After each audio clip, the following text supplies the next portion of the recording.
and welcome to a regular session of the Dubuque City Council for June 1st, 2026.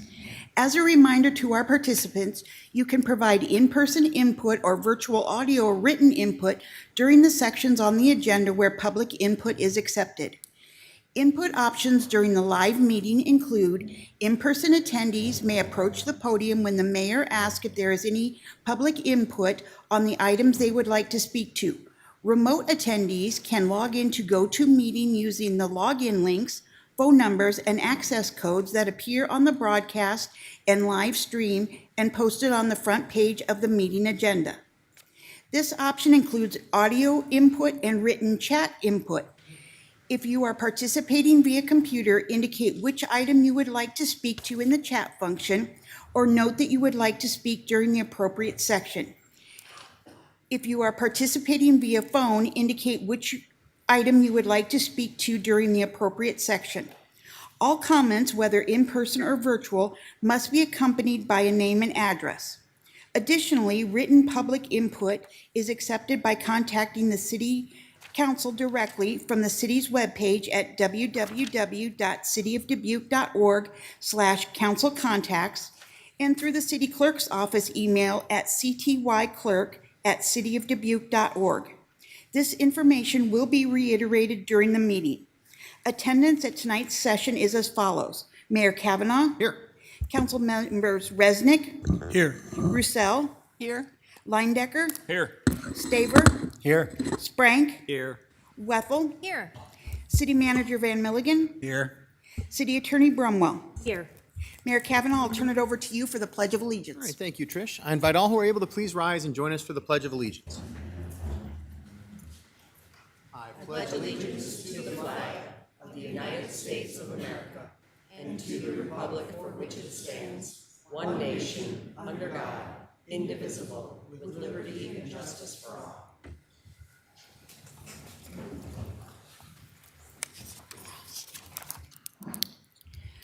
First item on tonight's agenda is the 2026 Employee Spirit Award recognition. I'll turn it over to Assistant City Manager Corey Burbach. Good evening, Council. Thank you for having me, and thank you for the opportunity to get to recognize some of my colleagues tonight. So if you're in the audience and you are a Spirit Award winner, would you come on up so we can put you front and center to talk about you for a moment? In a good way. Hi, Max. Perfect. As they come up, we have a program at the City of Dubuque called the Spirit Awards, and that is where our employees get the chance to nominate each other throughout the year for coworkers that they see exemplifying the Spirit Principles. The Spirit Principles are our values at the City of Dubuque, and they stand for service, people, integrity, responsibility, innovation, and teamwork. And our community members see those things every day. You all see those things every day, but behind the scenes, there's a lot of amazing things that happen that nobody ever sees except for coworkers. And so at our annual employee breakfast, which happens at the beginning of May during Public Employee Recognition Week, we give out awards to employees that best personify those values. They're not all here tonight, but if you hear your name and you want to wave, I'm going to recognize all of our Spirit winners this year.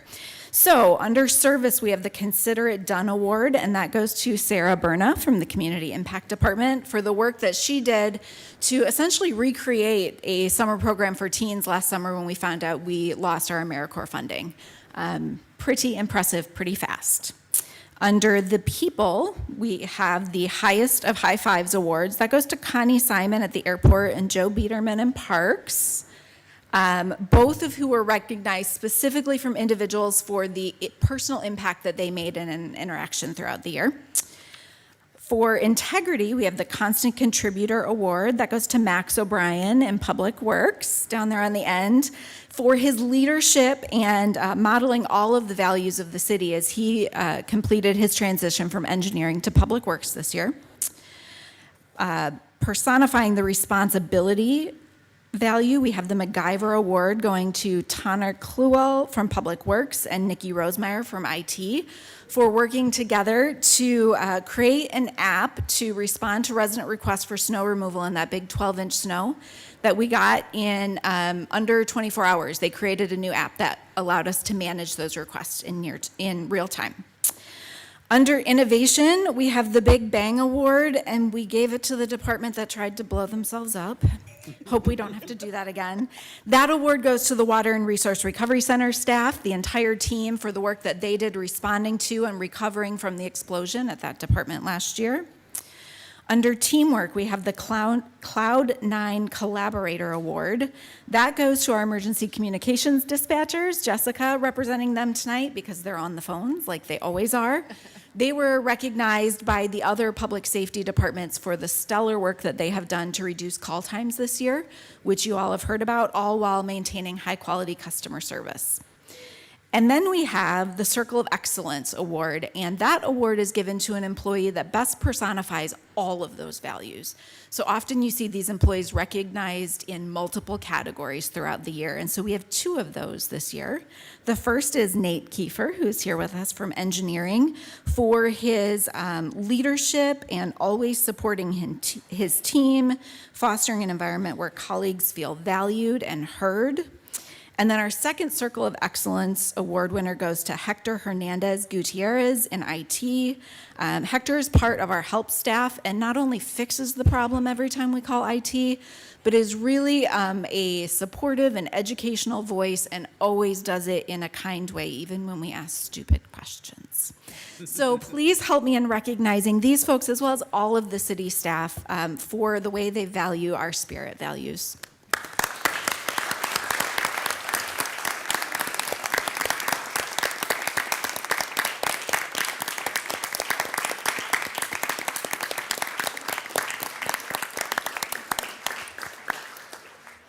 Well, you guys, thank you so much for being here. I know you want to leave and go back to your seats. I know you do. And actually, that's one of my favorite things about you in this group right here, is that it was hard even to just come up and have to stand in front of everybody to be able to be recognized in this way, because you do this job because you care about it so deeply and you love it. And you care about the community that you live in, and you want to serve it. And I don't think there's any higher calling, honestly, than wanting to serve your community, your state, your country, and you're doing it every single day. And I'm just so proud and honored to live in a city with people like you in it who do that work day in and day out. So thank you for everything you do.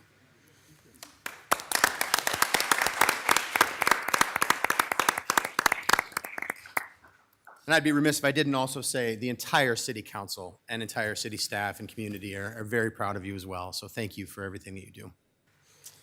All right, Trish. Next on our agenda are proclamations. We have 5 proclamations tonight. Okay, so our first proclamation is National Poppy Day, and I believe Bob Felderman is here. Did I see Bob? Bob may or may not be here. We're kind of standing room only at this point. Okay, if we don't see Bob arrive, then I will accept this proclamation on Bob's behalf. But this is for National Poppy Day. I do appreciate Bob bringing this forward, so I'll go ahead and read this. City of Dubuque Proclamation. Whereas National Poppy Day in the United States was Friday, the 22nd of May, 2026, held annually on the Friday before Memorial Day to honor fallen military personnel and support living veterans. Americans wore red poppies to symbolize sacrifice, with funds raised supporting veterans and their families. And whereas the red poppy is a nationally recognized symbol of sacrifice, worn to honor those who served and died for the country in all wars. And whereas following World War I, poppies flourished in the battle-scarred soil of Europe, inspiring the poem In Flanders Fields and establishing it as a symbol of bloodshed and remembrance. And whereas appreciation for veterans from our community is welcome and deserved and should be shown to them every day of the year. And now, therefore, I, Brad M. Kavanaugh, Mayor of the City of Dubuque, Iowa, on behalf of the City Council, staff, and citizens of Dubuque, do hereby proclaim that every Friday before Memorial Day, effective with May 22nd, 2026, is declared National Poppy Day in the City of Dubuque to honor fallen veterans and encourage residents to show their support by wearing a poppy on this day and the entire month of May each year.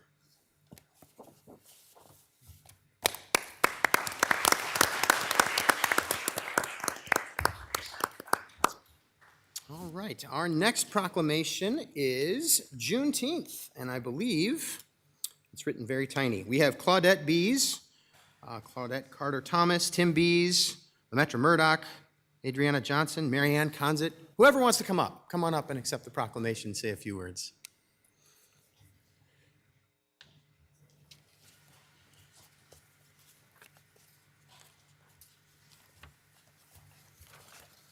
as the new Assistant Director at the Multicultural Family Center, and on behalf of the Juneteenth Committee and the whole Multicultural Family Center, I would just like to say that we thank you all and we are so grateful. And we invite you all to join us at the events. It'll be June 19th, 20th, and 21st. And so we welcome you all to come out and participate.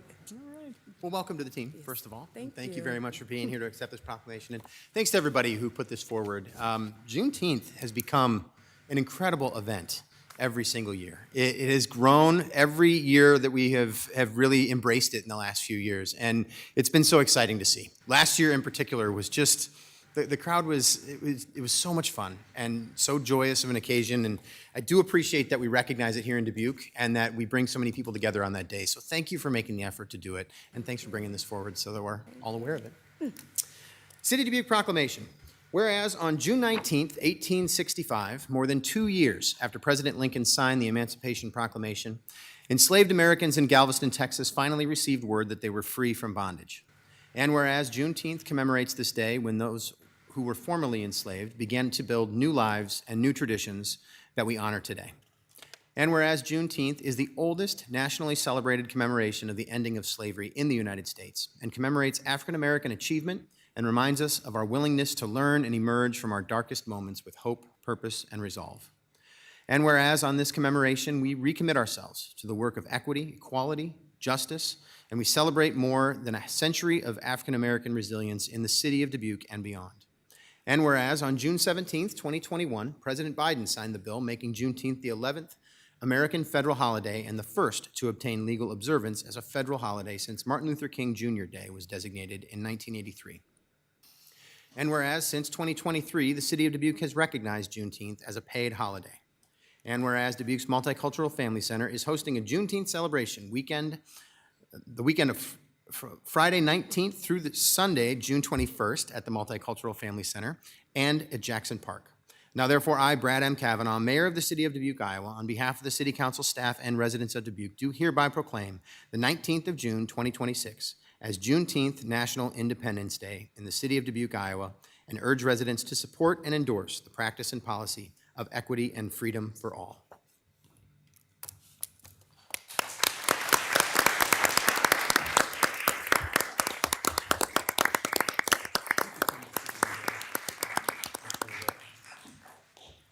You want a picture?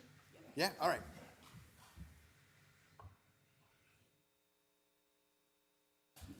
Hey, Chris. All right. Thank you. Nice to see you. Okay, our next proclamation is Women Veterans Recognition Day, and I believe Dawn Fleming and Christina Schauer are here with a whole group.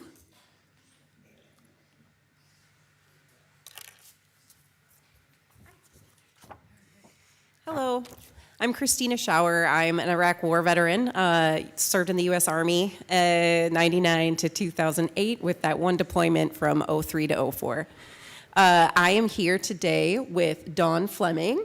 She is the Vice President of the Tri-State Women Warriors, and she is also the Assistant Director of Financial Aid, and I always get it wrong, and VA student... School certified. Say it one more time. School certifying official. School certifying official. I nailed it. So anyway, I'm going to turn it over to her to talk a little bit about why we are here today. All right. Thank you, members of City Council, for allowing us to have another proclamation again this year to honor the 1948 Women's Armed Service Integration Act, signed by President Truman. I wrote it down this time. Last year, we recognized all the first of women going into service, ranging from Revolutionary War all the way up to the signing of this act. And today, we look at what this act continues to do for women and our women veterans for recognition. So going into current times of 2016, all MOSs or jobs being open to women serving in the military. In 2016, we had our first female infantry officer, and we also had our first woman Ranger. 2017, we had our first class of women go through the 11 Bravo Infantry School at Fort Benning. And to bring it into Iowa in 2021, we had the first woman join the ranks as a first-time infantry service member. So this act continues to not only make the difference of women's recognition back all the way to the Revolutionary War and behind, and continuing on, but to also empower women to today to continue to know that they have the ability to do all the jobs that our male counterparts are able to do, and do that with the continued recognition and the gratitude and the appreciation from all service members, men and women. So again, we thank you for this proclamation for recognizing June 12th as Women Veterans Recognition Day in honor of the Women's Armed Forces Integration Act of 1948.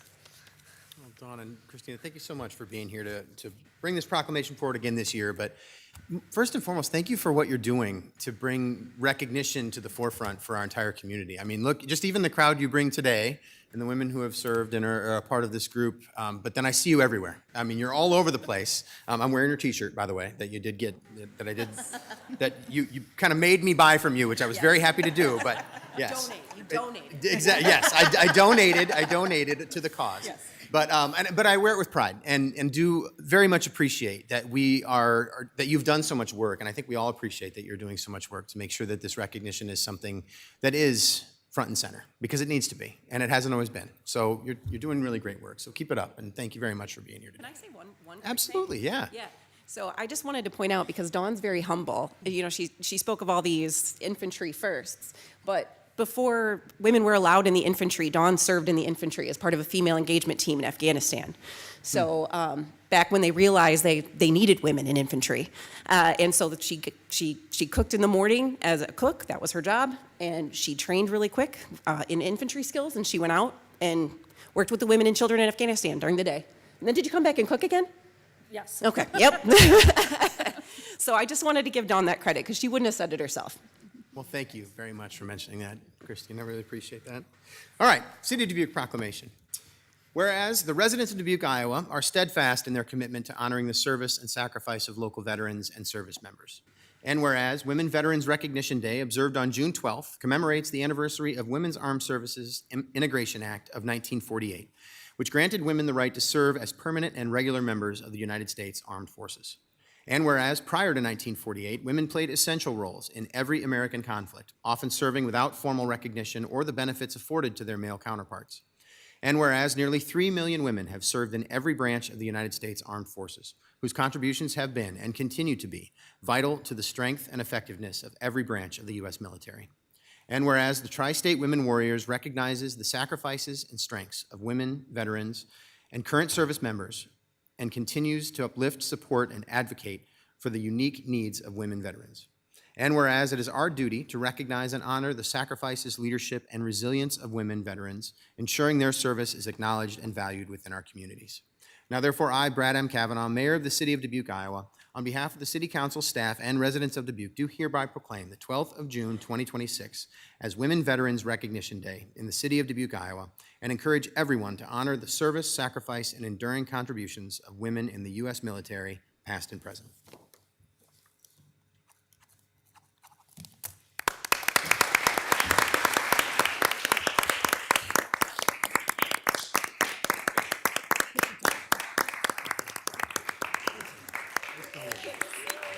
Hey, John. Thanks for being here.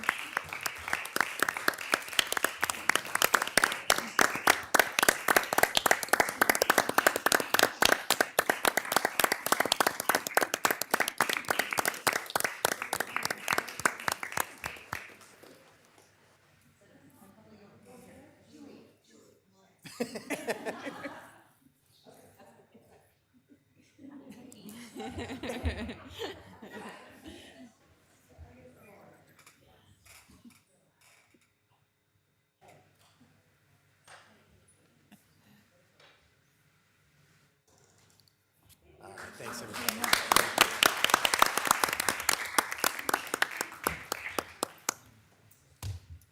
Well, this is fun. Let's keep going. We got another proclamation. So Dornbirn, 125th anniversary days. Kevin Fernstall's here with us to tell us a little more about this one. Good evening, Mayor and City Council members and staff. Kevin Fernstall, the current chair of the Sister City Committee of Travel Dubuque. This proclamation congratulates our sister city of Dornbirn, Austria, that is celebrating the 125th anniversary of its incorporation as a city. Similar to Dubuque, it was a village first. We were a settlement first before being incorporated. And the commonalities between Dornbirn and Dubuque were discovered when Austrian author Myron Pickler published a book entitled Dornbirn to the New World, in which Dubuque is highlighted as a primary destination for immigrants. Copies of that book are available at the Carnegie Stout Public Library. Continuing the theme of sister cities, changes are planned, and some are taking place at our Sister City International Park at 16th and Kerber. A shout out to the Park and Recreation Department for their help recently. So we invite the City Council, staff, and public to an event highlighting the park and the 70th anniversary of Sister Cities International on Wednesday, October 14th, never too early to plan, from 4:30 to 7 at Sister City International Park. Details will be coming later in the summer. Thank you. Well, Kevin, thank you so much. Nice to see you in the chambers again, as always. But thank you so much for your work on the Sister City Committee. It is a great thing to have connections internationally with other cities that are like us, that go through a lot of the same things. And I know Dornbirn reaches out frequently and says hello a lot, so I do appreciate that, and I do wish them well in their anniversary this year. So thanks for bringing this proclamation forward. City of Dubuque Proclamation. Whereas Sister Cities International traces its roots to 1956, when President Dwight D. Eisenhower proposed a people-to-people citizen diplomacy initiative that creates global cooperation at the local level while promoting sustainable development, youth involvement, cultural understanding, and humanitarian assistance. And whereas the Sister Cities International Network represents more than 2,500 communities in 137 countries around the world. And whereas the City of Dubuque established an official sister city relationship with Dornbirn, Austria in October of 2012. And whereas many of Dubuque's earliest residents emigrated from Dornbirn, Austria in the 1880s, establishing their homes and businesses in Dubuque. And whereas the City of Dornbirn, Austria will celebrate the 125th anniversary of its incorporation from June 19th through the 21st, 2026, featuring city walks, history exhibitions, and public festivals. Now, therefore, I, Brad M. Kavanaugh, Mayor of the City of Dubuque, Iowa, on behalf of the City Council, staff, and citizens of Dubuque, do hereby proclaim June 19th through 21st, 2026, as Dornbirn, Austria 125th Anniversary Days, and in the City of Dubuque, Iowa, and congratulate the City of Dornbirn, Austria on its anniversary and its contribution to the history of the City of Dubuque.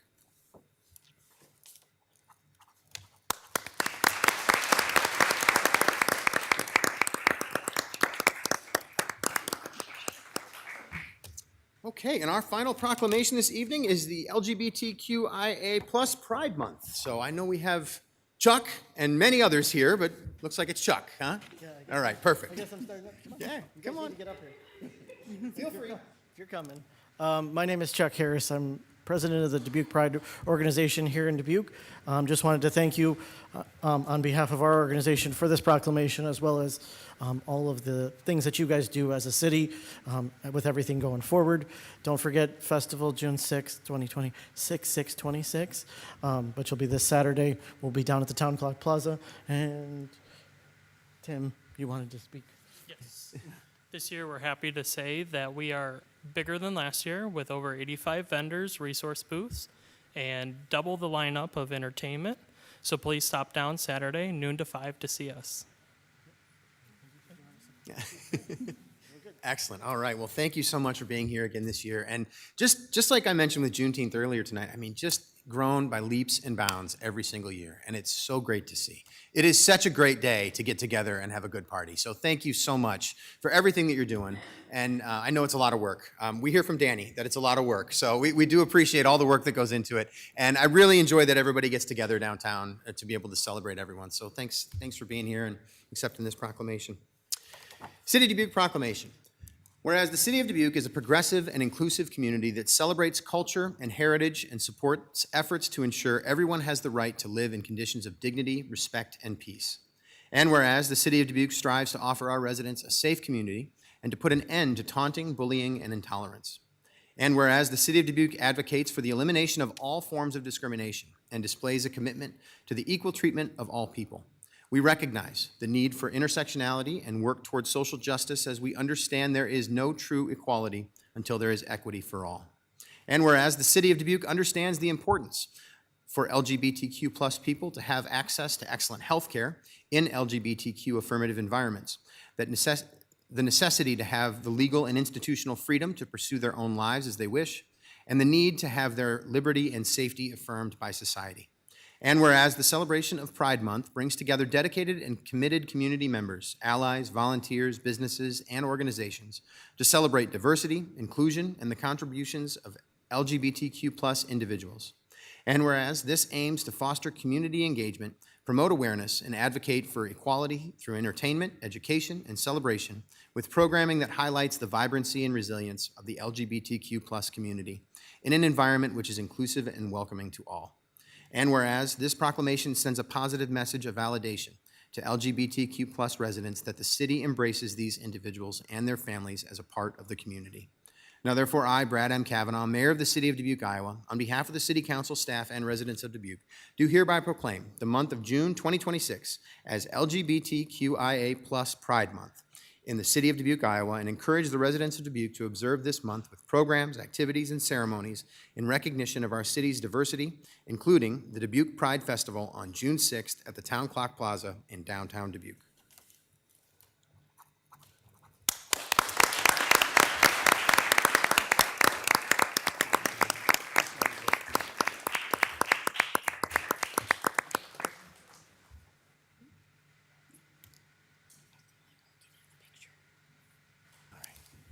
Thanks, everybody. All right, Trish. Okay, moving on to consent items. At this time, anyone participating in the meeting in person who would like to discuss one of the consent items, please approach the podium when the mayor asks if there is any in-person input and state your name and address. For all remote attendees, please enter your name and address in the chat function or state your name and address over the phone when the mayor asks if there is any virtual input. If more than one participant would like to speak, then city staff will determine the speaking order of the participants. Please state the item you would like removed from the consent agenda for separate discussion and consideration. Consent items can be found on pages 2 through 5 on tonight's agenda. All right, so we're going to do the consent agenda first here. Do we have anyone here in chambers who would like to remove any of the consent items for separate discussion this evening? Seeing no one here. Anyone virtually? Okay. All right. So then we'll bring it back to the table. Mr. Mayor, Mr. Resnick. I move to receive and file the documents, adopt the resolutions, and deal with the consent items as recommended. Second by Wethel. Got a motion by Resnick and a second by Wethel. Trish, would you call the roll, please? Leyendecker, Aye. Roussel, Aye. Resnick. Aye. Sprank, Aye. Staver, Aye. Wethel, Aye. Kavanaugh. Aye. That motion passes 7-0. Next on the agenda are items to be set for public hearings. Tonight, we have one item requesting to be set for public hearing for June 15th, 2026, and that is the Municipal Service Center Roof and HVAC Replacement Project. Item 2 on set for public hearing has been pulled from tonight's agenda. Thank you, Trish. Ms. Roussel. I move to receive and file, adopt the resolution, and set the public hearing for June 15th. By Sprank. Got a motion by Roussel, second by Sprank. Trish, would you call the roll, please? Leyendecker, Aye. Roussel, Aye. Resnick, Aye. Sprank, Aye. Staver, Aye. Wethel, Aye. Kavanaugh. Aye. That motion passes 7-0. Moving on to boards and commission application review for Arts and Cultural Affairs Advisory Commission with public input included. Board of Library Trustees with public input included. Building Code Advisory and Appeals Board with public input included. Cable Television Commission with public input included. Historic Preservation Commission with public input included. Long Range Planning Advisory Commission with public input included. Parks and Recreation Advisory Commission and the Zoning Advisory Commission. All right, thank you, Trish. All right, this will take us a few minutes because we have quite a few applicants, which is great news.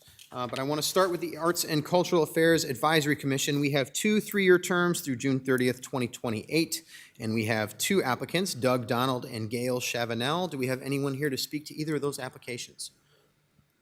And just please let me know if there's anyone virtually or. Okay, moving on then to the Board of Library Trustees. Here we have 2 3-year terms through July 1st, 2029. We have 3 applicants, Andrew Bland, Tasha Rosenbaum, and Paul Uzel. Do we have anyone here to speak to any of these applications this evening? Please, come on up. I thought it would come properly attired. In fact, the contents of my library bag, make sure you all see it, is available for sale at the library, as are these shirts. We the People, Jill Lepore, A History of the U.S. Constitution. Very good book. You have to try to get it because I keep on renewing it because I get through it real slow. But this one is an interesting one. Mobilize, How to Reboot the American Industrial Base and Stop World War III. It's looked interesting, and I asked the library because it wasn't in stock, and they went and bought it. And they've done that several times for me on other things, so I'm really appreciative of that. It's one of the reasons why I'm applying. As it turns out, I'm not particularly excited about the contents of it. But that doesn't mean it shouldn't be on the shelves for people to read. You know, so as a member of the Board of Trustees, I would be very open to having opinions not exactly competent with mine. I am a retired Presbyterian pastor and an associate member of the Franciscans. Those two do match, but ask me about that some other time. And I returned to the city that I loved when I went to school here in 88 to 92, and then I served for 30 years in ministry, and I had a son living here. And besides, this is the best city in the state, if not the country. And I was raised in Florida, so I've had a little experience. So I would love to be on this board. If for some reason I fall in third, I'll find some other way to get at you. But I'm looking forward to working with the library board. Well, thank you, Paul, for your questions? comments. None. Do we have any questions for Paul? No? Thank you, Paul. All right, anyone else for the other 2 applications or Paul's application? Okay, moving on then to the Building Code Advisory and Appeals Board. Here we have 1 3-year term through January 1st, 2027. 1 applicant, Rod Schumacher. Do we have anyone here to speak to that application this evening? Seeing no one here. Moving on to the Cable Television Commission, 2 3-year terms through July 1st, 2029. 2 applicants, Georgina Guerrero Galvin and Pauline Maloney. Do we have anyone here to speak to those applications? All right. Going on to the Historic Preservation Commission, 1 3-year term through July 1st, 2029. 1 3-year term through, another one through July 1st, 2029 within the Langworthy District. And then 1 3-year term through July 1st, 2027 in the Old Main District. We have 3 applicants, Matthew Klein, Christina Monk, and Chad Widoff. Do we have anyone here to speak to those applications this evening? Seeing no one here. Moving on to the Long Range Planning Advisory Commission, 1 3-year term through July 1st, 2029. 1 applicant, Mark Ward. Anyone here to speak to that application this evening? All right, we have 2 more. Park and Recreation Advisory Commission, 2 3-year terms through June 30th, 2029, and 2 applicants, Ron Axtell and Robin Kennecker. Do we have anyone here to speak to those applications? Please.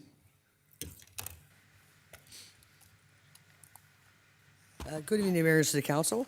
Most of you know who I'm, Robin Kennecker, and most I've known for many years, being on the Park and Rec Commission and also the Residency Commission. And for the newcomers, welcome aboard. I hope you have a great time. I always do. So anyhow, I'm also on the secretary for the the North End Association. The Point Neighborhood Association. Cut that out, Danny. Anyhow, we kind of join groups all the time. And I'm also on the board at Crescent and the executive board at Crescent. And I always believe in listen to the community. What is their voice? What are their concerns? How can I help and how can I pay it forward to give advice to whoever it might be, for whatever suggestion it might be. So I humbly ask to be rejoined again for the Park and Rec and also Resilience Commission because I play a dual role on the two of them. Any questions? I don't think so. Thank you very All much, right, thank Robin, you. for your comments. Okay. Then the last appointment we have to look at is the Zoning Advisory Commission. Here we have one 3-year term through July 1st, 2029, and one applicant, Jake Koch. Do we have anyone here to speak to that application? Okay. All right, then we can move on to public hearings, please. Okay, public hearing. Trish, I should mention, Mr. Resnick reminded me in writing here that we did receive written feedback from many. I know you mentioned, the feedback we got, but a lot of applicants did reach out to us in writing too. So, Yes. thank you. Okay, moving on to public hearings. At this time, anyone participating in the meeting in person who would like to discuss one of the public hearing items, please approach the podium when the mayor asks if there is any in-person input for the public hearing you would like to speak to, and state your name and address. For all remote attendees, please enter your name and address in the chat function and state the public hearing you would like to speak to. Or state your name and address over the phone when the mayor asks if there is any virtual input for the public hearing that you would like to speak to. If more than one participant would like to speak, then city staff will determine the speaking order of the participants. Public hearing number 1 is voluntary annexation request, Dubuque Metropolitan Area Solid Waste Agency, who is the applicant and property owner. Mr. Mayor, Ms. Russell? I move to receive and file and adopt the resolution. Second by Wethel. Got a motion by Russell and a second by Wethel. Am I coming to you, Mike? Yes. Yeah, go Thank ahead. you.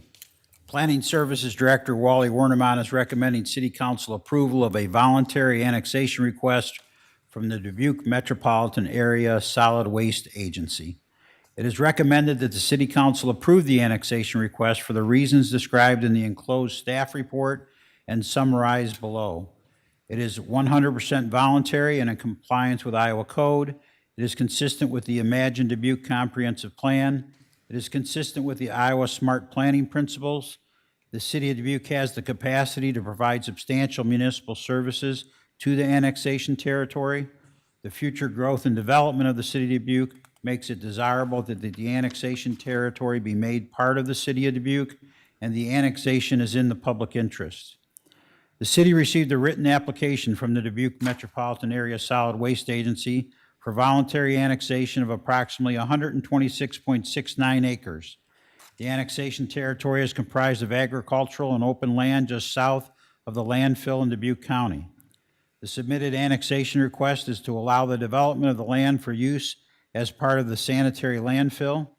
The agency's strategic plan estimates that with this added area, the landfill will have capacity for over 190 years. The agency will go through the process of obtaining permits for future landfill cell expansion that would use this land.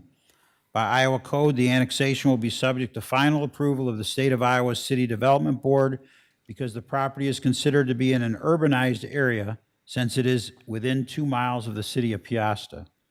I concur with the recommendation and respectfully request Mayor and City Council approval. Thank you, Mike.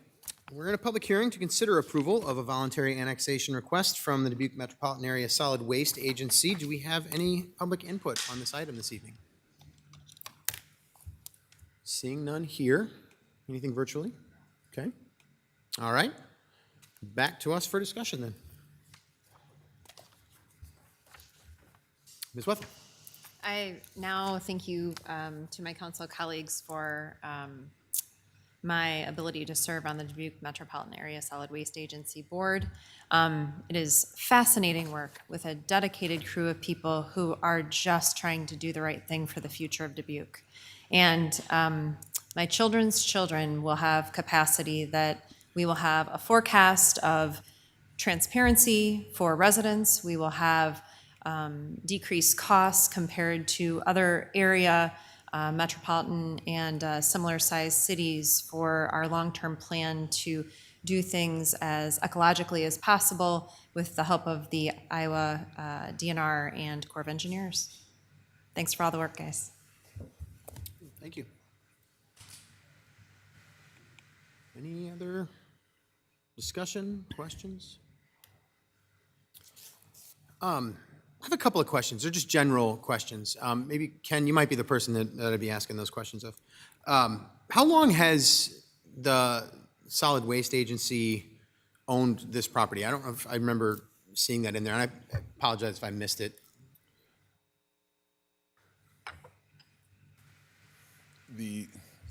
Ken Miller, Solid Waste Agency Administrator. A portion of the property, there's two different properties that were acquired over time. I believe the most recent parcels were acquired about 14 years ago. And then some of that was acquired at least 20 years ago. So Gotcha. It's always, it's been in the agency's plans to eventually utilize that space for at least 15 years. And then several years ago, they embarked on a capacity study to evaluate the future development at the site, not only for landfill cells, but for other infrastructure that could be put in out there over time. So. Okay, I see. Why only annex it now into the city? Why not do that when you buy it? Yeah. So when it was originally purchased, they purchased the land and left it under its existing zoning until it would be needed for future development. It was left as agricultural property and leased back to most of the time the original property owners who continued to farm it and do other work there, with the agreement that we had to provide notice if we ever were intending to use it for operational activities. Now it's advantageous to annex it in because we're going through the permitting process to permit the rest of the available space out there. It streamlines that permitting process, so rather than having to have two local siting bodies, one county and one city, it has one body for that, and then reduces the overall cost to do that permitting process. So fewer public meetings, fewer times having consultants come in to go over in detail with any of the boards or commissions or anything on all the development that will happen out there. So it was really to streamline the process. And then the area that we're looking to annex in, some of that is in the next area to be developed. So it only makes sense to us to annex that in now, since we would annex it in once we started building cells there anyway. So. Got it. Okay. This is pretty common, right? I mean, with landfills across the country. I mean, if you're not completely landlocked, to be able to plan ahead and have some more room to be able to move out is kind of a common practice. Am I understanding that correctly? Yes, and within the state, the DNR highly encourages staying contiguous with your landfill rather than having multiple sites, say throughout the county, trying to expand at your existing site and keep the cells contiguous with each other so that all the infrastructure interconnects and everything, so. Okay. All right. That's helpful to know. Thank you. And I do, I appreciate that there is a great deal of planning that goes into things like this, that you really do have to look ahead to, you just said it, multiple generations, I mean, when you're thinking about this. So I do appreciate that that's the case here. Okay. Thanks for the answers to those. All right. Any further questions or comments? Okay. Thank you, Ken. I think we're done with you. Okay, well, the motion here is to receive and file and adopt this resolution. So, Trish, would you call the roll, please? Leyendecker. Aye. Roussel. Aye. Resnick. Aye. Sprank. Aye. Staver. Aye. Wethel. Aye. Kavanaugh. Aye. That motion passes 7-0. Public hearing number 2 is request to rezone 101 Airborne Road by Dubuque Metropolitan Area Solid Waste Agency. Mr. Mayor, Ms. Roussel? I move to receive and file, and further move that the requirement that a proposed ordinance be considered and voted on for passage at 2 council meetings prior to the meeting at which it is to be finally passed be suspended.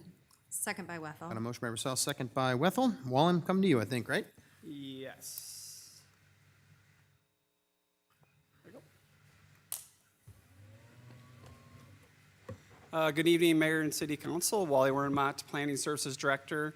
The request before you tonight, as you just approved, was annexing the Dubuque Metropolitan Area Solid Waste Agency property into the corporate limits of the city of Dubuque.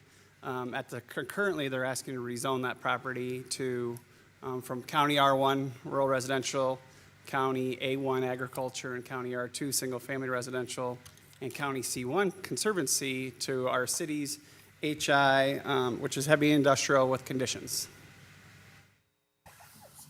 We're going to get this to switch. There you go. The area in question, the yellow dashed line is our current corporate limits of the city of Dubuque. Most of the landfill is already currently zoned HI with conditions. The area that's being annexed in or for the request for rezoning is the black dash line area that you see here on this map. We do notify all property owners within 200 feet of the area to be rezoned. We go for a 200-foot notification boundary as required by our ordinance. So they did receive notices. With regards to the zoning information, like I mentioned before, they're looking at rezoning the property to HI with conditions. And they wanted that they would be consistent with their current existing zoning. So HI allows a lot of different uses in that zoning district. However, they eliminated most of them with the exception of automated gas station, freight transfer facility, resource recovery, recycling center, indoor only, railroad, public and quasi-public utility, including our substations, and then sanitary landfill. And then we have conditional use permit requirements for a wind energy conversion system. And when this came before the Zoning Advisory Commission, it's a conditional rezoning. So there's a memorandum of agreement that strikes all those uses. So it's only listed these permitted uses that would be permitted. And prior to City Council, that needs to be reviewed and approved by the property owner, and they have to sign the memorandum agreement, and that was done last week. So we actually have the signed agreement for that, so we're in compliance with state law with that.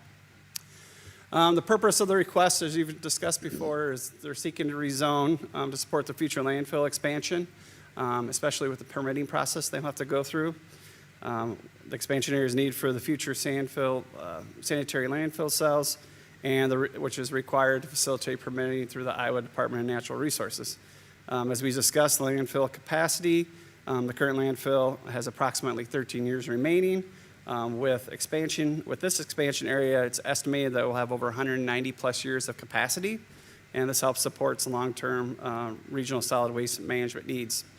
So this is just one step in the process, annexing, get the property rezoned. There are additional future approvals that are required. So I have to go through the Iowa Department of Natural Resources, U.S. Army Corps of Engineers, FEMA, and then also our own city development review team process. It's in compliance with our Imagine Dubuque Comprehensive Plan. The proposal supports our long-term waste management goals by extending the local landfill capacity, support pollution mitigation efforts, maintaining regional waste disposal infrastructure, and then also preserving opportunities for future composting and waste reduction initiatives. At that public hearing, we did have some public input. Carissa Trook, who lives at 14847 Lost Canyon Road, spoke at the public hearing in opposition to the request, stating that the proposed landfill will affect the waterway and the value of their property. The Zoning Advisory Commission had quite a discussion with regards to that. They asked the Ken Miller, administrator for the Solid Metropolitan Area Waste Agency, with regards to the potential impacts on the local water system. And Mr. Miller explained that NMAS was consulting with HDR Engineering to prepare their plans and application of the Army Corps of Engineers and the Iowa Department of Natural Resources regarding the relocation of an existing stream channel that goes through the property. He said there is likely to be mitigation, which is going to be required to be off-site. He said that it will construct a new stream channel to handle the capacity of the current one. They've also had Will Nicholson, the environmental engineer of record for HDR, was present at the public hearing, and he got up and spoke. He stated that they're currently working through the early stages of mitigation for the project. He noted that the review and permitting will be required by the Army Corps of Engineers, the Iowa Department of Natural Resources, and the FEMA, Federal Emergency Management Agency. And then also the commission asked additional questions. They want to receive a better understanding of, the landfill liners that are associated with these massive landfills. And Mr. Nicholson provided a detailed explanation of how the liners work to prevent any leachate from entering the ground, stating it's all collected and transported by sewer pipe to the Water and Resource Recovery Center for treatment. I took that lightly because he went into engineering speak quite a bit. And so, but basically they're capturing with that thick liner and all the leachate and piping that to our current wastewater resource recovery center. So at that meeting, by a vote of 6-0, the Zoning Advisory Commission recommends that the City Council approve the request with conditions for the rezoning, and a simple majority vote is required for your approval. All right, thank you, Wally. We're in a public hearing to consider the request for this property located at 101 Airboard Road to change zoning here from what it is currently to the HIC heavy industrial zoning with conditions. Do we have anyone here in chambers to address us on this item this evening? Seeing no one here. Anyone virtually? Okay, thank you both. All right, back to us then for discussion. Ms. Russell? I have a question, and I'm not sure if it's for Wally or for Ken. One of the slides listed a number of other bodies that have to make approvals after this, as this goes forward. Do you see any concerns with any of those bodies with our plan? Right now, we've had really good preliminary discussions with the U.S. Army Corps of Engineers about the project, about the need for off-site mitigation for both the wetlands and the waterway itself, the stream bank credits and everything. They've been very favorable in developing a plan for that. And so then we'll submit those plans to Iowa DNR for the stream bank size and everything, but we've had some preliminary discussions there also. So no, we don't really see many issues that way with the approval process. Iowa, like I had mentioned earlier, does kind of promote the idea of growing at your continued site if possible, and this aligns with that plan. So, Thank you. Thank you. Ms. Wethel? Just to add one piece to Councilmember Roussel's comments, if it's my recollection, this is the next step before we can move on. So when you say there's been only preliminary conversations, it's because we're not able to move forward with the next step until this step is completed. Is that correct? yeah, we wanted to complete this step first. It's the logical order in order to follow through with the rest of the meetings and permitting requirements and everything, because we'll have to have public hearings related to that in order for the permitting process and all that to move forward. So, thank you. Okay. All right, well, thank you, Ken. Thank you, Wally. Motion here is to receive and file and waive the 3 readings. So, Trish, would you call the roll, please? Leindecker, Aye. Roussel, Aye. Resnick, Aye. Sprank, Aye. Staver, Aye. Wethel, Aye. Kavanaugh. Aye, that motion passes 7-0. Mr. Mayor, Ms. Russell? I move final consideration and passage of the ordinance. Second by Wethel. Got a motion by Russell, second by Wethel. Trish, would you call the roll, please? Leindecker, Aye. Roussel, Aye. Resnick, Aye. Sprank, Aye. Staver, Aye. Wethel, Aye. Kavanaugh. Aye, motion passes 7-0. Public hearing number 3 is Kelhoff Properties LLC petition to vacate the 20-foot alley right-of-way lying between Peru Road, Toledo Street, Excelsior Street, and Walker Street. Mr. Mayor, Mr. Sprank? I motion that we receive and file and adopt the resolution. Second by Wethel. Got a motion by Sprank and a second by Wethel. And I heard the S on the end of resolutions there, as there are resolution. 2. So, Mike? City Engineer Gus Zahoyas is recommending City Council approval for the vacation and disposal of city interest in the alley right-of-way property described as lots 521A, 522A, 523A, and 524A of North Dubuque in the city of Dubuque through adoption of the enclosed resolutions. The agreed-upon price for the vacation and sale of the 6,000 square feet alley right-of-way area is $8,790. Kelhoff will be responsible for all surveying and platting costs, publication, and filing fees. The city will reserve a public utility easement over the entire alley right-of-way area to accommodate any existing and future utilities.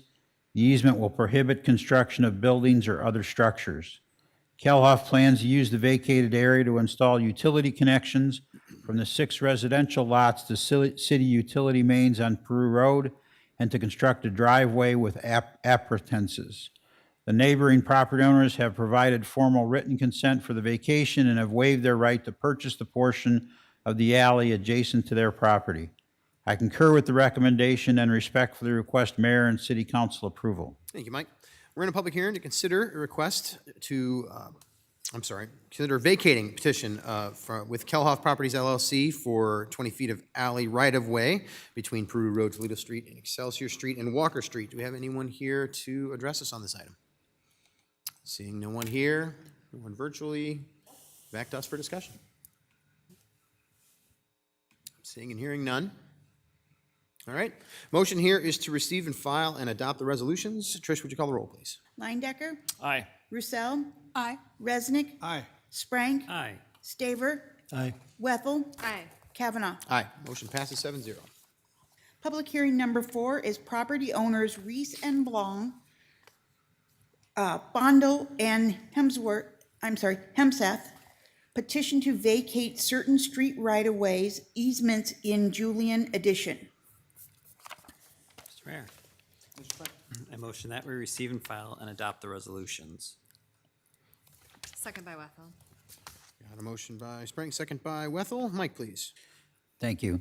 City Engineer Gus Ahoyas is recommending City Council approval of a request from property owners Elaine Reese and Doug Blong of 2501 Harriet Street, Thomas J. and Jean M. Fondell of 2570 Iris Avenue, and Ross G. and Julia Hemseth of 2630 Shiras Avenue for the vacating of certain street right-of-way easements in the Julian Addition in the city of Dubuque.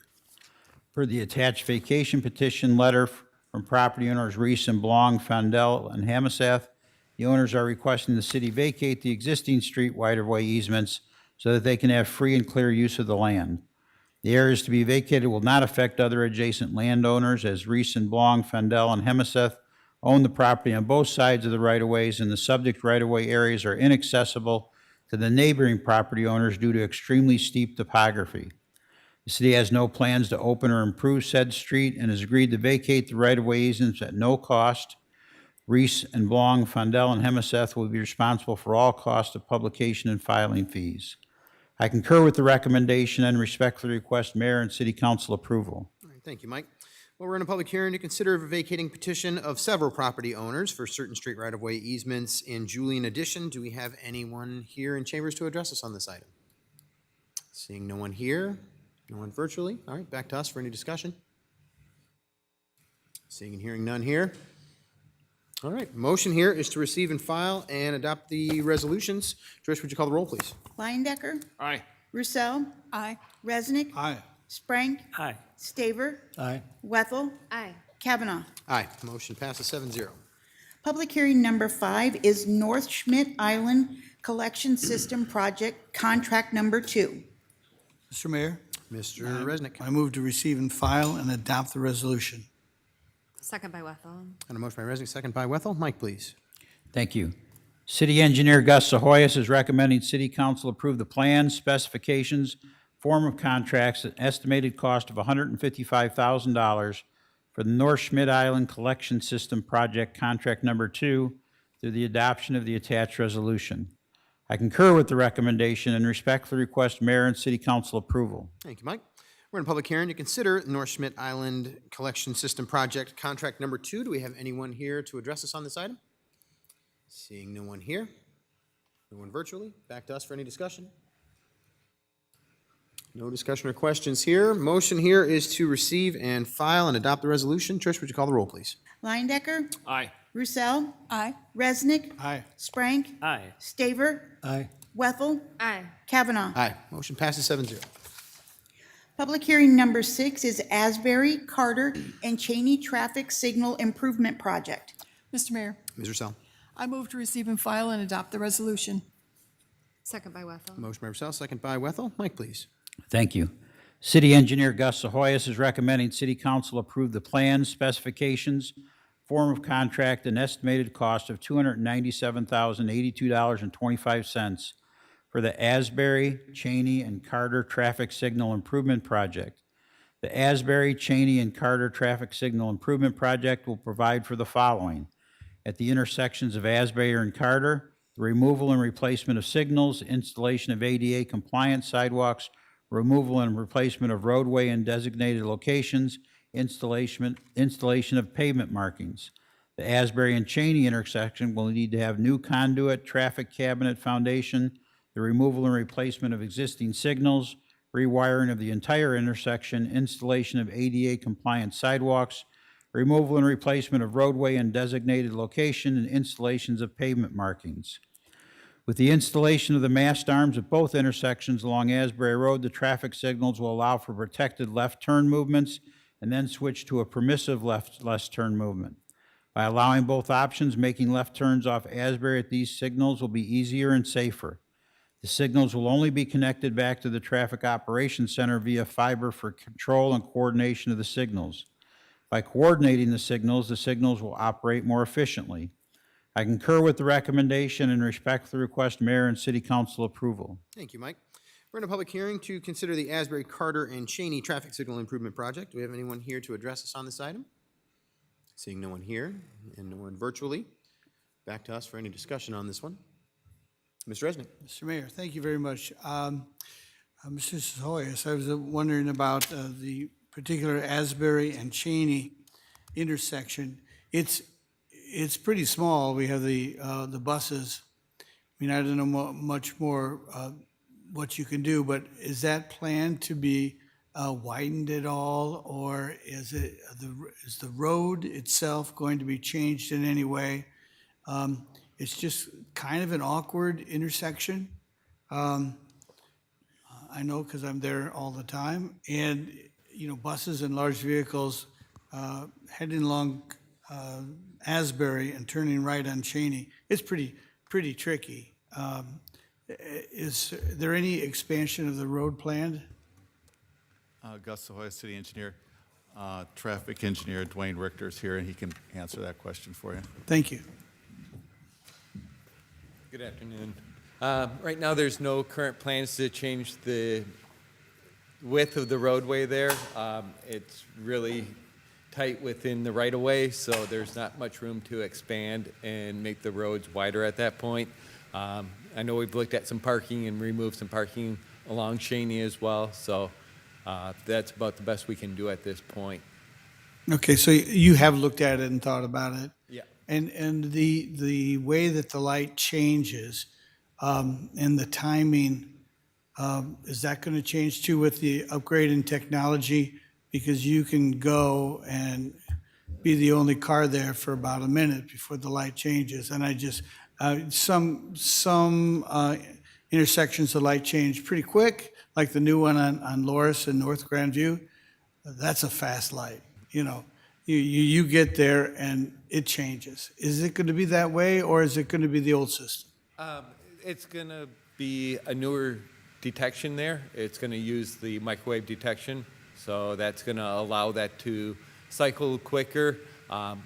That signal right now uses the loops that are in the roadway, and so it's really the vehicles that pull over it, the inductance causes the lights to switch, so you got to pull up on the side, and you got to be right at the intersection for it to detect you.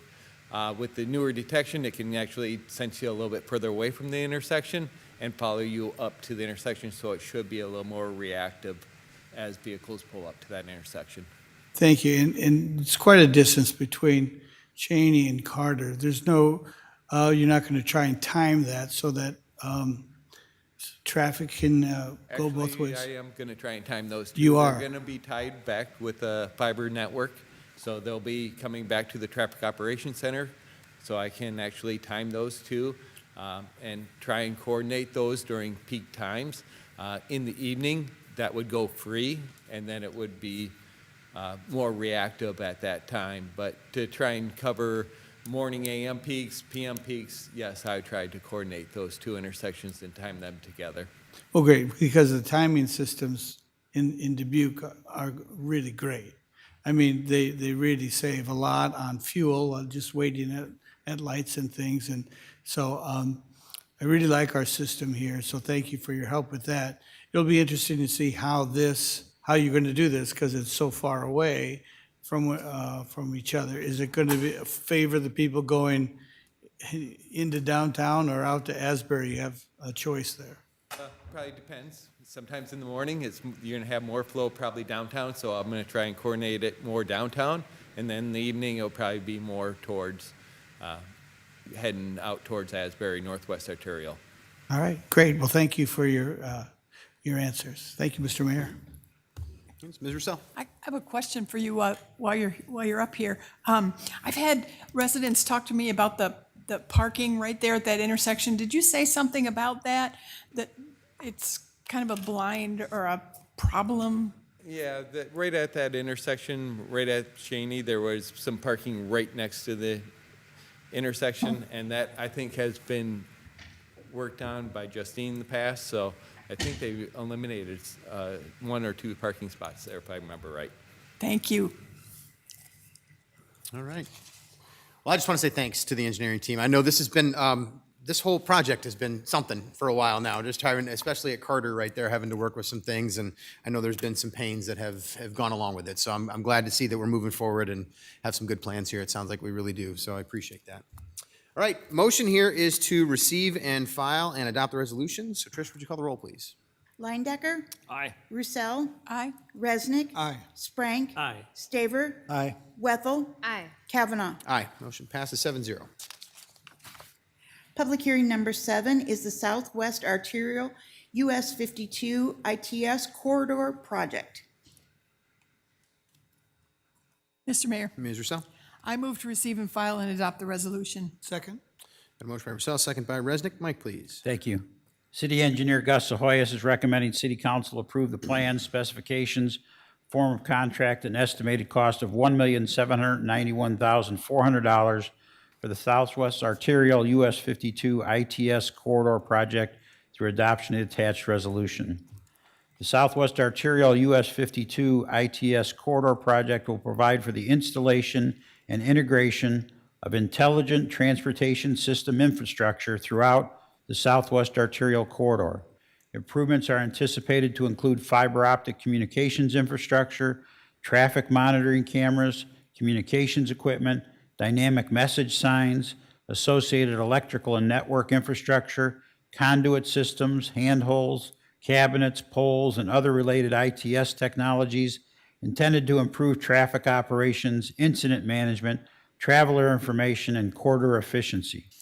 The project includes a base bid and 2 alternative bid packages that provide flexibility in construction implementation depending on final project costs and available funding.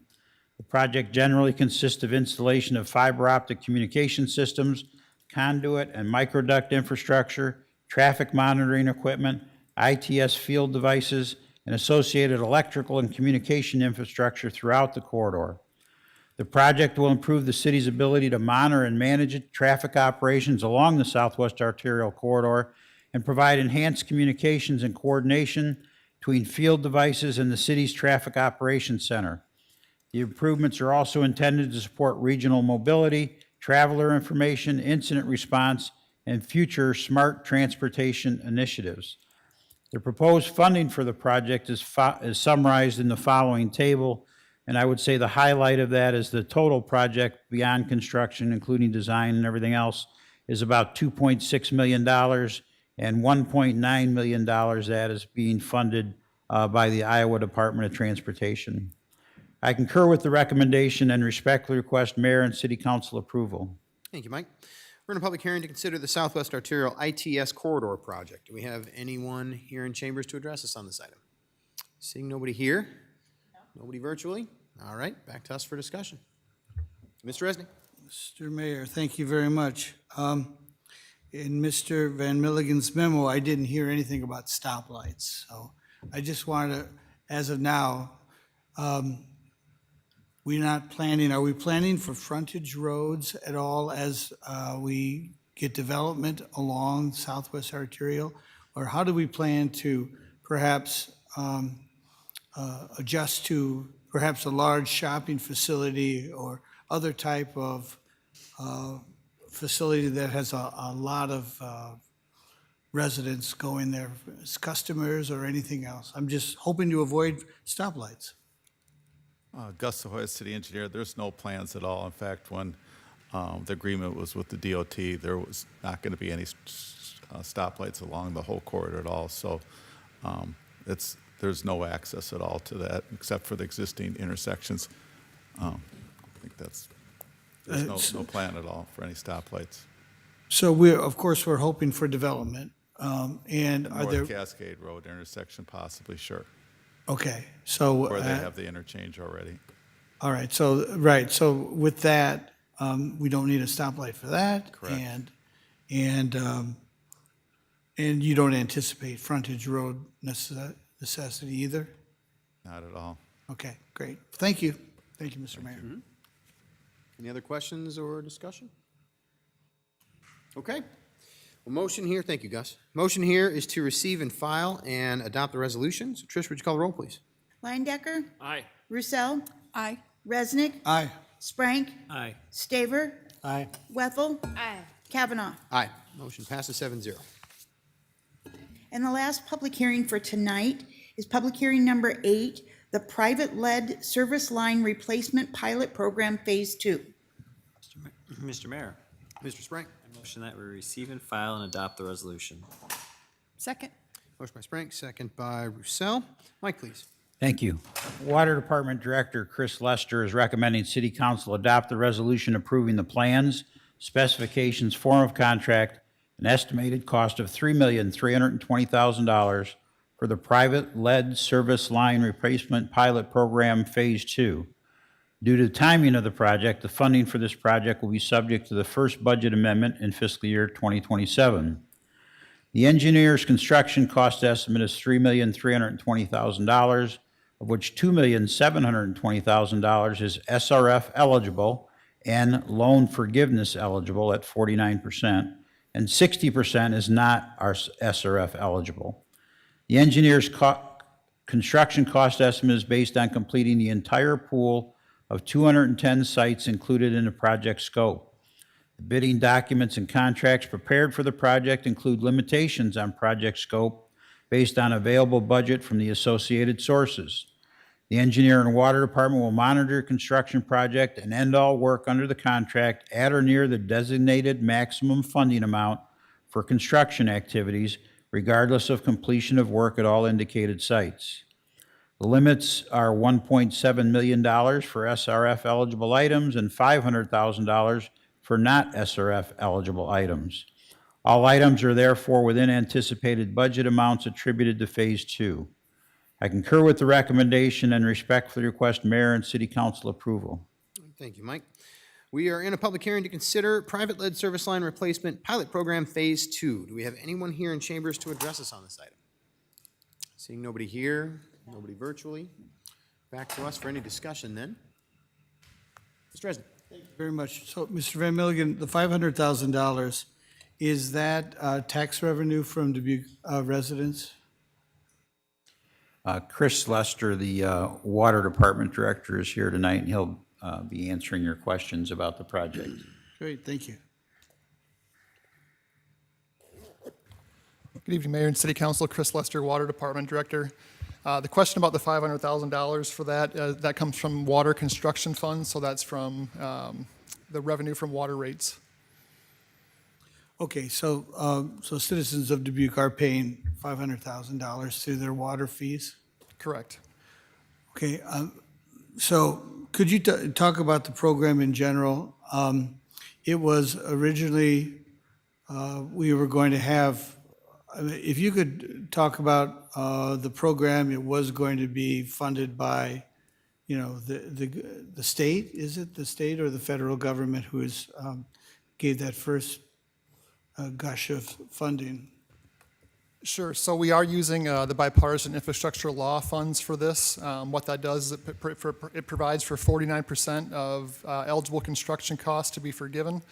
In the onset of this project, the DNR was hoping to increase that to about 90% forgivable.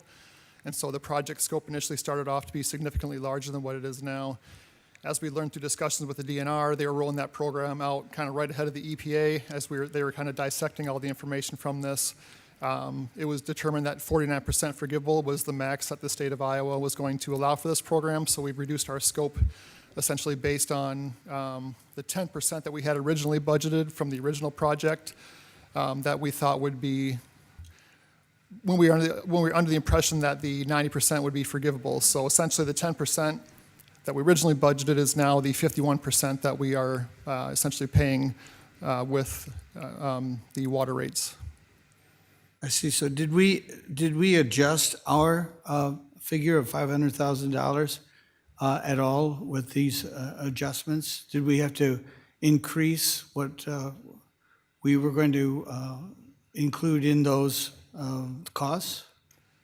Yes, because the program is only for eligible, so it's strictly for service line replacement. So per code, anytime that you do work on a service line, any sort of replacement, you have to bring the inside of the home, the interior plumbing up to code as well. So that would be like a check valve, an expansion tank and whatnot for the interior plumbing, and that is not included with the 49% forgivable. So we can't use those funds for that. So that needs to be paid for separately aside from those, and so we use the construction funds for the interior plumbing upgrades.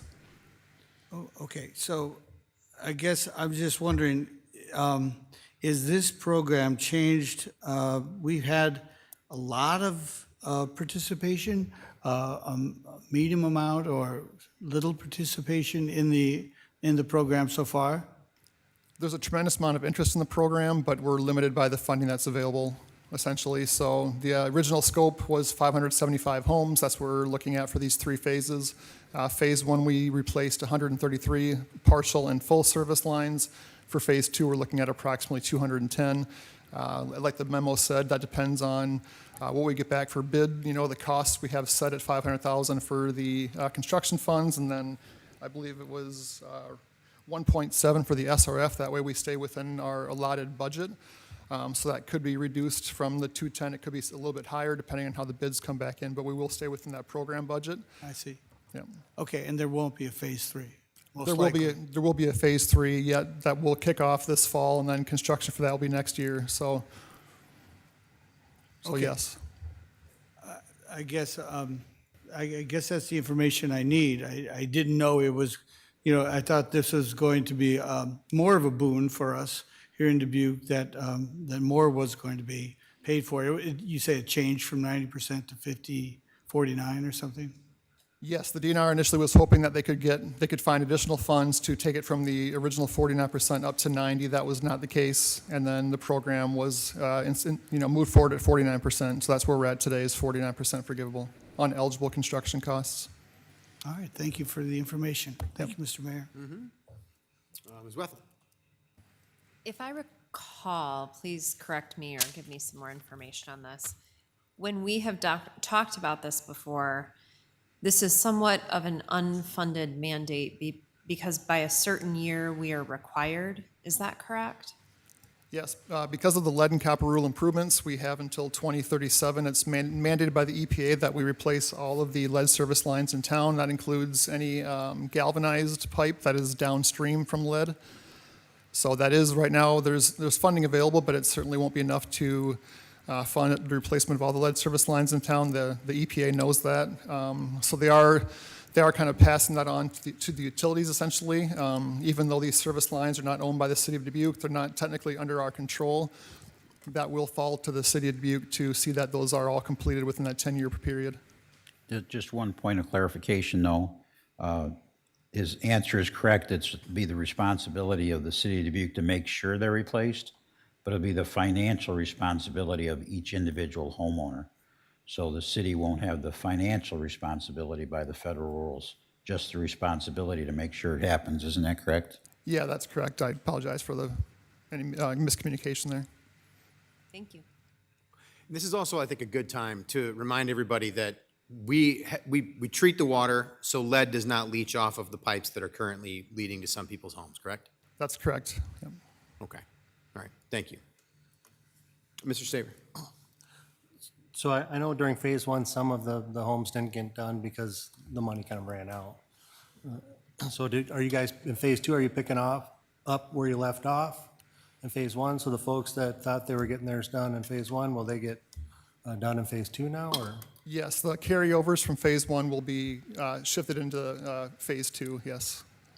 And then when you start phase 3, I guess, because I think the cost is overrun quite a bit than what anybody anticipated per home.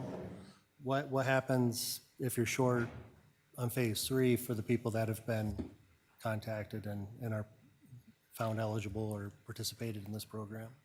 So the question, Mr. Staver, is essentially if we get to the end of the 3 phases and we're short of the total, like say the 575, then what happens next? Is that your question? Yeah. At that point, that's all the funding that we applied for through the bipartisan infrastructure law. So we continue to look for funds, if there's any forgivable funding, if there's any grant funding available.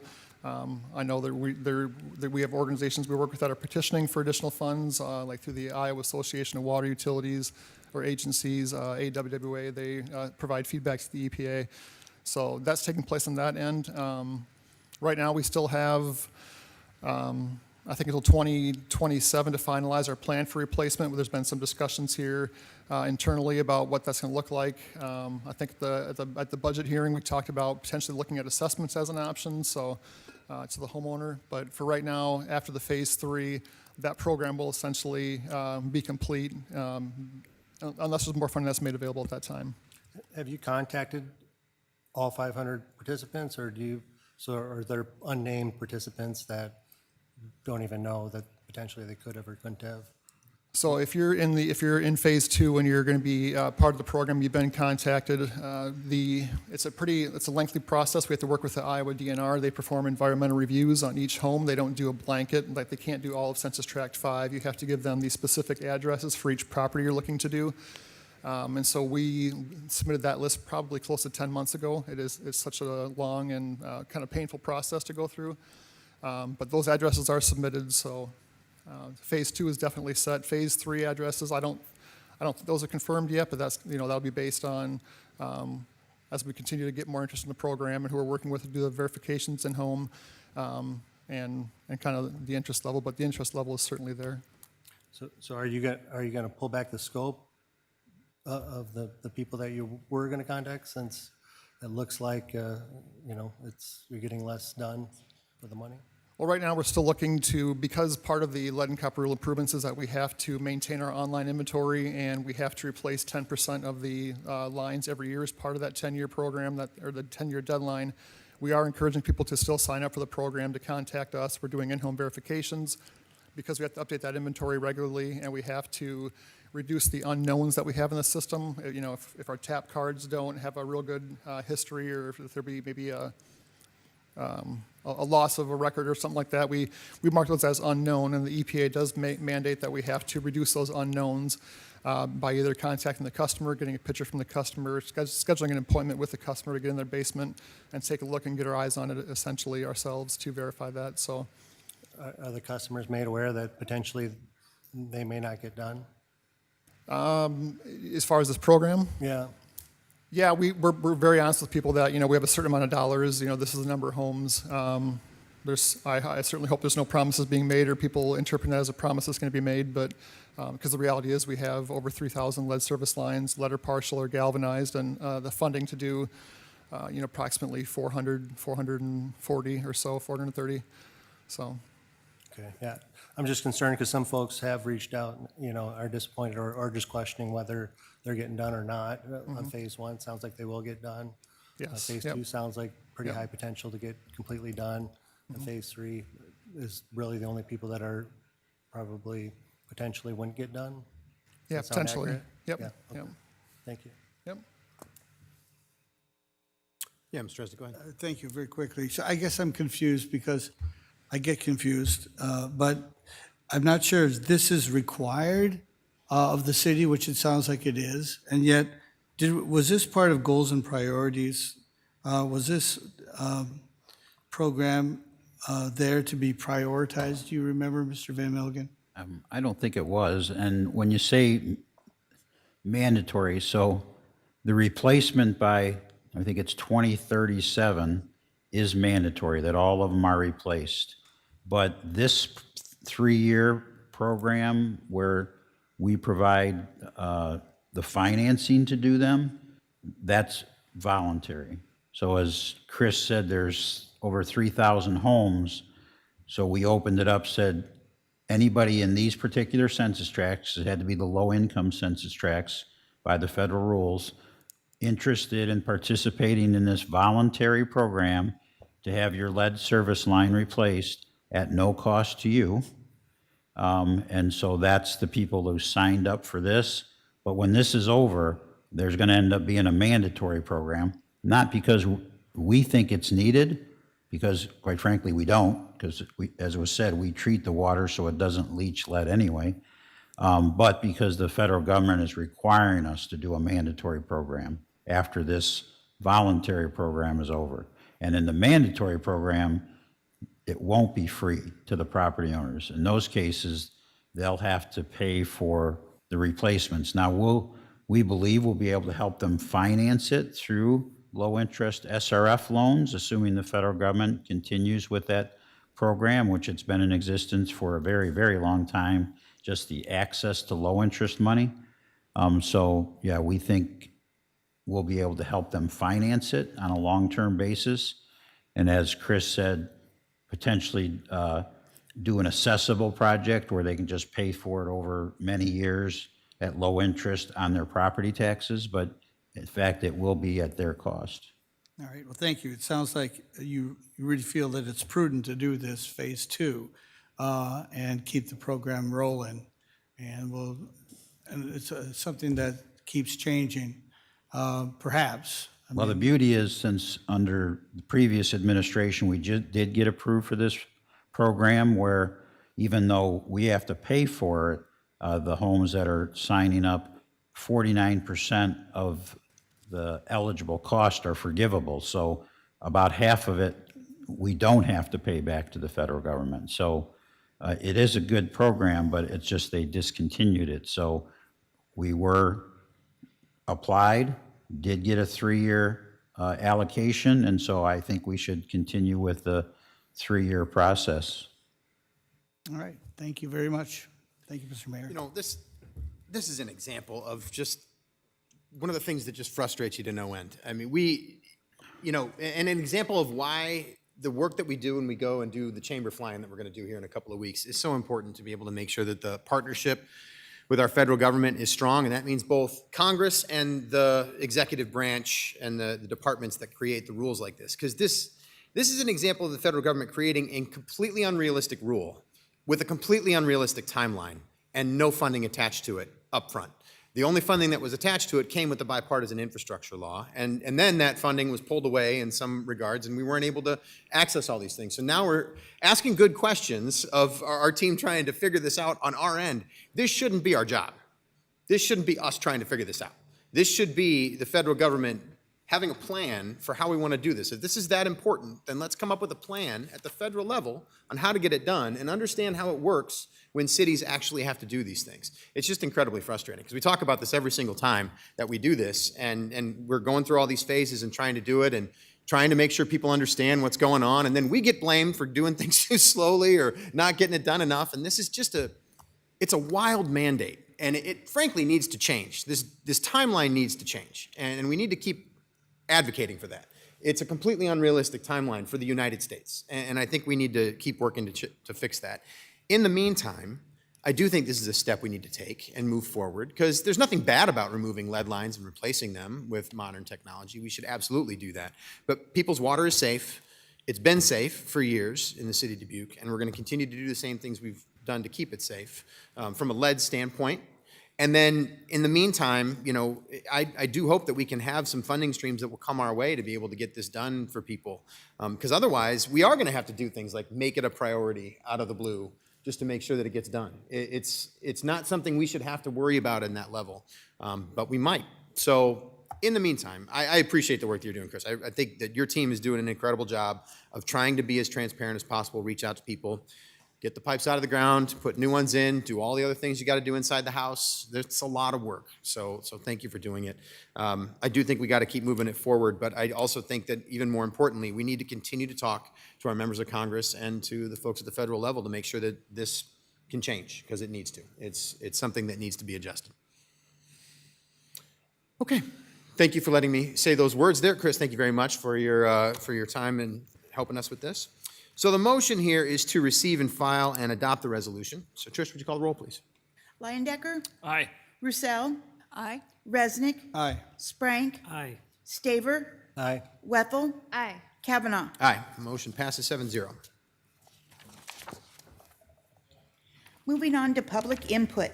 At this time, anyone participating in the meeting may address the city council on an action item from tonight's agenda or on matters under the control of the city council. For all in-person attendees, please approach the podium and state your name and address when the mayor asks if there is any in-person input. For all remote attendees, please enter your name and address in the chat function or state your name and address over the phone when the mayor asks if there is any virtual input. If more than one participant would like to speak, then city staff will determine the speaking order of the participants. Individual remarks are limited to 5 minutes and the overall public input is limited to 30 minutes. Under Iowa Open Meetings Law, the City Council can take no formal action on comments given during public input or that do not relate to the action items on tonight's agenda. Public input has been entered by Susan Price and is seated and is a copy at everyone's seats. Thank you very much, Trish. All right, we welcome any public input this evening.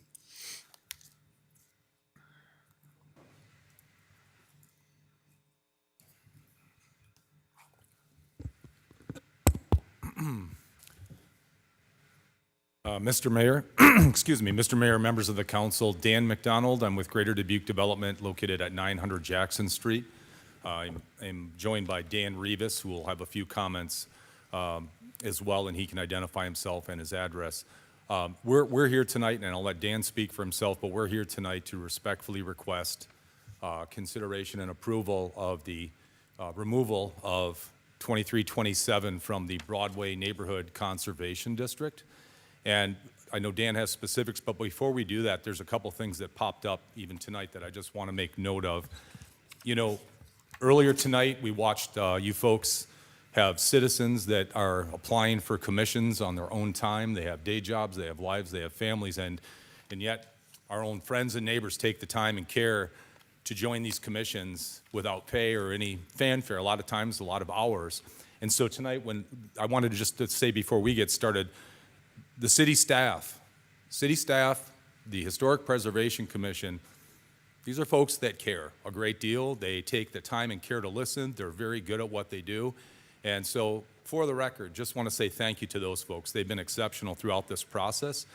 And the second thing, too, is before we make comments, is that when it pertains to this specific action item, which is action item number one, I believe Mr. Rivas, the building owner, will agree, and we've talked about it.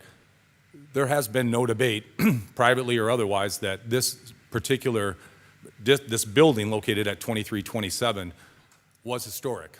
No debate whatsoever. But, you know, that was 156 years ago. That was many owners ago. It was many paint jobs ago. It was many windows ago, many signs, many things.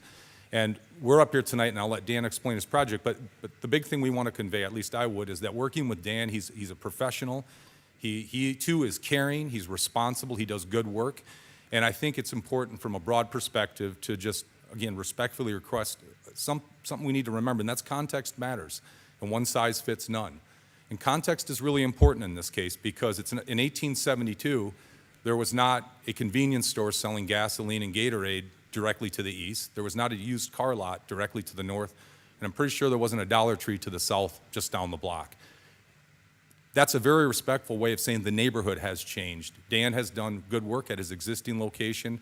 I will let him describe the building condition and some of the reasons why he's asking and what he wants to do. But again, for the record, your staff, your commission, high fives to them. They do a great job. They've been helpful, but we respectfully request that you consider and approve removal of 2327 from the Broadway Street Neighborhood Conservation District. And I'll turn it over to Mr. Rivas. Good evening, everybody. As I've discussed in the last meeting that we were here for, I'm not about just getting rid of buildings. I like history. Like I said, I remodeled this 1911 brick farmhouse myself, and I think history's great. Two things. I said, you know, I don't know how I want to start this, but my son's going to be taking over a business. I'm passing this family generation down to my son, and I'm still going to be involved. But anyway, you know, we've been down there 31 years at the 2311 Central location and serving the downtown and the city of Dubuque residents for a lot of years. Actually, Big A started in 1979. But we're busy and we're growing and we need to add some staff and we need the room. We do a lot of commercial fleet vehicle work for like businesses that are downtown, you know, like your Geezy Sheet Metals and A&G Electric, and these guys got these big vehicles. And our building was a Tegler dealership. So the ceilings aren't real tall on it. My guys can't get underneath the vehicle without crouching down to the ground to work on them because I can't get them high enough. And we're busy with a lot of those vehicles anymore. So for me to better serve the community and take care of my employees, which is 14 families, and to keep growing like we're growing, I need to expand my building. I need bigger bays. I need to make some taller bays, and that's going to eat up my parking lot, which I don't have enough room for now hardly. So removal of this building from the Historic Commission, which is deteriorated past the point of rebuilding. You know, like I said, we've had, you know, John Groner drove around it. Dan Davis worked on it for years, Davis Construction. It's beyond the point of repair. You can never, you can't put the money into it to get it back out of it any way, shape, or form. So for me to have that room for parking will allow us to expand our business, add some employees, add to the economic of downtown and the looks. I spent a lot of time and pride making our business and our building look good, and to remove that building would be a good thing. It'll allow us to grow, communicate more to the city economically, and have my employees live downtown. And I like downtown. Don't leave downtown. I like it down there, but in order for me to keep it where we're going, I need the room. So much more I can say than that, but I mean, it's not sure the building's repair. Chris has gone through it. Danny knows the building. It's been neglected for 5 years, and it can't be rejuvenated anyway. You know, and I'm not, like I said, I'm not a guy that likes to tear stuff down. If it was fixable, I'm all for it, and I would do it, but it's not. You know, it's not. You can't get good money after bad money. You know, we're all taught that. So. Thank you, Dan, for your comments, and thank you, Dan, for your comments as well.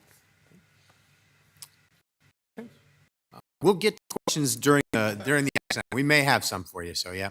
Thank you, though. All right, do we have any other public input?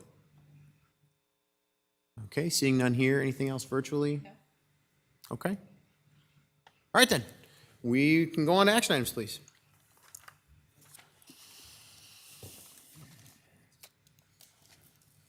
Action item number 1 is Big A Auto request to alter the Broadway Street Neighborhood Conservation District boundaries.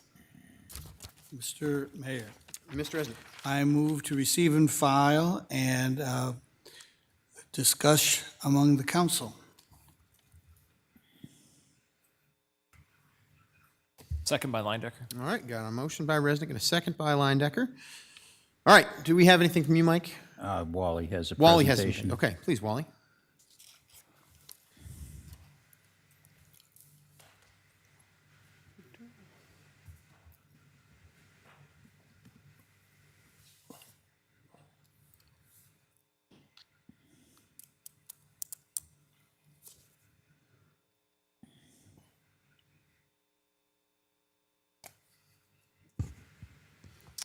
Good evening, Mayor and City Council. Wally Wernemont, Planning Services Director. Once again, this is the request for Big A Auto to alter the Broadway Street Neighborhood Conservation District boundaries. And I have a presentation I just want to put together real quick to kind of explain some discussions with regards to economic non-viability, what's altering the Conservation District boundaries, some background information, and the recommendation from the Historic Preservation Commission. What you see before you here is the actual boundaries of the Broadway Street Neighborhood Conservation District map. The property in question is the area that's shaded in yellow. The adjoining property was recently removed by the City Council action a couple of council meetings ago, so that boundary has been adjusted for that. This is some photos of the existing property, or just taken recently with regards to multiple facades of the property. That's a question that would be like to be removed from the Conservation District boundary. And then on April 18th, 2024, the Historic Preservation Commission approved removal of the rear addition of the property, noting that the demolition of the rear portion of the structure would not detract from the historic front portion of the structure. And in this drawing, these photos were taken back in 2024. We kind of highlighted those areas in yellow of what was approved by the Historic Preservation Commission for removal based on the condition and the deterioration of those portions of the building. This is just an aerial photo showing the Central Avenue block. The properties in question are outlined in red. Once again, that larger L-shaped one has already been removed from the Conservation District through previous council action. And then the remaining property is the building that's located in the red square box. This is just showing the setbacks in the neighborhood. Everything's pretty much built up to the property line, including the proposed building and then also the former key line structure to the right. As you see, there's kind of a step back from the Big A development that was occurred there to the left of the property. So why is economic non-viability not being considered? This was brought up by a couple council member or individuals, Historic Preservation Commission. I did receive some questions from the media with regards to that too.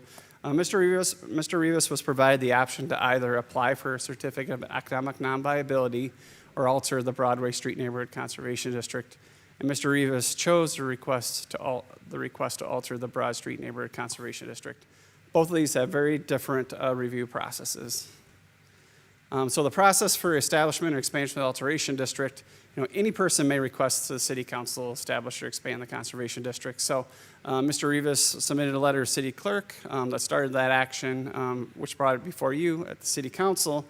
With regards to having 4 different options. You can approve or deny that request at the next city council meeting after receiving that letter, set the request for consideration in a subsequent meeting, or set the request for a public hearing, or refer the request to the Historic Preservation Commission for a recommendation. That latter one, number D, is what you approved at the last city council meeting. So that started the chain of events. So at its next regular meeting, if the referral is made by the city council, the Historic Preservation Commission will review the request and make a recommendation to the city council to either approve or deny the request, or they could table it and request some additional information for a specified period not to exceed 60 days. There's a whole bunch of other information in there, that paragraph that just talks about actions by the commission. The one thing I just wanted to highlight is shown here in yellow, and in determining whether to recommend approval or denial of the request, the commission will consider whether the proposed conservation district or the expansion or alteration of the district has historic or architectural significance to the community. So that's the only role that the Historic Preservation Commission has with the modification of the boundary. They need to look at the building if the building is architecturally historically significant. That doesn't get into the level of economic non-viability, which they're actually looking at the physical structure of the building and whether it's feasible to make a reasonable return on the property. Included in your packet is the letter of recommendation that came from the Historic Preservation Commission, and by a vote of 5-0, the commission recommends the City Council that the building at 2320 Central Avenue be kept in the Broadway Neighborhood Conservation District, and that's based on the building being National Register criteria A and C, as noted in all the surveys that they have in the National Register program staff of the State Historic Preservation Office. And between our city council meeting and when we met last, we actually reached out to the State Historic Preservation Office. Chris Happolson, our historic preservation staff person, contacted the National Register program staff, and they provided the email, and they concurred that the property is National Register eligible under criteria A for its association with the Dubuque Historic Brewing and Bottling Industries. They said additional research is recommended to confirm the property's local significance under criterion C, which is architecture. This is a photograph of that building in the 19th century of what it looked like. And there's just a comparison of the existing structure to the right and then the structure as it was shown in pre-1900. The next step in the process is at the next regular meeting, which is this meeting, following the receipt of the recommendation of the commission, the city council will approve or deny the request or refer the nomination back to the commission for modification. And once again, there is no set criteria. Keeps bouncing back and forth on me. There is no set criteria for the city council to follow in making a determination of the alteration of conservation district. This allows city council to weigh in multiple factors when determining whether to approve the alteration of the district boundaries. Now, I included a pretty detailed memo at the last city council meeting, identified several criteria you could look into. I've done that with multiple other properties when we're looking at removing structures from the conservation district boundaries. Just to touch on some of them, once again, what is the conservation district's purpose? It's there to protect historically and architecturally significant areas, preserve their economic, social, and affordable housing value. We talk about neighborhood character, its relationship to the street, walkability, and the cohesion of the neighborhood. We talk about mixed-use building benefits, commercial use in the existing structure. There are some residential units up above, which I believe some are being vacated when Mr. Rivas told us at the Historic Preservation Commission. Once again, mixed use supports walkability, neighborhood services, and economic activity, and it helps encourage use and preservation of older buildings. We also talk about housing preservation. There's 4 existing apartments in the building, which contribute to the city's limited housing supply.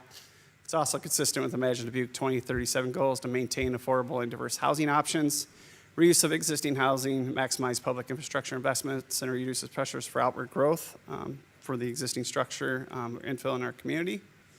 And then there are alternatives to demolition. The property is on a separate lot and can be sold for rehabilitation or continued use.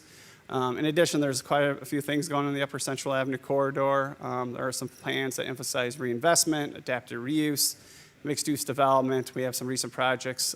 The Union Pharmacy building is being rehabilitated. We have Convivium that's done some property, the Holy Ghost property, several as we move down Central Avenue with regards to redevelopment, and then planned infrastructure improvements support a connected, vibrant, walkable corridor. Now, there's also potential benefits of demolition and business expansion, like Mr. Rivas was indicated. Business growth and investment allows the existing local business to expand operations.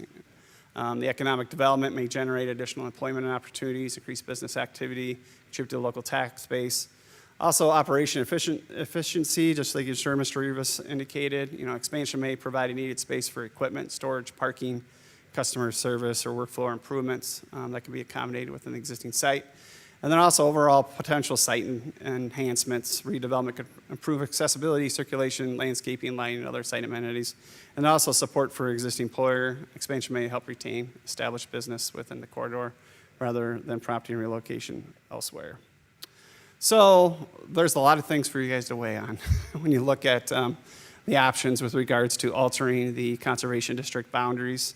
If this were to come tonight, if you make a decision to approve it, you adopt the ordinance that goes into place, and the property is then carved out of the conservation district. If you were to deny the request tonight, Mr. Rivas' option would be to go back to the Historic Preservation Commission for economic non-viability. That's where they look at the physical structure of the building, identify if there is a reasonable economic return with regards to the property, and then go through that entire separate process, which is a little bit different from what was before you tonight. So that's all I have, unless you guys have any questions. All right, thank you, Wally. Appreciate it. Let's have discussion. Mr. President? Well, first of all, I appreciate that the Historic Commission is doing what we asked it to do, which is to point out that there is some historic significance to this property. Right now, of course, we are emphasizing business support on Central and White Corridor. And we've got a condition report by the owner. It's very poor, corroborated by our own Mr. Staver. The city council included this property in the conservation district, and the city council can remove it from the conservation district. And I think that, to me, it's an easy choice that this isolated, dilapidated property standing in the way of business development should be removed. So no questions there, but that's where my mind is right now. I would like to hear from other council members. Thank you, Mr. Mayor. Thank you. Mr. Spring. I know it's never fun to tear down an old building, And yes, this building had some character, but my biggest concern is if we make the owner keep the building, he has approval to demo the back half. If there's a 6-inch separation going on in that wall, I just have a feeling that rest of that back wall is just gonna fall down with it. And then he's gonna have a big exposed building that's gonna have way more problems, and we're almost forcing him to save it. And we're trying not to, to kind of piggyback off of Mr. Resnick of the idea of we want expansion on Central Avenue. I hate to lose the building, but I also want to keep a good business that's been good to the neighborhood. So I would definitely be approving this if we get to that point, because it just makes sense to me. Sometimes we got to lose something to gain something else. So thank you. Thank you, Mr. Sprague. Ms. Russell? I find it a little frustrating that it's come to us as, should we remove this building from the district? Instead of, are we approving the demolition of this building? Which is really, I think, what we're being asked to do. And so we have this historic preservation district. We have identified the fact that this is a historic building. And when the person had the choice of making the presentation to the commission, it would have been simpler had they just been upfront and said, I'm planning to tear this, I want to tear this down. How can I, what do I need to do? Instead of just removing it from the district and then, oh yeah, and after we do that, then we're going to tear it down. Because I think the way it's presented to me is that we have a district, we have a historic building, and there's no question that it's historic. I'm having a hard time with that piece of it. I truly understand business development, that businesses want to expand, they want to move forward. I can certainly appreciate that. But this is challenging. This is such a challenging decision. I want to hear more from others. Thanks, Ms. Russell. Ms. Wethel first, then Mr. Saber. I think I'd like to piggyback off of what Councilmember Roussel stated, which is that this is a process that maybe we need to reflect on. First of all, I think that if a property is within a historical conservation district or preservation district, that rather than having the option to come to council, it would expedite the process if we had the property go directly to the Historic Preservation Commission. I think right now we're offering this step that slows the progress of the decision. And so revisiting the process to me might make the most sense in reflection of where this property has gone. I guess the word I think is frustration, because my hope was to learn more about economic non-viability. I understand old homes. My home was built in 1901. I understand that there is an assessment process that formally can be done. We have a number of great professionals in our community that do that go into a building, that they assess the building, they then report the economic viability or non-viability. That process to me is what I guess I was hoping that we would receive more information on, because it would make the decision more crisp and clear for me. And so I think in the future, just if this were to be brought at a different property, at a different time, whether it's a year from now or 5 years from now, I think the discussion of economic viability or non-viability is an important one to have when we're looking at our historic structures. I also understand the importance of the highest and best use of a property as it relates to development cost and renovation cost. And so I don't deny the cost itself, even if Mr. Rivas was interested in preserving this building, the cost associated with that preservation and development without considerable dollars. And that is why it is so important that we have historic tax credits at the state level, that we continue to advocate as Dubuquers that historic tax credits are just crucial to redevelopment. And I wish that the path to redevelopment was seen as more important by our state and federal partners.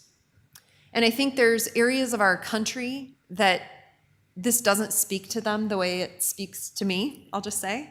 I wish that it did, because I think that that prioritization would make decisions like this easier for people who own these properties, to try and preserve them if they were able. So I too would appreciate just hearing from one another.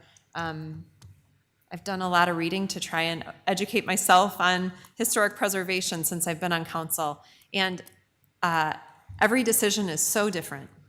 Every property is different. Every history of a property is different.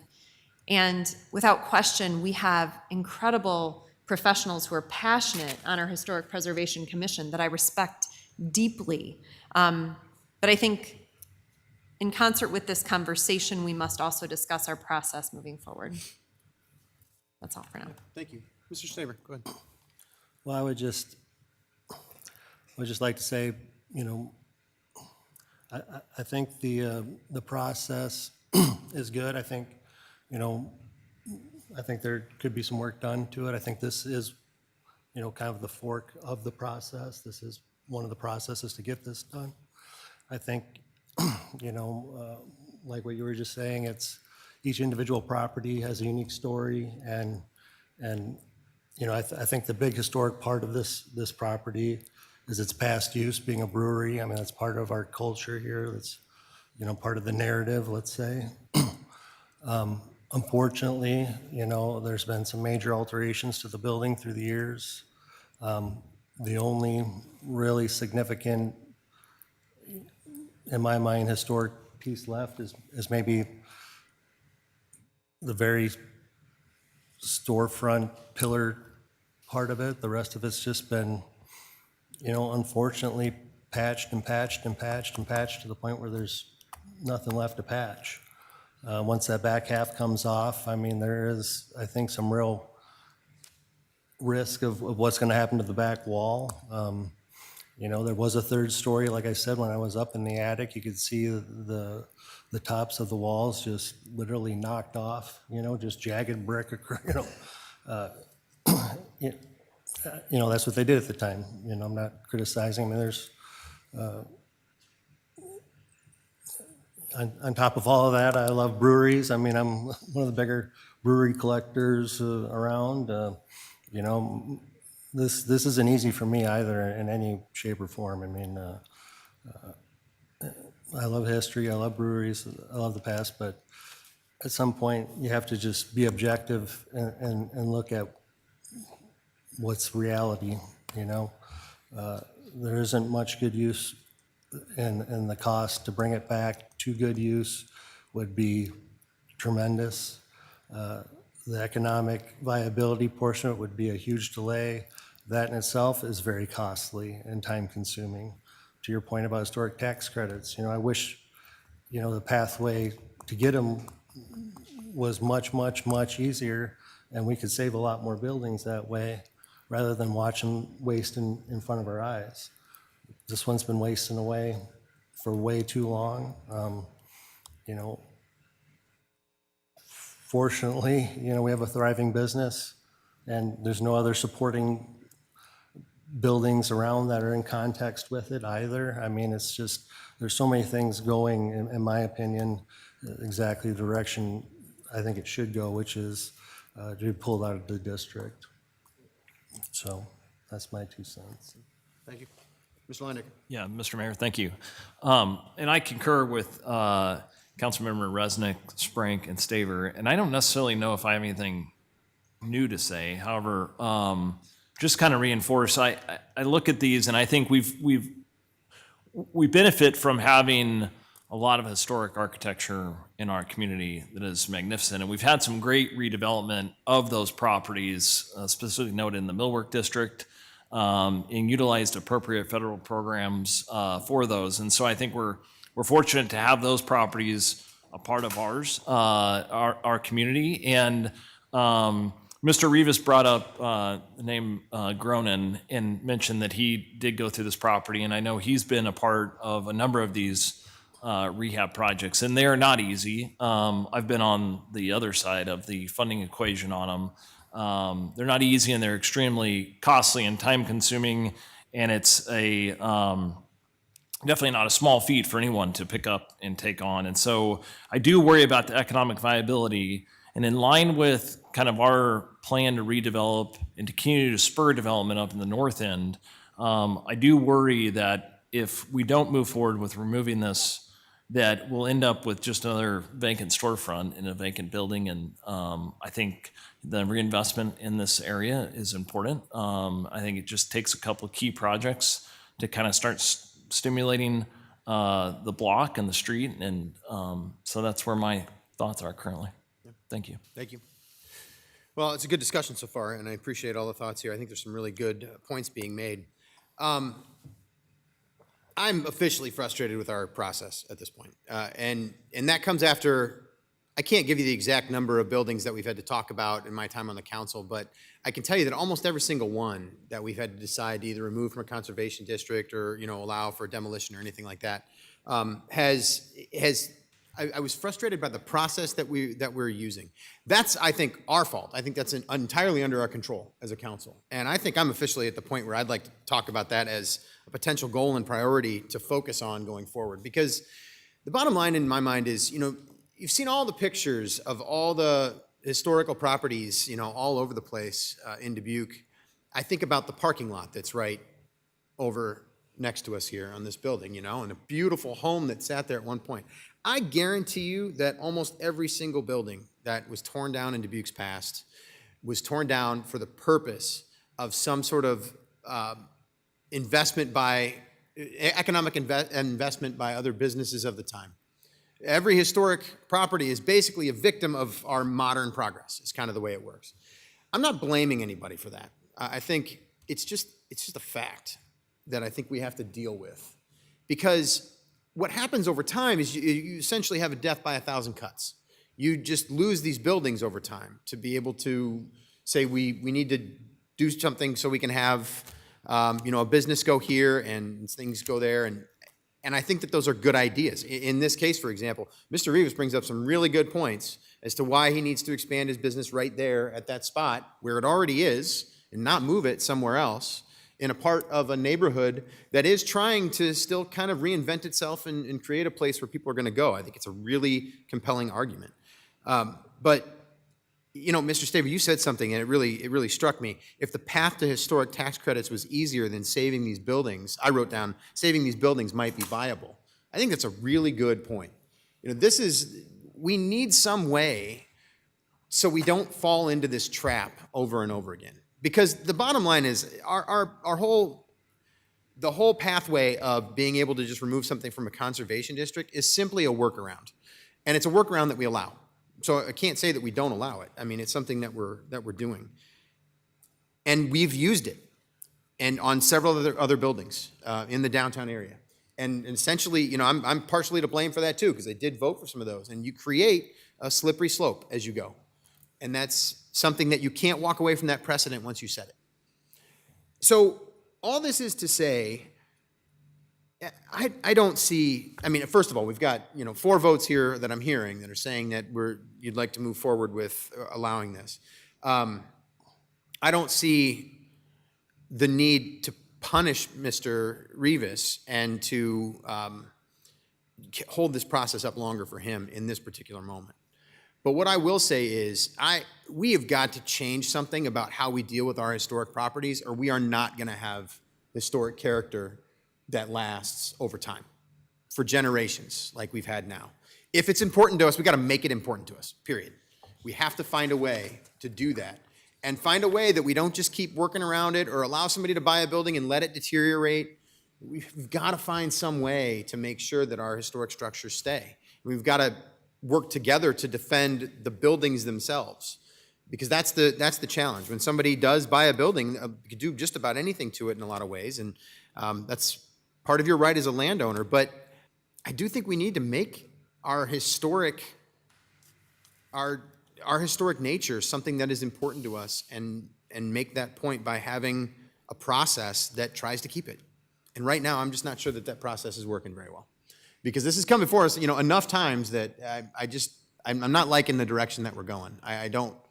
I personally don't want to leave a legacy of, knocking down a bunch of buildings in Dubuque. I just don't think it's a good thing for us to do. So I'd like us to fix it, is what I'm saying. That's just my point. I'd like us to fix it. I don't intend to vote against this idea for Mr. Rivas tonight, because like I said, at this point, I think it would just be us using him as an example, and I don't think that that's fair. What I will say, though, and one more point in this, I don't like taking these decisions on people's words. Mr. Staver, I trust your opinion. I know you've done things with buildings. You know what you're talking about. But you're just giving me your word. I'm taking Mr. Rivas' word. I'm taking the word of Mr. Cronin without Mr. Cronin even being here. I want some proof of these buildings and their viability. That's what I would really like to see. I'd like to know if these buildings are actually viable. I'd like to know if you tear down the back, is the wall going to fall over? Can somebody tell me that? I don't like making a decision without that fact in front of me. It feels really weird to sit in this seat and have to make a decision just based on people's word when you can get facts. So I'd prefer the facts going forward, and I think that's something we should think about too. So I appreciate you just giving me a moment, because I've said a lot here, and I do think that we should have this conversation further going forward. But in this case tonight, I think we should move forward with this request and help get this project on the way. Mr. Mayor? Mr. Resnick? I move that 2327 Central be removed from the Broadway Neighborhood Conservation District. Second by Leindecker. Can I intervene for Yeah, 1 second? Karen, go ahead. Because this is an ordinance, I'm wondering if by chance you intend to make a motion related to the ordinance, if you want to do the waiver motion first. So we would need to waive the 3 readings or have If first you reading of want, the ordinance. or do first reading. I just wanted to put that out there. Because we have to change the ordinance to remove it from the Conservation Correct. District.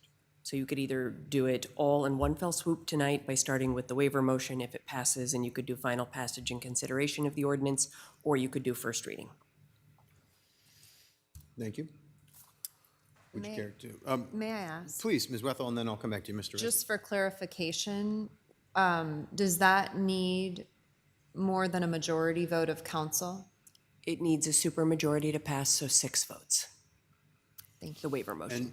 And the waiver vote for the 3 waiver, readings for the clarity. waiver. The actual ordinance passage itself just needs a simple majority. So if there's a simple majority, we'd have first reading of the ordinance, correct? If there's a simple majority on the waiver motion, yes, you could then convert the motion to just first reading. If you get the supermajority on the waiver motion, it simply takes a simple majority for final passage and consideration of the ordinance.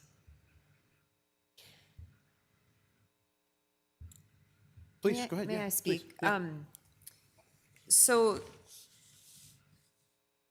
I think you said it, Mayor Kavanaugh, that I don't want to punish Mr. Rivas for our lack of process clarity. But we do need that clarity. And so I think it is upon us at goals and priorities. I know I will list this as something that I think is an important piece of how we interact with our board and commission out of respect to them, out of respect to property owners. I think because of, I would agree with you that I need proof of viability if I am to consider viability in the future for these properties. And so I think that within the context of clarifying our process, we need to make that piece of viability maybe a more important piece than we have it as it is currently in our process. I do not want to slow the process for Mr. Rivas, and so I intend to support tonight. Thank you. Wally? Yeah. I just want to bring to your attention, we are in the process of updating the Unified Development Code. This ordinance is actually in our code. We're hearing you loud and clear of changing the process with regards to going through economic non-viability before we take to the steps of altering the conservation district. So as we move forward with the update to the Unified Development Code, planning staff will work with that and be able to bring an ordinance to you as part of the larger whole of the Unified Development Code that will address that comment, unless you want something brought to you earlier. So. What is the length of that process, Wally? So currently we have a staff draft that we're reviewing right now. It was going to be an update. It's basically turned almost into a complete rewrite. So ideally we were looking at trying to have that completed by March of this year. We are about 3/4 of the way through the ordinance with staff time to be able to review that. So we're quite possibly looking at probably another 4 to 6 months with regards to take it all the way through the process. If I may, I would request that that process be expedited. I feel like I grieve every time that I have to vote this way. And I don't mean it out of disrespect to Mr. Rivas and the situation he is in, and I'm incredibly grateful. As we reinvigorate Central and White, I want people who own businesses, who have been committed to the community, to grow their business there. And so that weighs very heavy on my heart as I make this decision tonight. But I would ask that we consider requesting staff to expedite the process of review of our process. Yeah, duly noted. Chris Olson and myself have already reviewed Chapter 10, which is our current ordinance. We have always identified that the demolition portion of our conservation district needed a lot of work to get done through, to be revised. So that is something we've already reviewed and we're already taking steps towards. So that'll be something to come earlier. Mike, go ahead. Mr. Mayor, I appreciate that that's Councilmember Wethel's opinion. But as Wally said, it is part of the entire Unified Development Code, which is a big picture, and it's a bigger picture than just this one section. We'd be happy to just bring this one section to you if that's the desire of the majority of the council.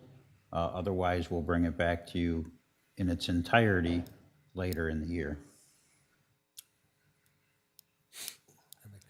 Thank you. Yeah, Mr. Staver. Yeah, I was going to say essentially what Mike said. I think because this is such a hot button and because it is, has potential, to delay people to even the cost associated with going through this and then potentially being turned down. A lot of people just don't do anything. Mhm. So that's how they get, I think, to here. Yeah. Where, if we made the process less cumbersome, but still a better process, where we don't have the go around, but the process could be faster, easier, and cheaper for the person, and then the historical part of it could still do their job, and I think that's where we want to be, just because of the number of old buildings we have here, the passion we have for them, and this, like Ms. Wethel said, it's an emotional thing to decide this. This isn't easy, but at the end of the day, I think you have to be objective in this case, and going forward, just make it the process, in some ways, better in that they don't have this way to go, but also better in that it's an easier process. All right. So the current issue before us right now, before we move on to an actual motion for the action item itself, the issue right now is, are we asking Wally and the planning staff to come to us with just this section of the historic preservation aspects of the Unified Development Code before they come with the whole Unified Development Code rewrite? I've got Mr. Staver and Ms. Wethel saying absolutely. I'm seeing heads shaking yes on the other end of the table. I'll agree then. So yeah, I think if you couldn't expedite that and bring that to us in an earlier date than what you were intending to bring the Unified Development Code, we would appreciate that. So it shall be done. Okay, thank you very much. We appreciate your willingness, Wally, and your team. We do appreciate your work. Okay, Mr. Resnick, I'll look to you for a motion here if you care to make it. You're listening closely. I am. I move that 2327 Central be removed from the Broadway Neighborhood Conservation District. And I further move that the requirement that the amended ordinance be considered and voted for for passage at 2 council meetings prior to the meeting at which it is to be finally passed be suspended. Is that correct? I said the amended ordinance. I think you can do, hold on, let me think about this for a minute. I think you do receive and file and further move that the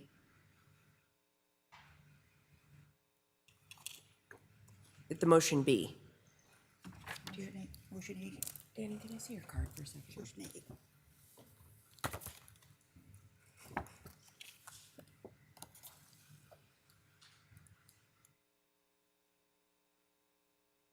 So you can do receive and file and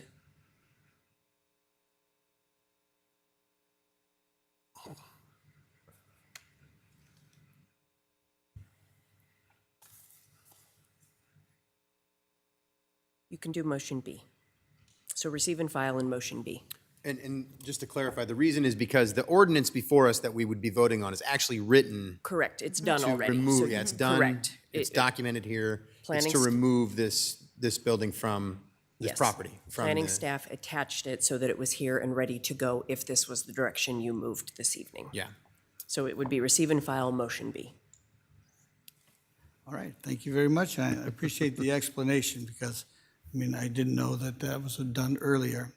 So I move that we receive and file. I further move that the requirements that a proposed ordinance be considered and voted on for passage at 2 council meetings prior to the meeting at which it is to be finally passed be suspended. Second by Leindecker. I've got a motion by Resnick and a second by Leindecker. Do we have any further discussion? Everybody clear on the motion here? Okay. All right. Trish, would you call the roll, please? Leindecker? Aye. Roussel? No. Resnick? Aye. Sprank? Aye. Staver? Aye. Wethel? Aye. Kavanaugh? Aye. That motion passes 6-1. Mr. Mayor, Mr. Resnick. I move final consideration and passage of the ordinance. Customarily, the Second by Leindecker. person that voted the first I was time. waiting go ahead for and you to say second. something Yep, else, sorry. No, that's all right. Yep. All right, so Mr. Resnick, the motion there, Mr. Leindecker, seconded. Trish, would you call the roll, please? Leindecker? Aye. Roussel? No. Resnick? Aye. Sprank? Aye. Staver? Aye. Wethel? Aye. Kavanaugh? Aye. That motion passes 6-1.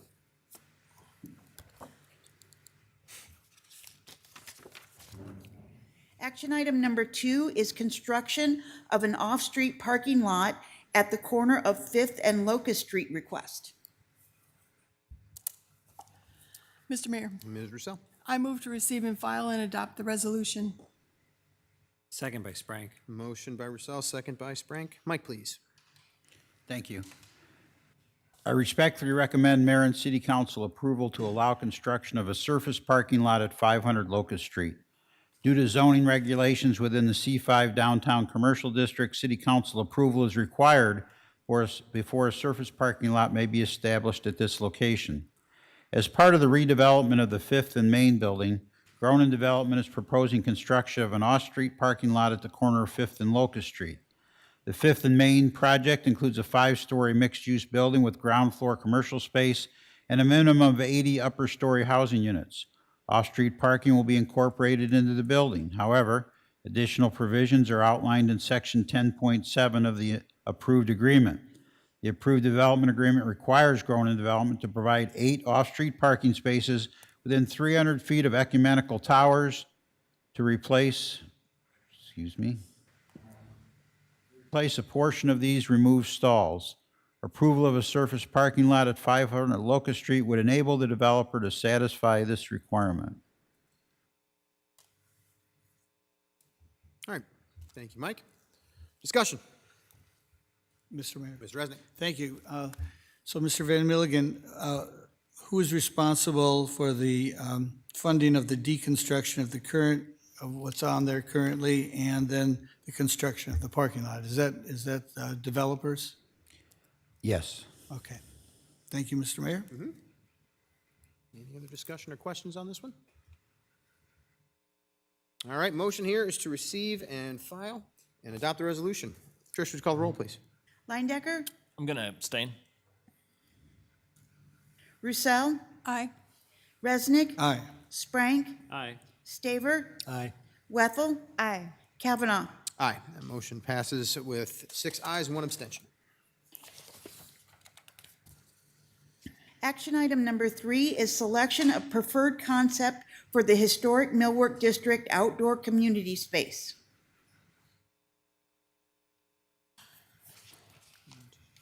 Mr. Mayor, Ms. Russell? I move to receive and file and approve. Second by Wethel. Motion by Russell, second by Wethel. Mike, please. Thank you.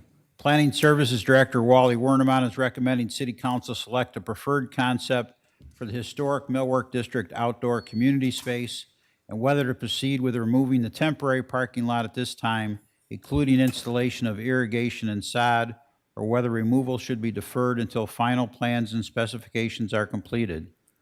Based on community input and project goals, Wally Werneman has identified Concept 1 as the strongest option. However, Council may choose any concept that best supports the long-term vision for the central community gathering space. On January 21st, 2025, the City Council approved Confluence as the consultant for community engagement, design, and construction management of the historic Millwork District outdoor space. Confluence has been working with the Planning Services, Economic Development, Parks and Recreation, and Transportation Services Departments, along with a 19-member project steering committee composed of Millwork District property owners, business owners, and residents, as well as representatives from Dubuque Main Street, Greater Dubuque Development Corporation, Dubuque Initiatives, and Dubuque Forward. 3 concepts, Concept 1, Concept 2, and Concept 3, were developed by the design team and presented to the public for review and feedback. The Planning Services Department, along with Confluence, presented these concepts on January 20th, 2026, during a City Council work session. Concept 1, estimated to cost $2,687,505.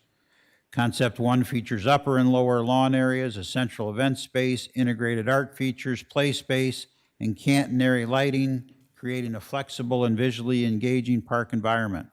The public praised its curving layout, strong event feel, and opportunities for future seasonal uses, such as an ice rink. Overall, it was the highest rated and most widely supported concept. Concept 2, $2,208,030, emphasizes open lawn areas, native planting, stormwater features, and play space arranged in a stylish, asymmetrical layout. Respondents appreciated features like the holiday tree, seating options, and integrated planting design. It was well received, but did not garner as much enthusiasm as Concept 1. Concept 3, $2,302,270, includes a lounge lawn, outdoor table tennis area, stormwater swale with native vegetation, patio spaces, and a stage area. People like the stormwater swale landscaping, amenities, and patio environment, but noted a desire for more green space. While positive reviewed, it ranked lower than Concepts 1 and 2. Alternative Concept 1A, $2,640,975. An additional option, known as Concept 1A, was developed at the request of the city manager. This concept was also presented during the City Council work session. Building on Concept 1, this alternative incorporates angled parking along the park edge, resulting in 10 additional parking stalls. As part of the concept review process, several design considerations associated with Concept 1 were identified, included changes to park size and green space, removal of the play area, adjustments to pedestrian circulation between 10th Street and the green space, potential vehicle headlight impacts into the park, and reduce flexibility for community events and placemaking opportunities. While Concept 1A addresses concerns related to parking availability, public input generally reflected stronger support for preserving park space and maintaining the site's role as a community gathering space over retaining additional parking spaces. Temporary parking lot removal and interim improvements. Council direction is also needed on whether to proceed with removing the temporary parking lot at this time, including installation of irrigation and sod, or whether removal should be deferred until final plans and specifications are completed. Option A would be to remove the temporary parking lot now. Proceeding with removal at this stage would allow the project site to begin transitioning towards a preferred community space concept.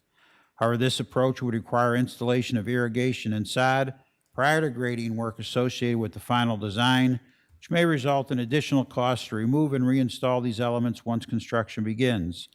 This process is currently included in our fiscal year 2026 budget.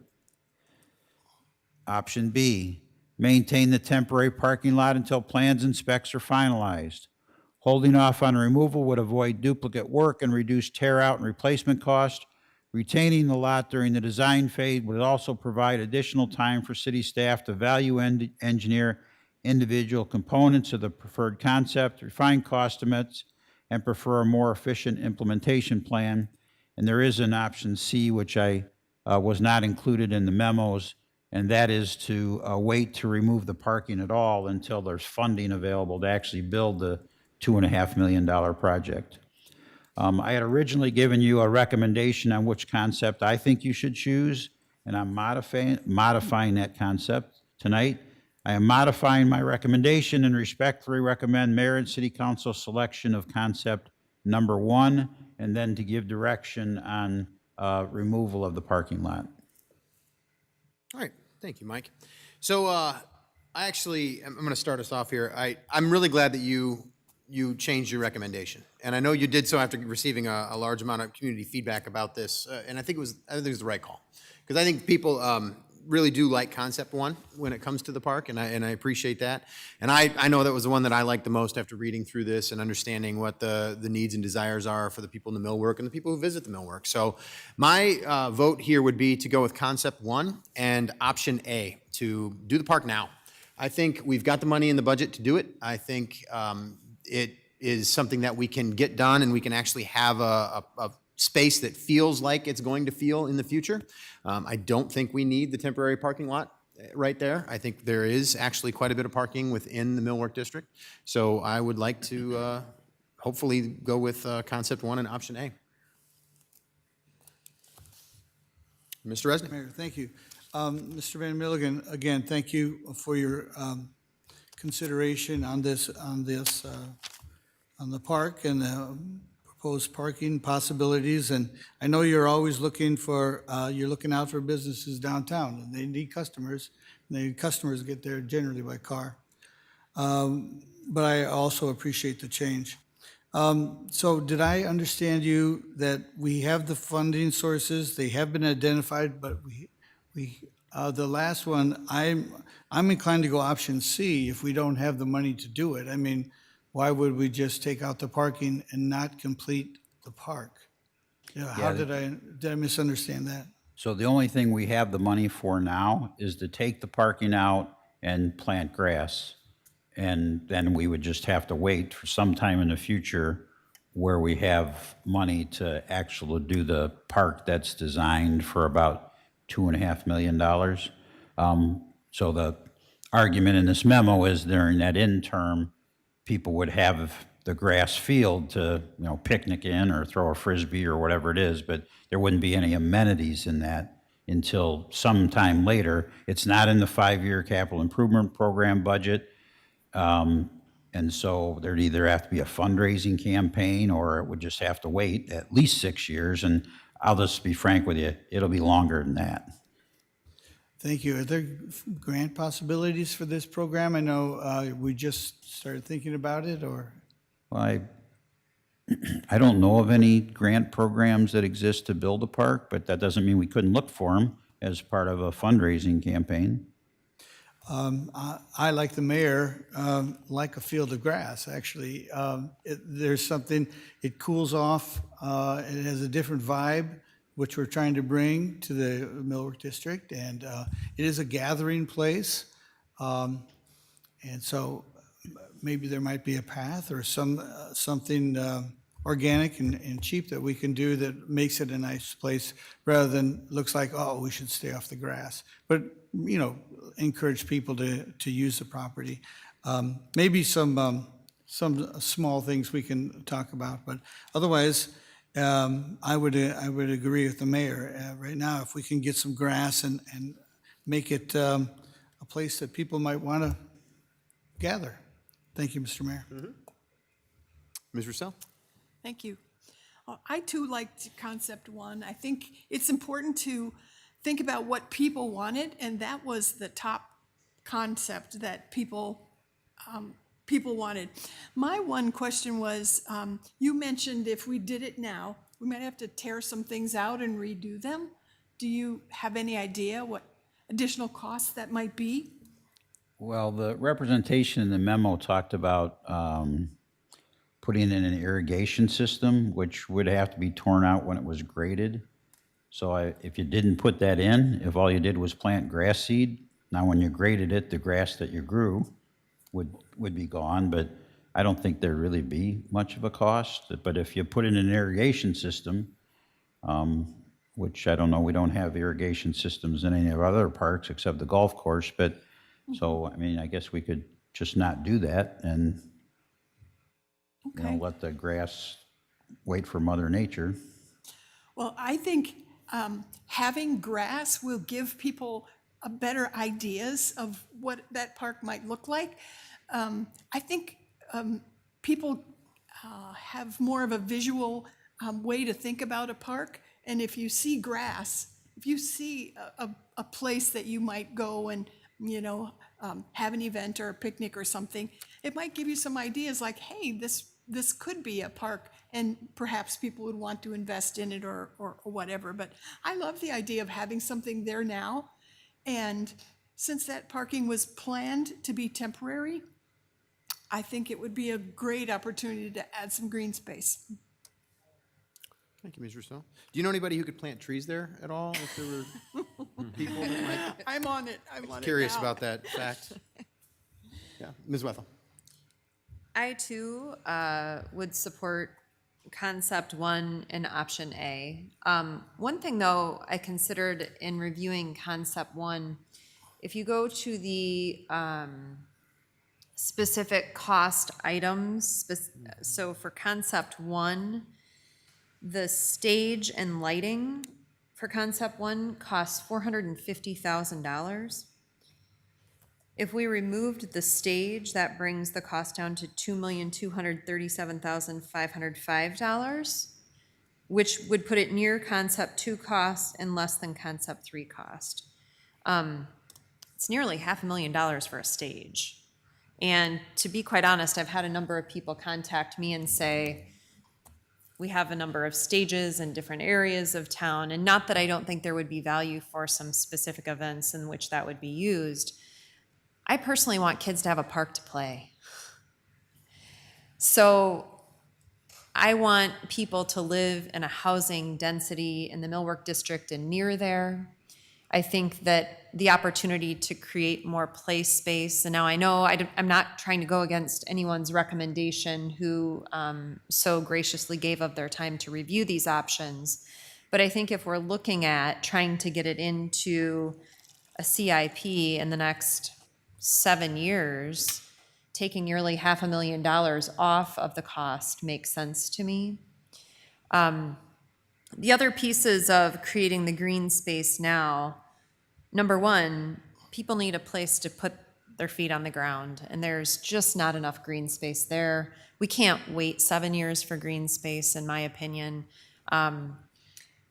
I also think as we visualize and try to grow branding opportunities or community buy-in that would potentially help fund this park or pieces of the park, creating the space now in a green space would help people to better maybe visualize what that would get them if we are asking for community buy-in of branding opportunities and investment. So those were my thoughts. Thank you. Mr. Staver. So I think when I look at this, I think more about, you know, Parks and Rec asked for a number of additional employees, and we couldn't provide them, you know. You know, I feel like they're overwhelmed now. They're telling us they're overwhelmed by asking for additional employees. I'm afraid that this would detract from the quality of other parks, just again for quantity. And again, I think it's duplication of, I mean, we have green spaces and other spaces that I think are underutilized, and kind of to Ms. Wethel's point on the stage, she brings up a great point, because I think in some ways you diminish the other opportunities we have in town that we've invested in by diluting, you know, the specific areas we've kind of dedicated for that. And I would say, given all the change that's going on financially, you know, I would say leave the parking lot the way it is. 7 years is a long time. A lot could change by then. We may totally reimagine the whole space. And I would hate to be, I see a lot of use in that parking lot. Anytime I go down there, it's literally full. I can't imagine every time I go down there, I'll see the grass full of that many people, if you count a couple people per car. I think the community right now is using it. I don't see, if they want a open green space. I do appreciate the fact that there's events down there, and, you know, that during those events, it would be useful and appreciated, and just the green space in general, of course, is beautiful, and the cooling effect. I mean, I'm not against green space. I just think cost-wise and the staff, I think, you know, these are great ideas. I feel like, you know, the money is suggested not to be there at this point. The staff is seemingly at their threshold already. Again, I think quality over quantity, and again, the redundancy, I feel like, would warrant just leaving it as is, but that's my 2 cents. Thank you. Mr. Landaker. Yeah, thanks, Mr. Mayor. Just a quick answer is, I like option 1. I like the thought of kind of value engineering it, to Ms. Wethel's, Councilmember Wethel's point, and kind of looking at the stage and not diminishing kind of the value of some of the stuff we have there.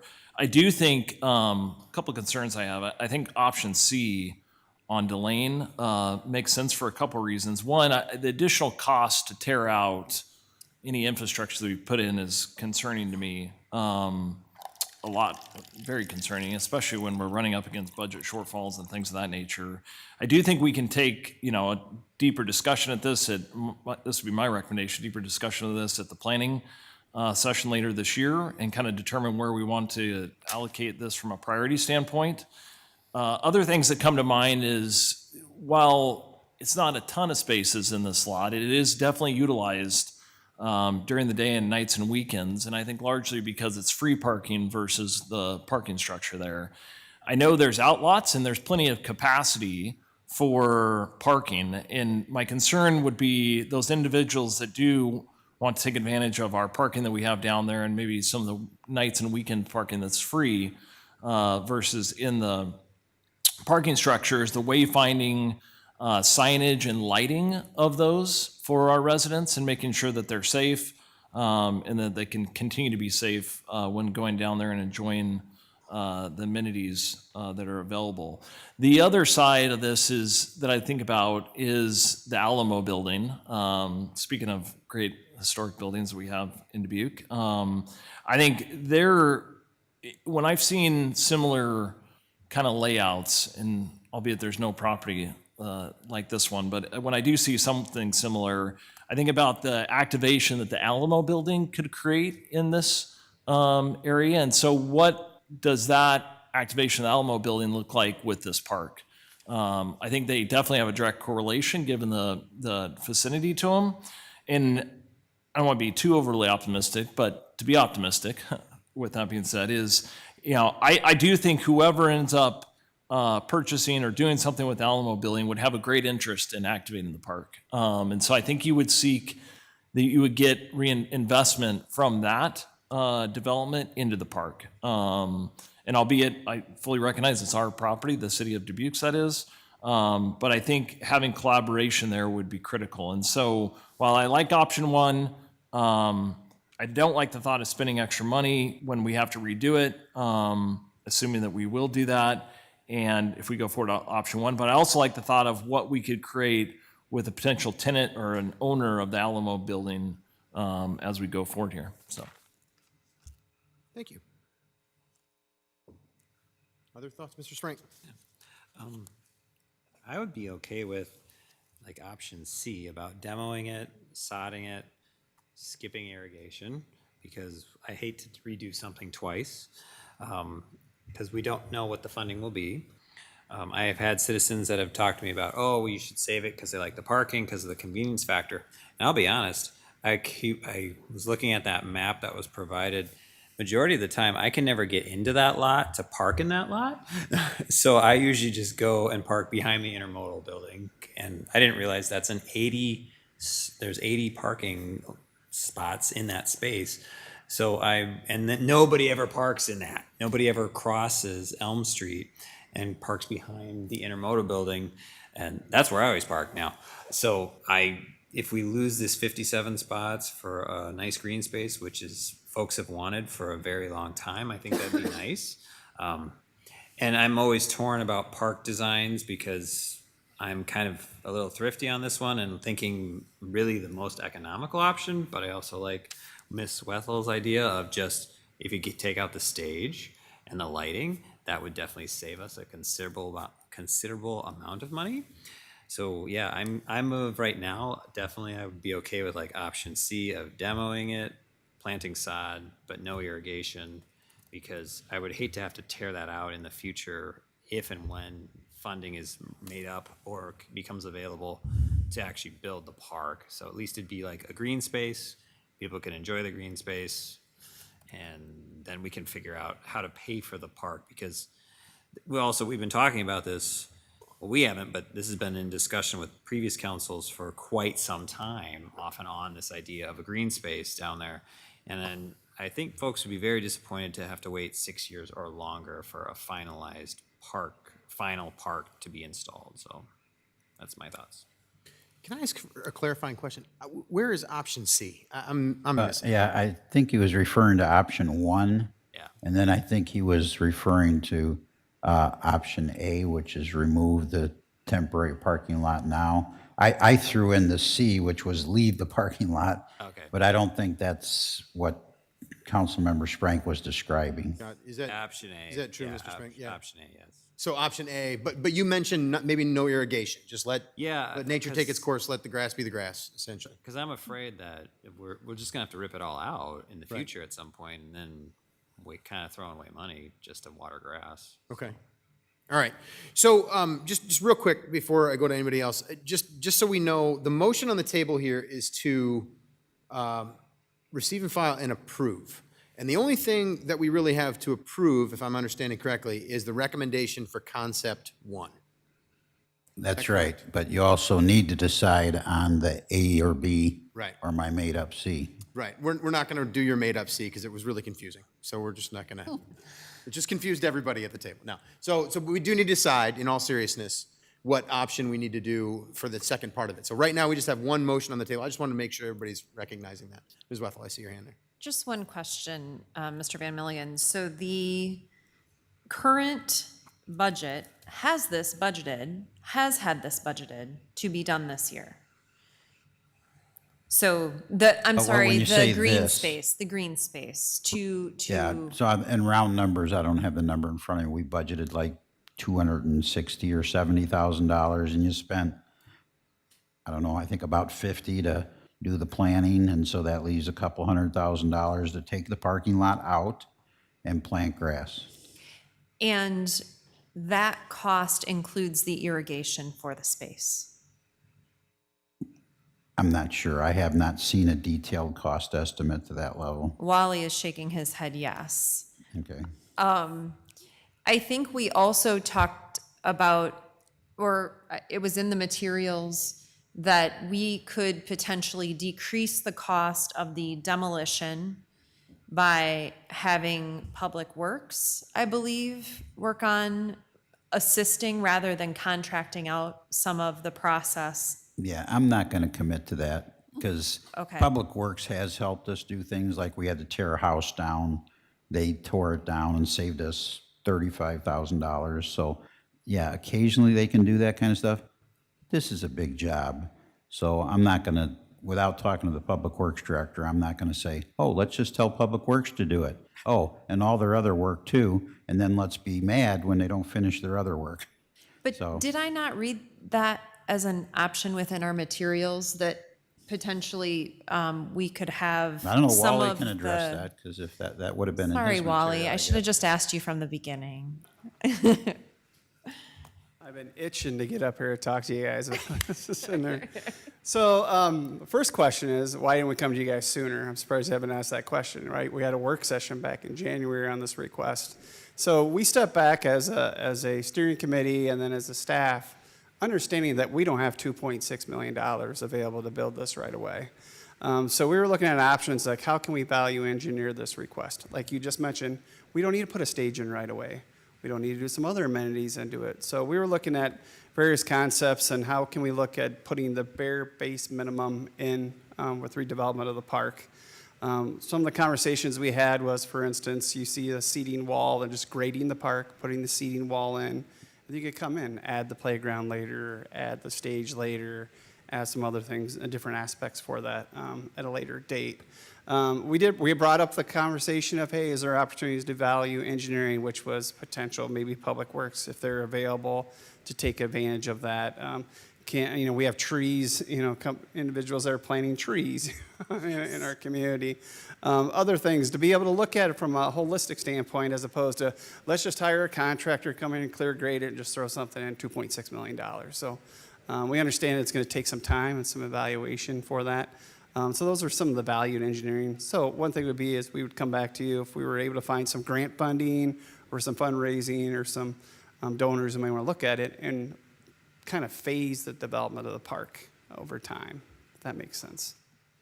And so when you say phase, that would mean beginning with the option A, which is to create green space, remove the parking lot, create green space, as we have budgeted currently. Yeah, currently we have $400,000. Our contract with the Confluence and then Fair Graham, who is the engineer to help with the bid specs for removal and everything, is $124,000. The removal of the parking lot, installation of the irrigation system, and the sod is $208,000. So we do have the budgeted funds available to do that. One other item that got brought up, which I'm glad you guys mentioned, Mr. Leyendecker, is so if we remove this park, how do we get people to that parking lot behind the intermodal facility? How are we directing people? Currently, there isn't a lot of wayfinding sign down there for parking. We do have a parking wayfinding sign that's located on Elm Street at the intersection. But if people come down here, how do we get people to those parking lots? So signage has been a conversation that's been brought up, part of the project engineering or the project group that's involved with it. So those are other things that we're kind of quite possibly looking at. If we do remove the park, how do we get people with some wayfinding signage for parking? There was also a comment, I believe it was a conversation within the steering group regarding, looking at other nearby communities such as Galena and the parking experience that they have and how that struggle of parking is something that they can experience, and yet they seem to be able to overcome it. I know that at times it feels as I'm driving around over there, I can't overcome it. But I want it to be convenient for parking. But we literally have hundreds of spaces down there currently as well, correct? Correct, yeah. So including your packet, we have over 1,600 parking spaces just in the Millwork District alone. That doesn't include the 10th and Central ramp. When we look at pedestrian walkways, walkability, that sense of place, when you're in the Millwork District, buildings are built to the property line. It creates that walkability. Some people don't mind. You can park your car and it's like, hey, I have this great pedestrian corridor. I'm walking by storefronts. I'm interacting with the public. We have this great park area with this green space for that opportunity.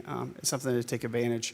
When you think of Galena, they have multiple streets. There's no teeth knocked out throughout their area. And if they do, they have like a seating area or parked area. So just creating that sense of place, that walkability. One other thing I want to mention, we have been meeting with the Rosendine property owners multiple times, probably 3 times, the Alamo Build owners, with regards to, what they're looking at doing and how the park can incorporate and flow through with their development. And they are actually in favor of having the green space, more green space at that location for their development at this time too.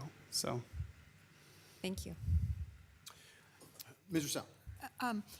I made the original motion, and I wondered if I could amend my motion to approving option 1 and option A, but without the irrigation, because I really don't want to take out and pay again for something, so to just install the grass. So can I make the motion to approve option 1 and option A without the irrigation? So just to clarify, concept 1. Concept 1 and option A. Option A, no irrigation. Yes, that would be my motion. Second? Could you discuss that? Of course, yeah, of course. Krenna, you get. Katie was the original. You were the original seconder, so yeah, that. Pardon me. Yeah. So I just wanted to discuss the concept, and I appreciate the cost of placing and removing irrigation. I understand that. But I think the earliest we can consider that we would have the funding to do this as a city is greater than 6 years from now. That's a really long time.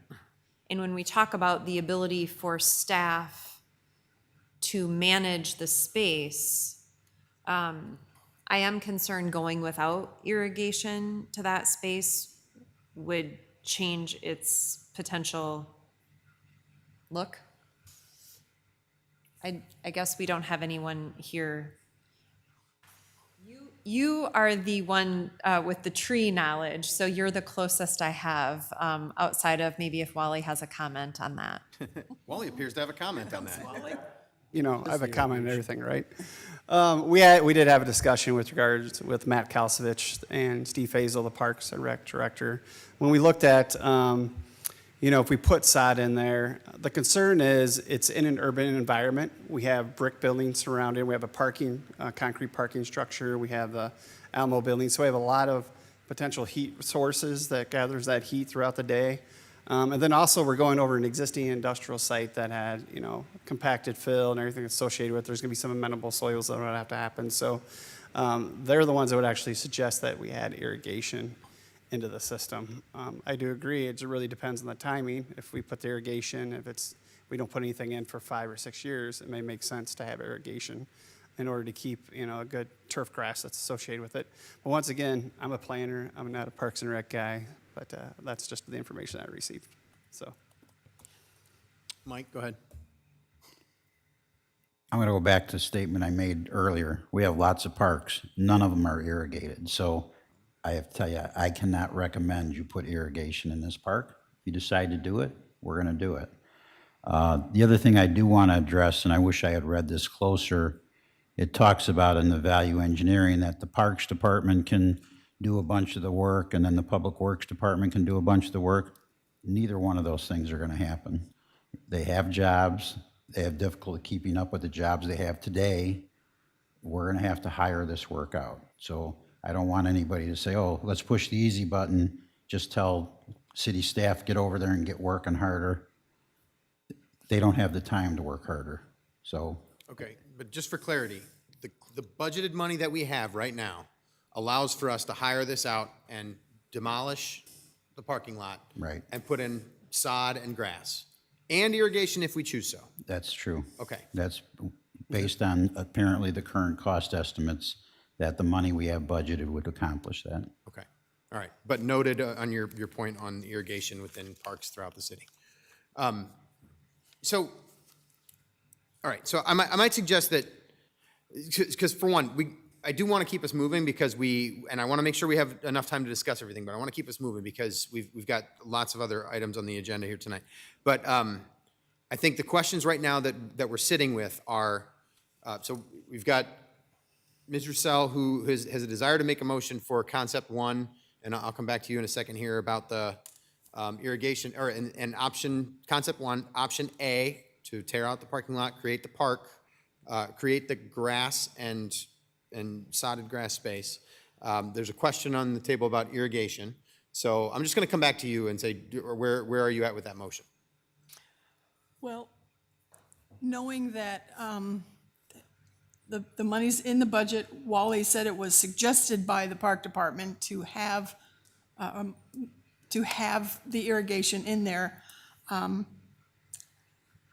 We can put it, we can move ahead with option A as suggested And I will second that. with Oh, I'm the sorry. irrigation.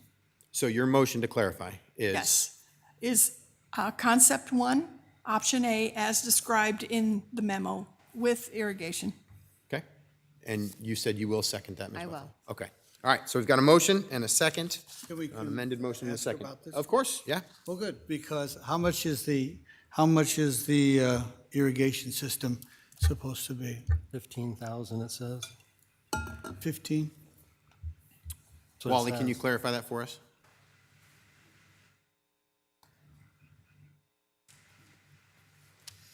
It's pretty inexpensive for an irrigation system.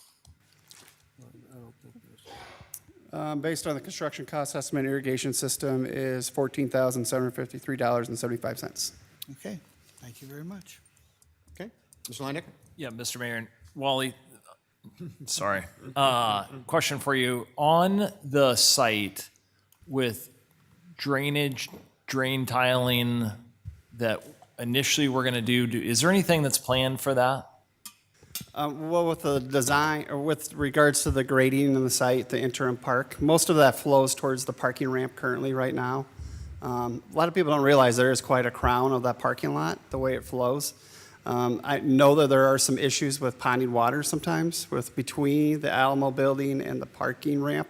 We're aware of that, especially with our conversations with the Parks and Rec Department. So, as we go through and remove the parking lot grading, that'll be something we have to address. Now, you're going from almost a completely impervious area to a green space that allow more infiltration, but there will still be some runoff. There is some capture basins. There's a storm system that's between the parking ramp and the area. The things that we talked about is still keeping the existing lights that are through the walk area, the trees that are still going to be located there. So just imagine removing the parking and just putting sod and an irrigation system in there for that. So. Okay, thank you. Yep. All right, motion here is to receive and file and approve concept one and go with option A as described in the memo. Okay. Trish, would you call the roll, please? Linedecker, Nay? Roussel, Aye. Resnick, Aye. Sprank, Aye. Staver, Nay. Wethel, Aye. Kavanaugh. Aye, that motion passes 5-2.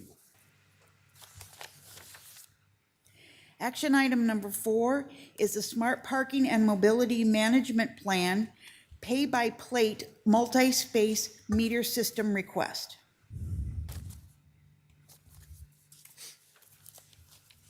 Mr. Mayor, Ms. Roussel, I move to receive and file and approve. Second. got a motion by Roussel, second by Wethel. Mike, please. I'm going to do that as soon as I get back into the agenda. Somehow I got tossed out. Must have been bad behavior. Give me a second.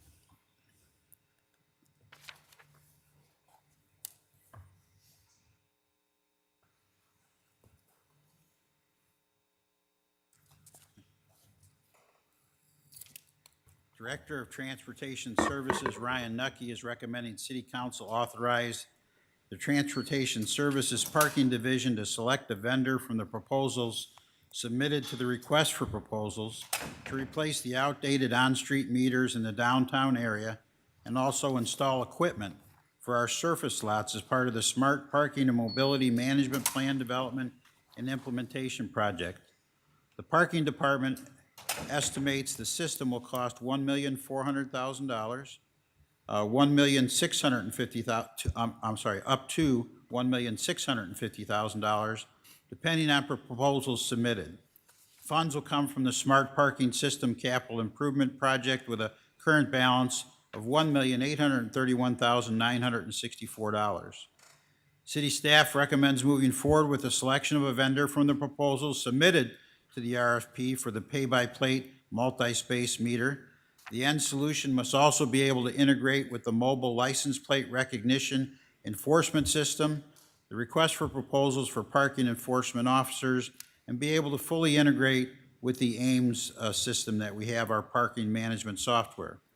Specifically, the system RFP contains project drawings that identify locations of the devices. It is estimated the city would potentially purchase up to 248 devices to be installed along streets in the downtown meter district for on-street parking, and then it describes what different surface lots would also be included. I concur with the recommendation and respectfully request mayor and city council approval to move ahead with the RFP. Thank you, Mike.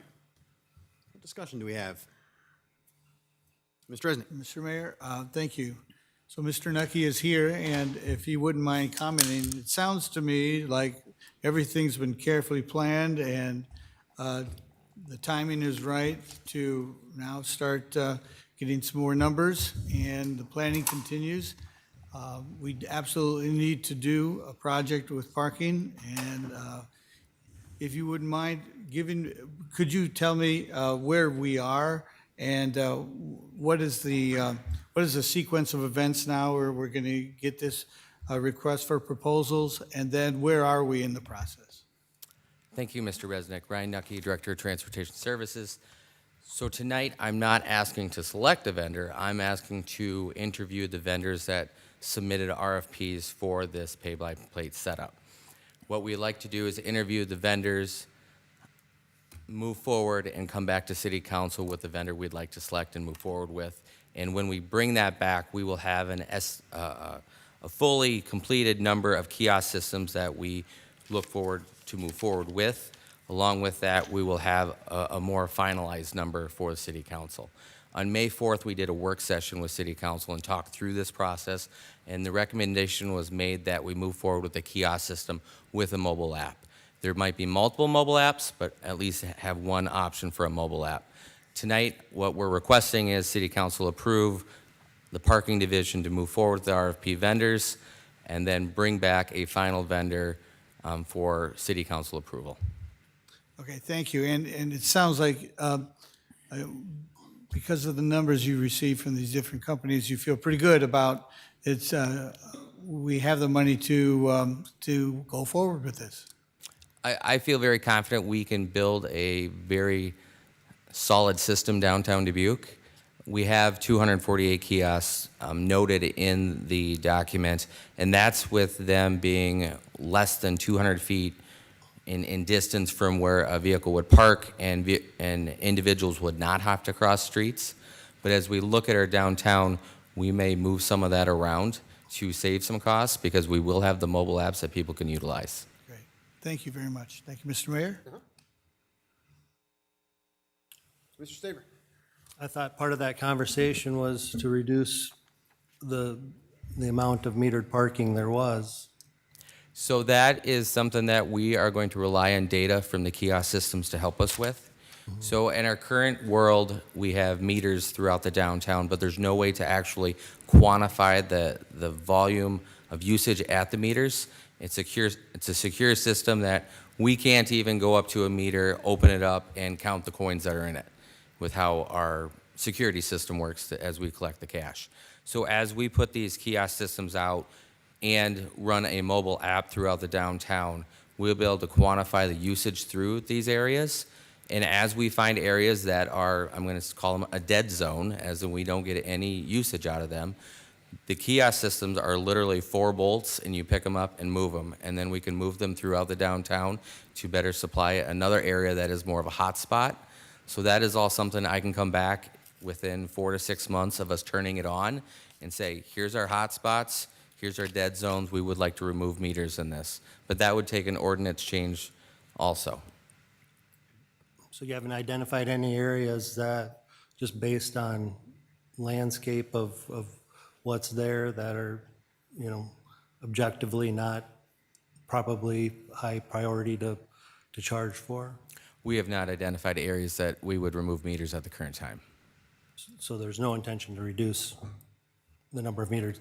We don't have intention on reducing anything until we have the data that can show that that is an area that is a dead zone that we need to just open up for free parking.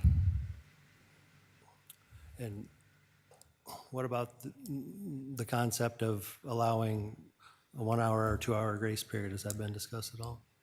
Very good question. So from the work session, that was brought up in there. And this equipment and the mobile apps that we're talking about right now, along with the LPR system that's coming next in action items, that all can accommodate that system, and that's more of the process side of the system. So as we come back with this new system, that's the process side that I can say, here's our system, here's what it can do, and then at that time, we'll work with City Council on if that's something we want to move forward with. Okay, thank you. Ms. Wilfa? And so what we're looking at is a process of employing a system that will allow us to adapt and potentially augment the service we have now. For instance, allow us, because we have no way now to allow just 1 hour of free parking. That's correct. At least Well, we can't monitor it. Yes, I misspoke on that. We can do that today. It's just so labor intensive with our Right. districts that we have. I would have to triple my staff. You'd have to physically mark cars Yes, with a we'd- person. And I would have to work with the city attorney on how we would physically identify those vehicles. Right. So I appreciate that we're looking at a system that can adapt, I guess, but I hope that we can do that. You had mentioned a matter of months to bring things back. And I think to expedite that would help us to make sure that residents and visitors are getting the best service they can. So I appreciate that this is maybe a process, but I hope that the process can, not to put pressure on you, but that the process can move in a way that we can be prepared, say, next summer to really have everything dialed in for visitors to come. And the process is based on data. I mean, we have certain parts in downtown that is very vibrant and fills up with parking consistently. And we have side streets that you don't recognize as many people parking on them. So as we come back to City Council, we'll be able to outline and show throughout the downtown those areas that, as Mr. Staver said, we could potentially reduce and get rid of. Great, thank you. Quick follow-up, Ryan. What is the timeline for actually getting the vendor back in front of the city council? Choosing, the timeline for choosing this vendor? What are you, in your head, what are you thinking? So we have the RFPs already in-house. Yep. It would literally be us scheduling meetings with the vendors and then bringing back a recommendation. I can't speak for the vendors because I don't know their calendars timelines, but I would be hoping I'd be back here in the next 2 months, 2 to 3 months, with a recommendation for City Council. Okay, that's good enough for me. I mean, just what you're hoping for, what you're pushing for, 2 to 3 months to be able to come back. Thank you. Okay. Yeah, Mr. Staver. So would it be possible to do the mobile app now? That would give you the data about the hot spots before we spend, $1.6 million on the kiosks.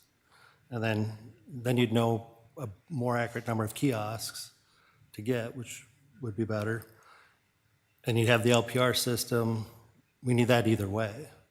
So we could approve the LPR now. You could do the mobile app without the kiosks, get the scope of where you need them, and then before you spend all that money on kiosks, we know how many we need. So with that, in today's world, we already have a mobile app, and we see about anywhere from 35 to 45% of people actually use the mobile app, but there's no real data source to show where that's used at. So as people come down and use that app, it identifies the areas that they're in, but I can't build a map off of that because there's no direct correlation between the coins and the actual mobile app with the meters. I'm talking about didn't you say one of the options for a new system would be a mobile app? Yes, we could go 100% to just a mobile app. Right, that's what I'm saying. And in if- the interim, If while you council, figure it out. if that is a direction that council wanted to go, we could 100% remove the meters and move to a mobile app to see what that resulted in. Because you also suggested, But I want to stress, if we move to just a 100% mobile app, there will be no cash option on the street. our last discussion, didn't you talk about potentially doing some areas like that, some areas with kiosk, or no? So the last discussion is we actually came with 263 kiosks set up. But as we move forward, when we're work with the vendors more, we'll get their more expertise on how spaced they usually are putting their kiosk systems. Some systems, they come in and say, you need to be on every block corner. That's how our systems work. And other ones come in and say, no, with our system, if you have this much space and you apply this mobile app, and they give us 4 or 5 examples of where that's worked really well, that's what I'll be coming back to City Council with. Do I believe we need something on every street corner? No, and that's why we didn't put it in the RFP to build it that way. Moving forward, do I think that we're going to have a more core downtown area where we'll be heavier in kiosks, and as we disperse outside of that downtown, we will limit them a little bit more? Yes, I do. So yes, we currently have a mobile app today, and it's used about 35 to 45% of the time, but there's no way to correlate that I'm not cash. talking about that mobile app, though. I'm talking about a different. Correct. And in future state, we could move forward with just a mobile app and not a kiosk system, and that was another thing that was brought to council. But would that the new mobile app identify where the customer is at, or the parker, or where do you want to go? I can't answer that because I don't know what their data would show. And I'm foreseeing it would. Some of them are built on geofencing, and some of them are built on specific spaces.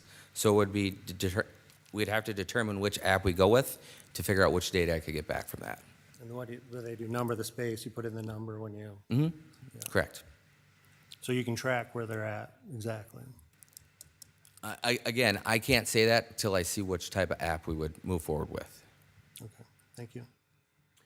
Just real quick question, then I'll come to you, Mike. We're not talking about buying kiosks tonight, right? Like, we're not talking about having a number of kiosks that are just gonna like lay around if we don't use them, right? No. We're talking about an RFP for the vendor. And if we do go with a vendor, are we gonna buy kiosks? Like, is that the way that Yes. works? Yes. So you purchase all those. Yes. So we could overbuy and end up with kiosks that we don't need. Potentially, we could overbuy. What I have in the memo today is we said, I believe, 248. Right. As we start working with these vendors, we'll be able to see where they have their equipment today, how that's working, and we'll be doing reference checks on, is this adequate for your city and the locations? Yeah. That's why I had that amount in there, because this is currently set up that an individual would have to walk 200 feet to get to a kiosk, and they would not have to cross a street. Okay.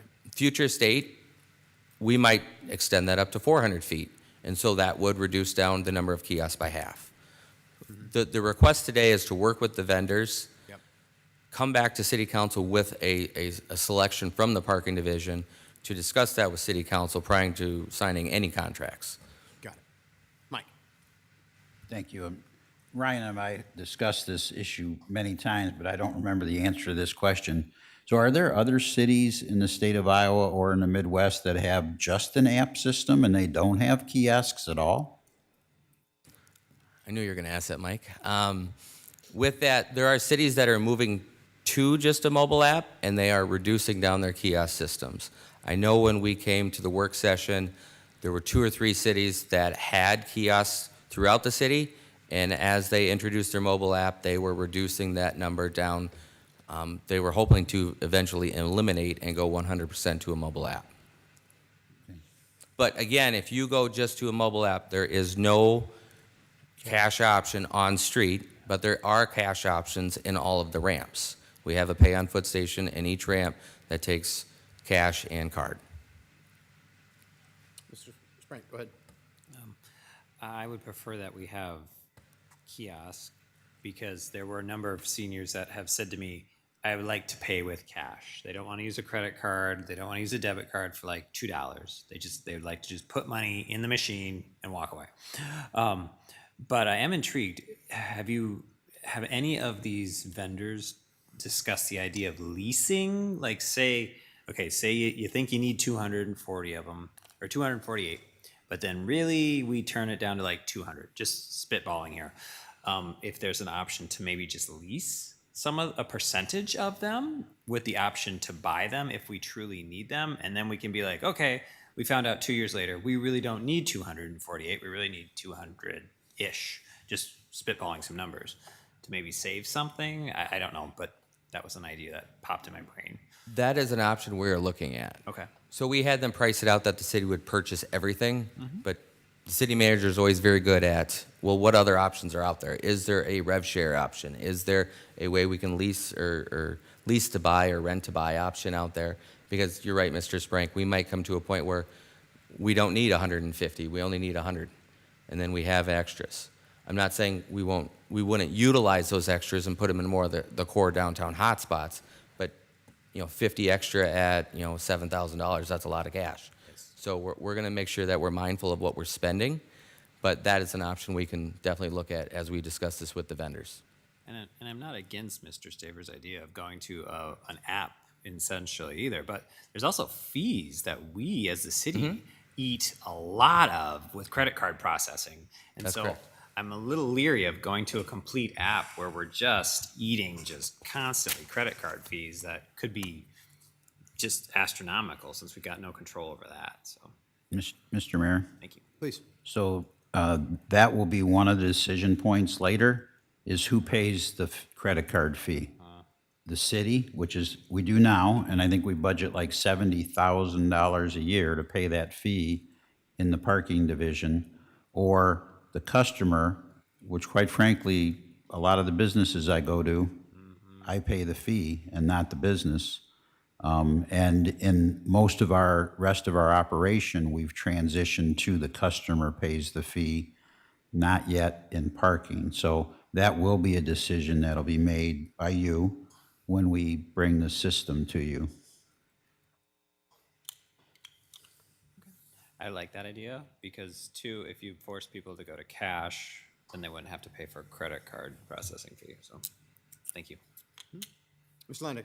Yeah, Mr. Mayor, have we seriously taken a look at removing parking fees, meters altogether? And when I say that, on-street parking is what I'm thinking about, not for the ramps. I think we talk a lot about parking meters, parking fees, and things of that nature, but if we really boil it down and look at the costs, the expenses associated with monitoring parking, and I fully understand that if we eliminate it, we'd still have to monitor it. But the infrastructure that goes into it, and I just think about what that could potentially do to our downtown district and just stimulate from an economic standpoint of removing parking fees and that barrier for residents that don't come downtown because of that. Have we really taken a deep dive into that to see what that potentially looks like? So when we came to City Council on May 4th, that was a topic in a section of the PowerPoint that was brought up. And as we discussed through that, and Walker was here also, it is definitely recommended we do not move to a free downtown area. The option of a potentially free time limit was something that was brought up and we're considering, or you will be considering. But when we did our investigation throughout, more and more towns and cities were moving to a paid system to keep that turnover in the downtown. I believe it was La Crosse, Wisconsin, was at a free 2-hour limit downtown, and now they are moving to a completely paid downtown. So that was investigated and looked at, and the amount of enforcement that would take to manage the downtown if we did not have regulations or a fee structure would be, I mean, again, we would have to at least double, triple our staff to manage that. Okay, thank you. I want to reference back to COVID. We did this during COVID where, and I know Russ Steckline was up here previously at another meeting, and he talked about that, where we did no enforcement during COVID, and the amount of phone calls that the division started receiving because people literally would park in front of businesses and not move for a full day, meaning no customer turnover, no customers were able to get into their facilities, and we're talking restaurants, shops. The amount of phone calls started coming in because there was nothing that regulated that movement. And it wasn't just individual businesses contacting us. It was the Chamber of Commerce contacted me and said, hey, we have all these businesses complaining to us. You guys need to get out there and enforce your rules. Oh, okay. So we did. Just so I'm clear. Hang on, Mr. Staver. Mr. Leinecker is the chair. Good, thank you. Yeah. And before I let you go, Ryan has been really consistent with us in this discussion. It has been very consistent in what his recommendation is, and it's been this way for a couple of years now. I mean, you've brought this, and you've slow walked it to us, frankly. I mean, you've come here and you've said in multiple different budget conversations, this is what we're looking at, this is where we're going. You've mentioned the other cities before. We've talked about the COVID experience that we had before, which I understand was different, because it was a weird time, but it's still a pretty good example of what people do when they don't have to have that payment there. Now, the concern that I'm hearing at the table is we don't want to be spending money that we don't need to spend on equipment and things like that. And we're not entirely sure what this is going to do to parking when we just remove the meters that we're all used to now and then start to use something different. But I got to say, what I love about what you've said tonight is the fact that we actually are going to have the ability to collect data in a way we've never been able to do before. You're already doing this in the parking ramps right now. You're collecting a lot of information about where we are and what we're doing. And as downtown changes and morphs in the next couple of years, which it will, there's no doubt whatsoever that the downtown behavior will change and morph. It absolutely will. The medical school is going to change it. There's a whole core of downtown that is going to completely be transformed. So as that happens, we're going to start to see a lot of different things. We're going to be able to collect this information in real time. One of the biggest benefits of moving forward with a more electronic version of things is the ability to collect real information. We don't have it right now. We are stuck in 1950 downtown with our, I'm just going to say 1950, with our parking lot. At least some of the quarters that are in there, stuck in there that I've put in there, I'm sure. So, I think, I think we've got to at least let these guys move forward with the vendor and pick a vendor for us, bring it forward, give us more of a plan, and then we can have further discussions about the intricacies of what we're going to do here. But I think I'd love to see us move forward with that. So I'm just throwing that out there as a thought. So, Mr. Staver. I just want to be really clear that I've never suggested we go back to the COVID days of no rules. I've never once said that. Okay, I've said enforcement, time limits. Number two, my number one priority or thought is reviving businesses downtown.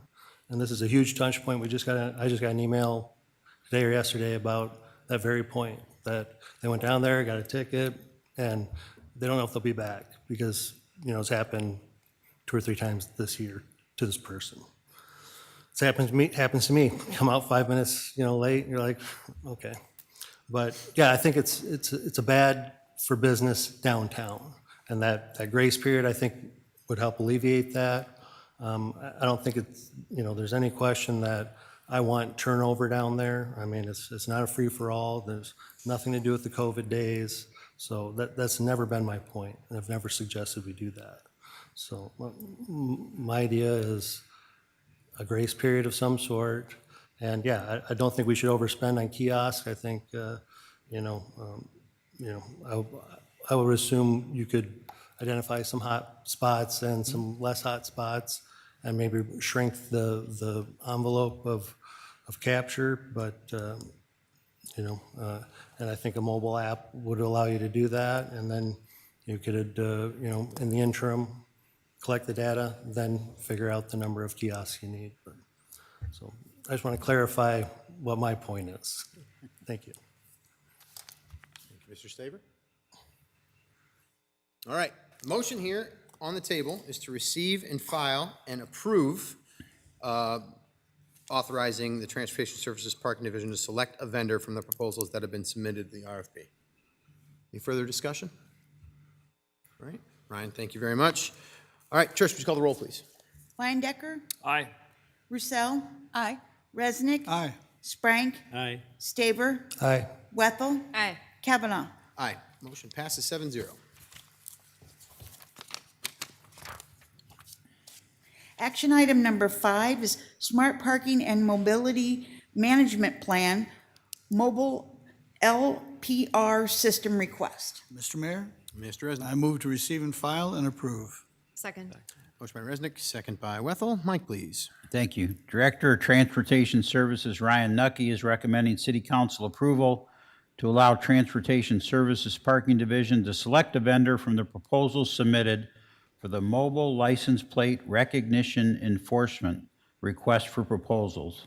The final contract will be brought back to City Council for final approval. I concur with the recommendation and respectfully request Mayor and City Council approval. Thank you, Mike. Discussion. Seeing and hearing none? Mr. Mayor? Yes, Mr. Resnick. Just to be clear, so the LPR system we're talking about, the camera sees that, reads the license plates and says, oh, they belong here in this, in number 432, so it lifts the gate.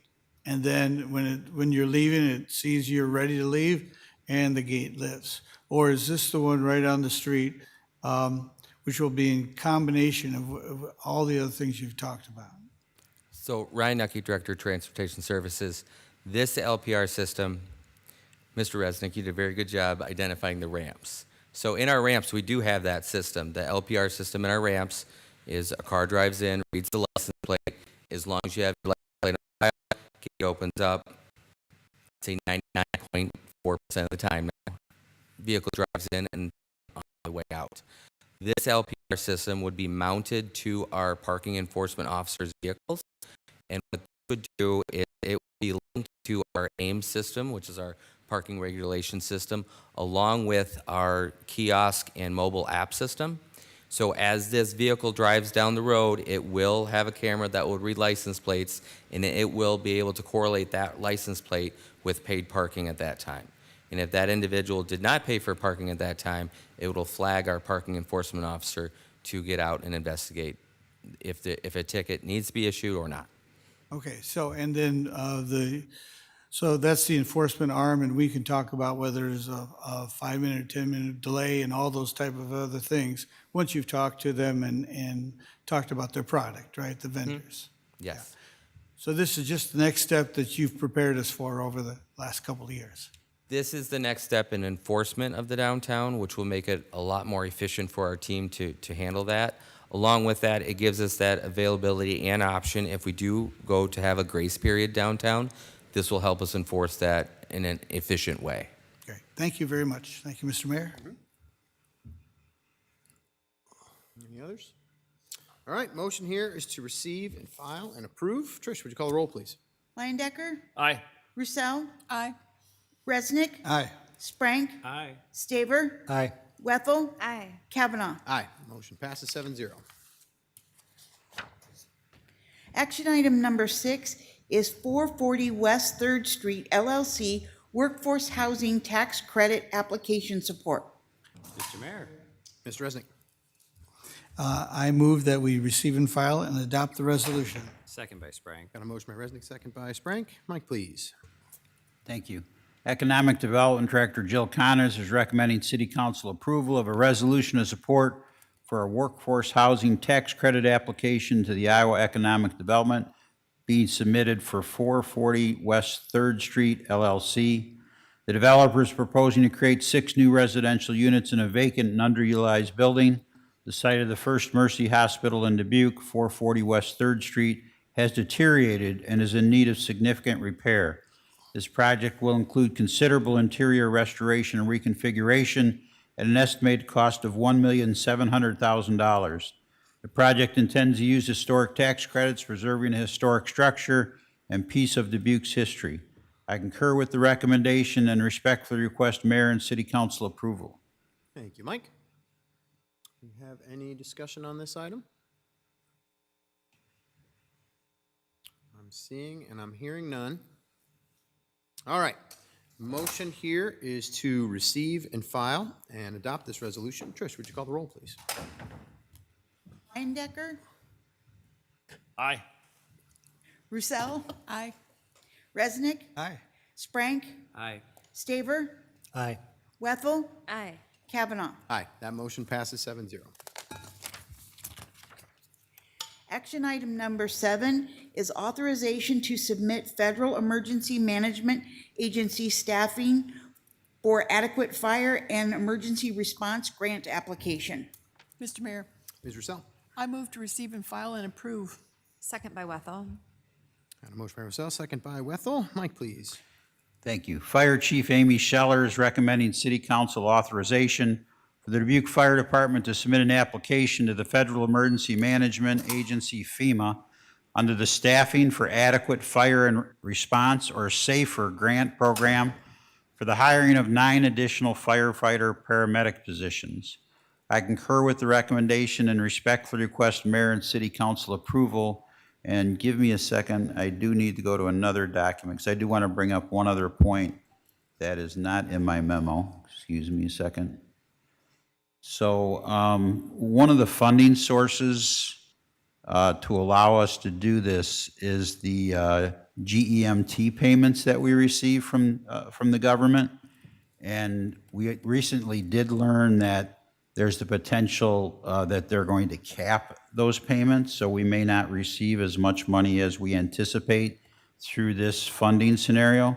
So that's not a reason to not apply. I think we should apply, but I want you to be aware that we may find out somewhere along this process that, wait a minute, we're not going to get as much money as we expected from our federal reimbursements, and we'll have to look at either some other funding process, or I don't know at what stage of the grant process that'll happen, but I just want you to be aware there's the potential that that could happen. Is there any way you could say more about that? Well, the chief is here. She can say more Chief. about it. Thanks for sticking it out with us here. I guess my further question is, so where is that coming from? Is that a FEMA situation, or where would that capping be happening from a federal level? So the CMS, Centers for Medicaid Services, has proposed language to make some changes to the state reimbursement. So that's where the confusion lies, is GEMT is a federal pass-through grant. Yep. And so the proposed language will hit 4 specific areas. Hospitals are one of them, discharge services are one of them, and a couple hospital-related services, university medical activities. The discussion is that it could potentially then lead down to ambulance transport, although it's not certain, right? And so they're in an open comment period until July, which makes it difficult to give additional information until that happens. This has happened historically in the past, and it was not moved forward. This one tends to have a little bit more, not concern, I'm not terribly concerned at this point, but it's something that we need to observe. If proposed the way it's written, potentially could have impacts in 2029 of a reduction of 10% of the GEMT funds. But again, the way I read it is state funding on that cost recovery, not necessarily clear on the ambulance. So it's good to bring forward as a consideration, but still watching it very closely. Okay.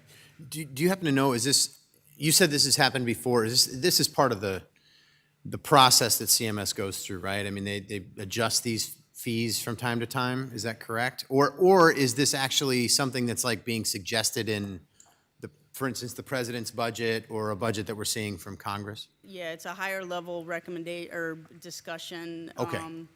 Like I said, there's an open period right now, so all the advocacy groups are having discussion and providing some public comment on it. Got it. So it's really difficult, right? So Okay. the details are still yet to be gleaned. Okay. So it's likely this would require, in the budgeting process, it require Congress to agree. Correct. Okay. Thank you. Thank you very much. That's helpful. Okay. Any other discussion or questions on this item? So,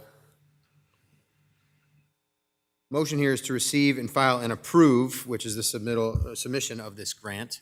Mike did note that we have something else to consider with that, but just as sort of an aside to make sure that we're considering with that. Okay? All right. So motion's on the table. Trish, would you call the roll, please? Leindecker, Aye. Roussel, Aye. Resnick. Aye. Sprank. Aye. Staver. Aye. Wethel. Aye. Kavanaugh. Aye. Motion passes 7-0. Action item number 8 is areas of persistent poverty study, master plan development, and implementation project consultant approval. Mr. Mayor, Mr. Sprank. I motion that we receive and file and approve. Second? Motion by Sprank, second by Resnick. Mike, please. Thank you. Transportation Services Director Ryan Nucky is recommending City Council approval of the Steering and Selection Committee's recommendation for the city to negotiate an agreement and execute a contract with Jarrett Walker and Associates for services related to managing the areas of persistent poverty study, master plan development, and implementation project. This work will be funded from the Grant Project Fund, which has a total available budget of $250,000. The local match is $25,000, and the FTA grant is $225,000.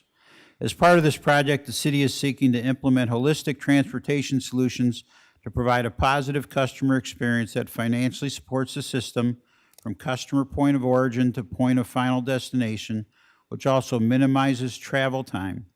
Implemented solutions will maximize existing city mobility and parking assets, leverage best-in-class smart transportation technology, and identify future opportunities for the city to purchase new resources that will further improve transportation efficiencies. The scope of this request for proposal requires the consultant team to study, design, collect public input, and implement strategies to help the Transit Division optimize its bus routes and identify potential service changes. These changes are to improve service for Dubuque's historically disadvantaged tracks, new business development, and city improvements. I concur with the recommendation and respectfully request Mayor and City Council approval. Thank you, Mike. Mr. Sprank. Yeah, I know folks always get a little annoyed that we're paying somebody to do all these studies. This one is, I feel like, very, very necessary because there are so many aspects of our bus system that it works, but it also doesn't work. Like, we don't have a second shift, and there are many folks that, if we could get that figured out, that would be wonderful. If we could get better longer weekend service, that would be amazing. So I'm very excited when this comes back to us, and it'll kind of have it'll probably have glaringly obvious things that we know we need to work on, but that the fact that they will look at our system and say, okay, if you move this route or change this route, I'm very appreciative of this coming forward, so thank you. Thank you. Ryan, this is required, right? The study is a requirement of the federal funding that we receive. Am I wrong about this? Ryan Nucky, Director of Transportation Services, and in a nice way, you are wrong about this. Okay, The city went out 3 years ago and applied for grants, and we were awarded a grant to do a complete study. So when I came to the city of Dubuque 4.5 years ago, we have our set routes. Our set routes have been there for 8 years, 10 years. And going through COVID, we saw that there was a drastic change in hybrid workforce and people moving throughout and moving into the downtown, and now we have the new development. So the transit team and I and Terry Goodman, we applied for a grant. We received this grant for $225,000 with the $25,000 city match, and that's going to allow us to do a complete study of equipment, routes, hours of service. With that, you guys will be playing a very large role in this. We'll be coming to you to figure out, is it coverage or is it speed? What do we want to build downtown? And Jarrett Walker did a very good job in their presentation, and their references did a very good job in referencing how they helped affect and change and modify what they currently had. That's why I'm bringing Jarrett Walker to the city council.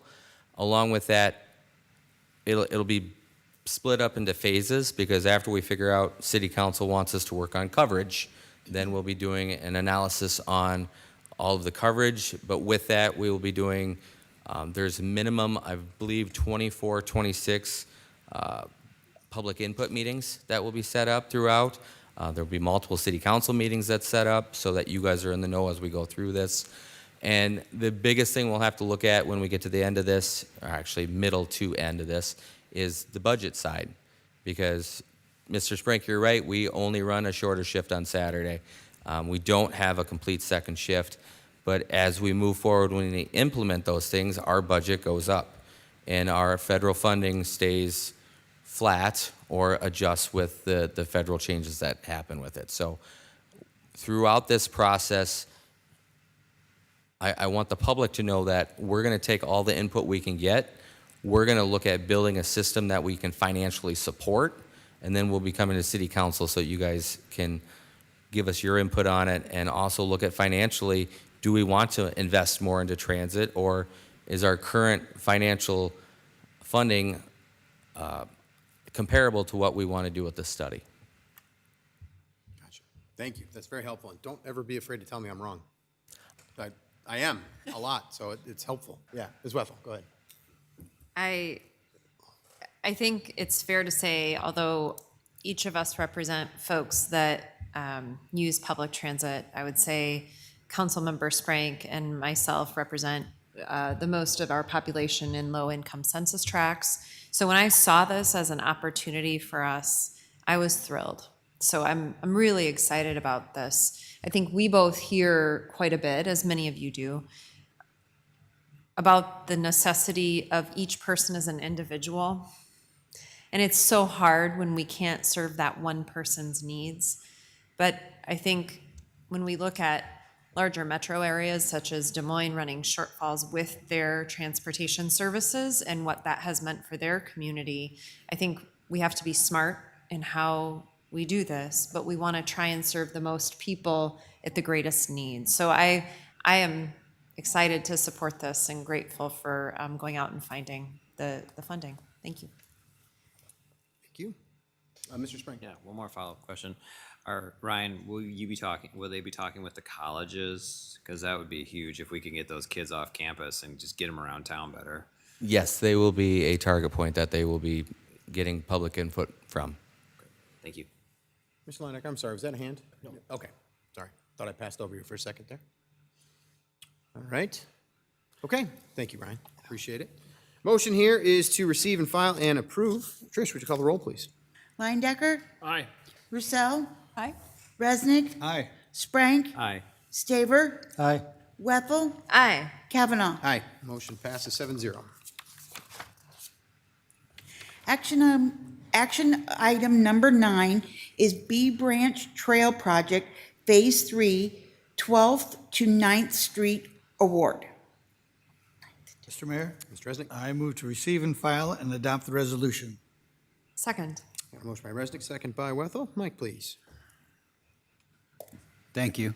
City Engineer Gus Sahoyas is recommending City Council concur on the award of the Public Improvement Construction Contract to Valentine Construction in the amount of $205,741.89, which is 13.1% below the estimate of probable cost, subject to the Iowa DOT concurrence and approval of the award for the Bee Branch Creek Trail Project Phase 3. I concur with the recommendation and respectfully request Mayor and City Council approval. Thank you, Mike. Any discussion? Seeing and hearing none. Motion here is to receive and file and adopt the resolution. Trish, would you call the roll, please? Leindecker, Aye. Roussel, Aye. Resnick, Aye. Sprank, Aye. Staver, Aye. Wethel, Aye. Kavanaugh. Aye. Motion passes 7-0.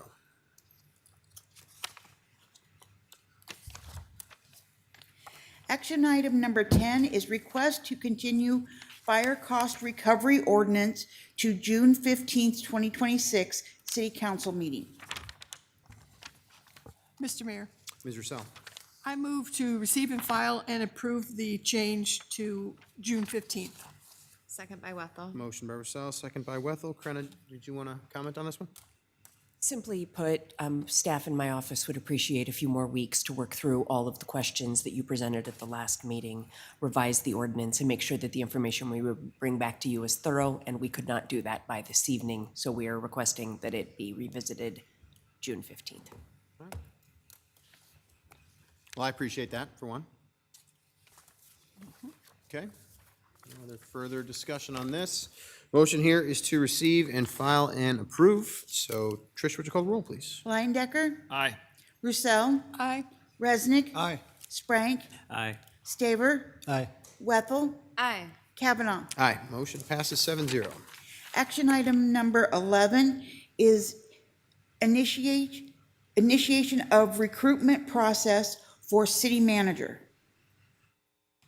Mr. Mayor, Mr. Resnick? I move to receive and file and discuss on the council.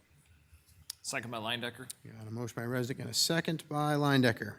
Krenna, am I coming to you, or are we just going to talk about this?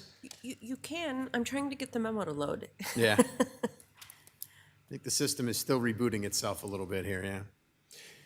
Well, I'll begin by just saying that I did convene a meeting with Krenna as our city attorney, Shelley Stickford as our director of human resources, and Kristen Dietz in human resources, and discussed the process of getting this in front of you all.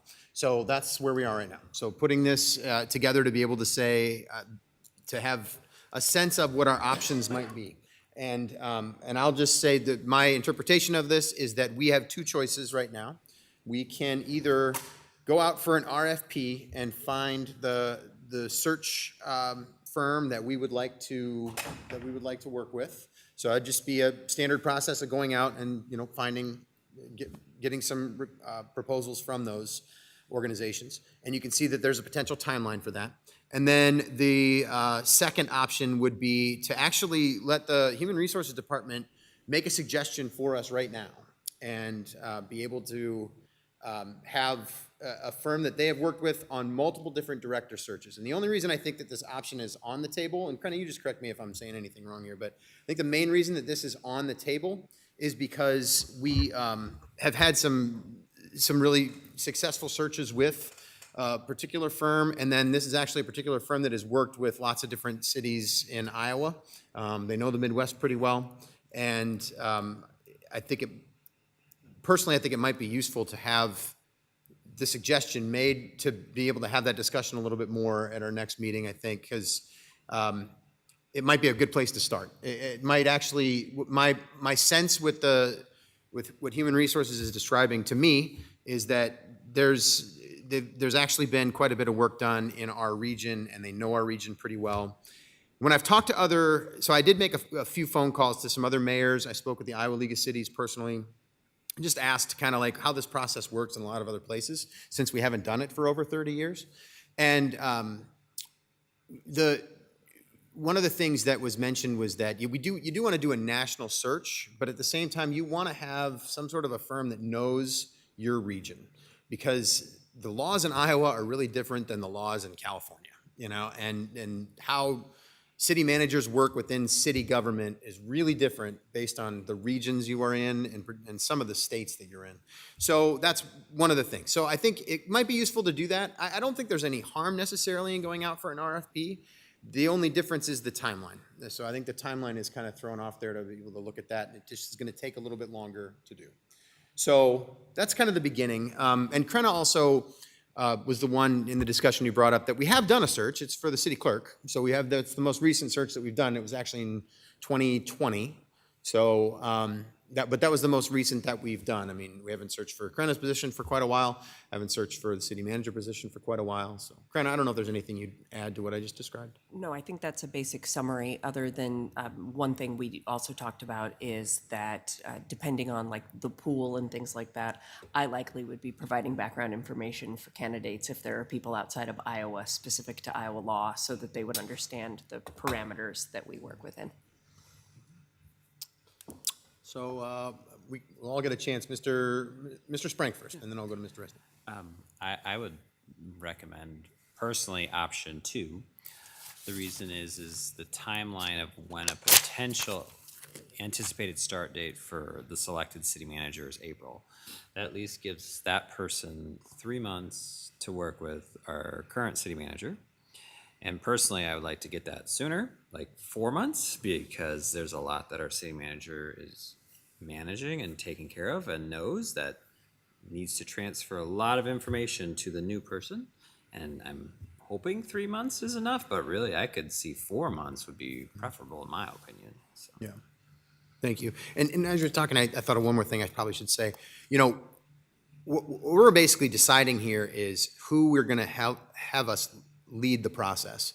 And then that process will be laid out for us and for the whole community in a pretty specific and clear way. My sense in talking to anybody who's gone through this is that it's a pretty thorough community process. There's lots of discussions that we get to have about it, that the public gets to have about it. There's moments where whatever candidates we narrow down to go out and have public meetings. You know, this is a very public-facing position. It's a very big, it's a comprehensive search in the way that we're not just going to be doing this where I don't think anybody should have it in their head that the city council is going to hire this person and then we're going to introduce them to Dubuque.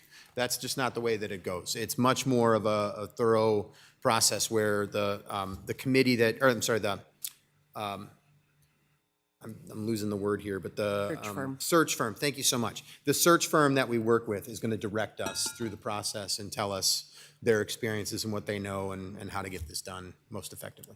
So I just wanted to throw that out there as we talk about that. Mr. Resnick, I saw your hand next, then I'll turn over. Yeah, thank you. Briefly, I also agree with the suggestion of the Human Resources Department. As long as the fee is in line with other search firms of like quality, and I'm sure we'll be looking at that. It won't be getting, the other thing is when we go out for, you know, we ask how much it will charge and the scope and all that. We often don't take the lowest fee.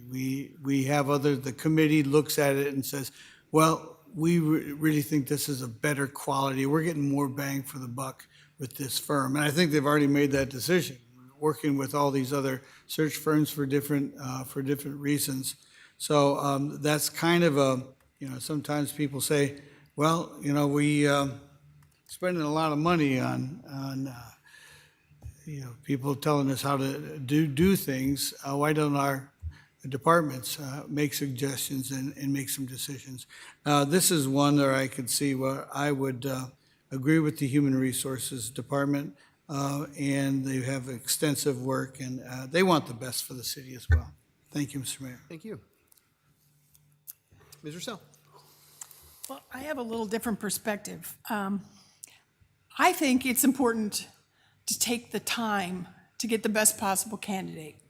And I think that looking at the two timelines in my mind is not that different. And not that I don't believe in our HR department, but I support option one, looking at an RFP that would allow us to evaluate multiple firms to make our selection.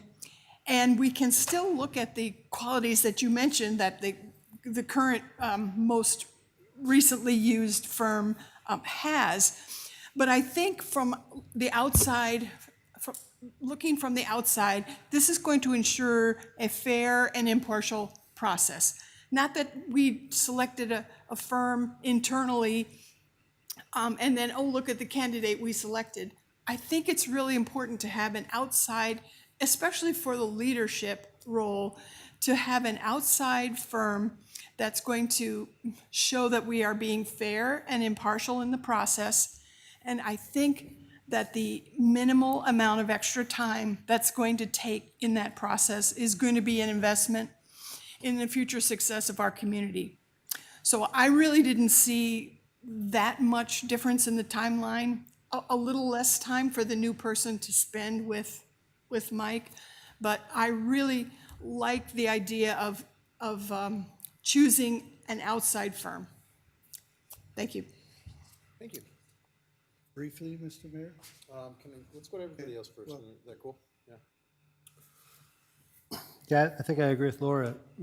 All the comments she made make sense to me. You know, it's, I think Yeah, I think the extra effort made in selecting the right firm would I think, yeah, speak to transparency and again, yeah, I don't think, no disrespect to HR. I think it would make sense if I was in their shoes that you'd want to work with somebody you've worked with before. But I think they'll be part of the group, I imagine, that we'd be selecting from. So, at the end of the day, we'd consider that as well.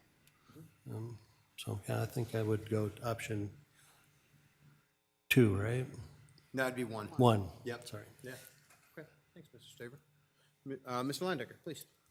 Yeah, thanks, Mr. Mayor. And I concur with Councilmember Roussel and Councilmember Staver on option 1. I think back about during our budgeting process, we approved a budget item and we told residents that we were going out for RFP. And I feel like option 2 is just, we've already selected the firm, it sounds like, based on prior experiences that we've had with this specific firm, from what I'm hearing and understanding. I think that doesn't maintain the independence.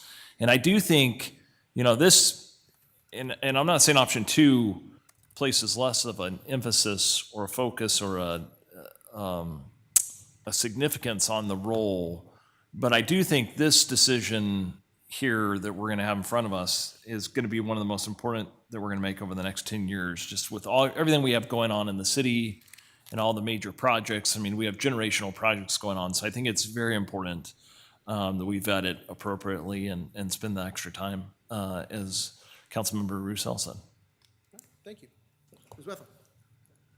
I'll be honest, I went into tonight not really sure and wanting to hear more from all of you. I appreciate that we could expedite the process, but I agree with Councilmember Leindecker that there is probably not a more important decision we could potentially be making as this current council than choosing this hire. And so taking the time to ensure transparency, I think is paramount, and I would agree with Councilmember Leindecker, Roussel, and Staver to support option number 1. Well, it sounds like we're going for an RFP. So, yeah, Mr. Springer. I understand totally. I just have a high suspicion that the people that will apply will be employed somewhere else. They're probably not going to want their employer to know that they're shopping for a new job. So they will probably want to keep their interviews confidential. And then if we do hire someone, they'll probably want to move here. They'll have to move here and relocate here. So that's going to take more time for them to get on board with us. And so I understand we want transparency, but I also have a feeling they may not want their current employer to know that they're looking for a new job. So that might be a wrinkle that we might have to think about if they want to have. I understand Brad's idea with they need to have public stuff, and I'm all for that. Mm-hmm. But I have a feeling some of them aren't going to want to have those conversations till they've told their current employer. So just things to think about on this level of a position that we're looking for, that there's going to be people that just, they will want to apply, but they haven't told their employer that they're looking for a new job. So I think it's absolutely accurate. That's definitely something that is going to be. That could slow us way down on getting a person in the position to get them up to speed with all the things that this current city manager knows. Well, it's true. I think there's a couple things. Yes, that's absolutely a part of searching for a city manager. I think we should expect that's going to be something that we're going to need to navigate with our search firm, whoever we choose, RFP or no RFP on this one. So all that said, though, one thing I think that we should have some faith in is we've got. First of all, I think we're going to have some internal candidates for one, maybe even more, and then I do think that we have some very capable hands leading the charge right now if Mike were to depart before a new city manager comes on, full time. So I do think that there's the staff is, I think we have the ability to be able to work with whatever timeline we need to work with. But I also I'm pretty confident that we are going to be able to move expeditiously with this, because I don't think there's any desire for anybody to drag their feet. I think we know what our timeline is, we know we want to move, so we'll go as fast as we can. So with that said, please, Brenna. The other piece I was just going to say is these are estimated timelines that were provided, and if you get to the point where you're doing an RFP and someone brings a proposal to you, that is something you could evaluate as part of that process, is what they are putting forward for the process, the timing, and what it looks like. Yeah, yep. So as far as putting this out for an RFP, the next step is? I just need you to vote on it so we know, and then the ball will get rolling. Okay. Do we have a sense of the timeline at all of when that'll be back in front of us to have some sort of RFP that goes out? My understanding from HR was they said they thought it would take 6 to 8 weeks. That was an estimate as well. Okay, all right. So we're looking at July for sure of this process, and it says July 1st on here, but the process moving forward in the next steps. Okay, all right. And just so everybody knows, I mean, there could be an email or two that comes to just me and the, Krenna and Shelley as the HR director. But I made it clear when we sat down and met, I said, I do not want to be sitting here pretending that I'm in charge of this process. That's all of us that are in charge of this process. So I don't want anybody to get the idea that I'm doing anything or trying to run the process on another level. I don't see that as my role in this case. I think this is something for the whole council to move forward with. So my intention would be that most of what I'm going to be seeing is going to be when you all are seeing it too. So just know that as we go forward. And I'll try to continue to push in that direction. I don't see any reason why it wouldn't go in that way. Other Yeah, Mr. Spank, go question ahead. is, theoretically, won't some of these discussions be closed sessions? And are we going to think we're going to have separate interview nights? Because we're going to have like separate interviews and Yep. just, they won't be like on a traditional meeting. So just Yep. things we all have to think about. There will be additional time commitments that we're going to have to set aside to make sure this happens. And I'm going to rearrange my schedule to whatever that is. Yeah. So folks are aware we may be meeting for maybe a lot of extra Mondays, off Monday nights, just Yep. to make this work, so. I think that's a good point. And I do think that whatever firm is chosen to help us walk through this process, part of their role is going to be to know what the laws are in conjunction with the city attorney's office to know when we can go into closed session and when we can't. Because there are a lot of things we can't do in closed session, even if it might seem easier or more natural to do some sort of an interview in there. We don't have that capability. So we're going to have to navigate that as we go forward and know all those things. Yeah. So that being said, the action was receive and file council. I would love it if there was an amendment to the motion in the second to provide the direction for staff. And Mr. Resnick, you made that motion. Mr. Landecker, you seconded. So is this a good time for my question now? Sure. Okay. So you say we issue the RFP, we get replies. Is there a committee who makes recommendations or who compiles all this?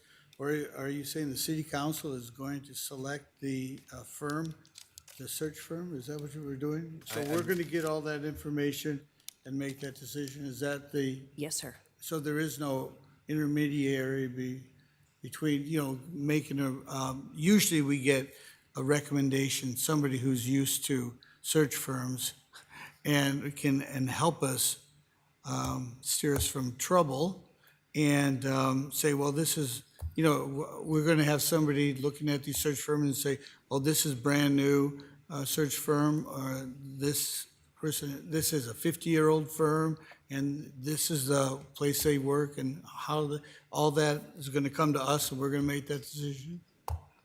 That is how the process is currently envisioned if you do an RFP, because it is your RFP to hire your employee.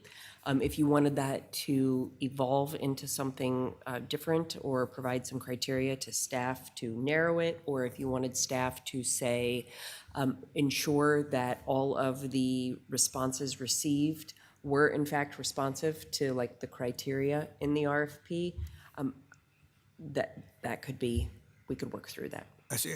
We do want the best candidate and the best search firm. Are we really qualified, the seven of us, to pick the best search firm for such an important position?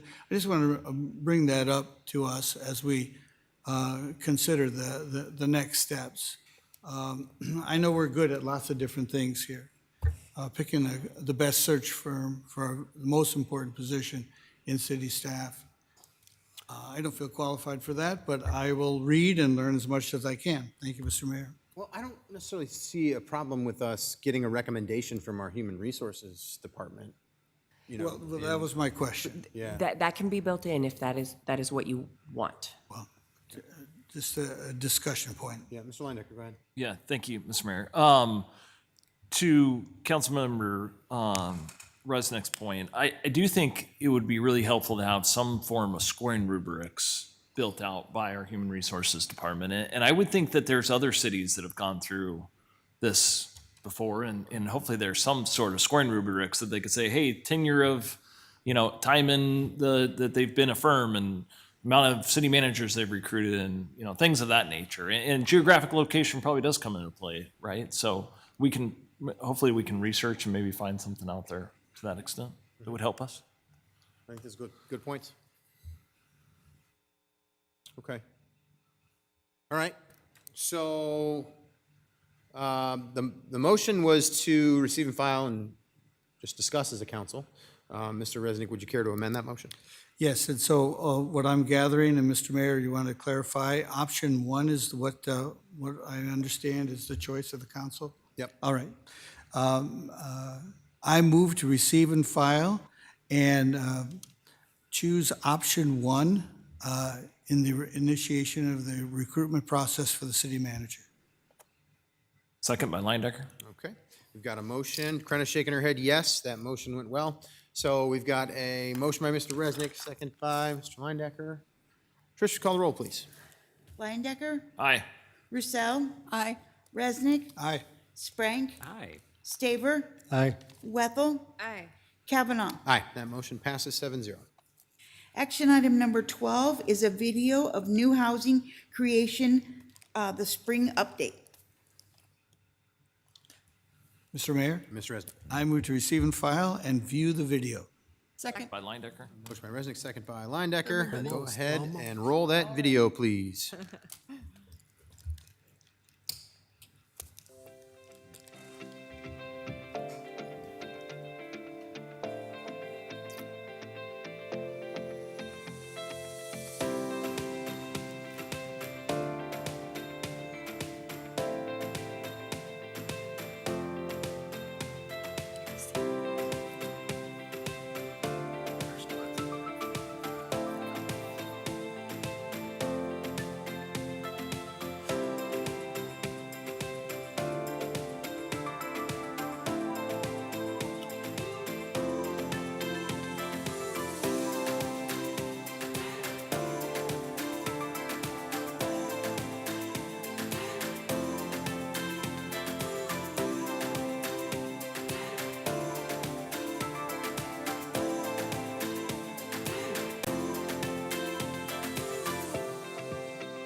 Looks like a busy construction season. All right, motion there was to receive and file. Watch the video. Trish, just call the roll, please. Linedecker, Aye. Roussel, Aye. Resnick, Aye. Sprank, Aye. Staver, Aye. Wethel, Aye. Kavanaugh. Aye, motion passes 7-0. Next on the agenda are council member reports. All right, what do we have to report today? Next time. Next time, as Roussel says, yes. Mr. Sprank. During the Memorial Day weekend, I got to meet with the Marshallese folks, and they did their celebration of basically forming their country. And the unique thing was they actually had flown in 3 of their like government representatives. They had like their Speaker of the House, a senator, and their assistant attorney general. So it was very interesting to actually just talk with them about things, and I extended our hand in friendship and said, you know, if there's anything us as a city can help out with, since we do have so many of your residents living in our community, how can we be a better partner? And so that was nice. And then, of course, this week I've got a meeting with Dubuque Forward, my neighborhood association. Of course, there's a primary tomorrow, so I hope people remember to go vote for that. All that jazz is this Friday. And then these next couple weekends, there's a group, Fly-By Nights, doing a unique play called What the Constitution Means to Me. I'm going to try to catch that as well one of these weekends. And then, of course, there's a lovely Pride Festival that you all are invited to. We usually, the folks that are putting it all together, they usually invite anybody from City Council to come up around the noon hour just to kick off and we will reread the proclamation that the mayor read today. So you're all welcome to come on down. Thank you, Mr. Sprink. Any others? Yeah, Mr. Resnick? Briefly, so this last few days I've been out of town, and we mentioned Dornbirn, Austria tonight, and I went to Vienna, Austria, and met with a family that I visited or I made friends with 50 years ago in high school, and in a foreign exchange student situation for a summer.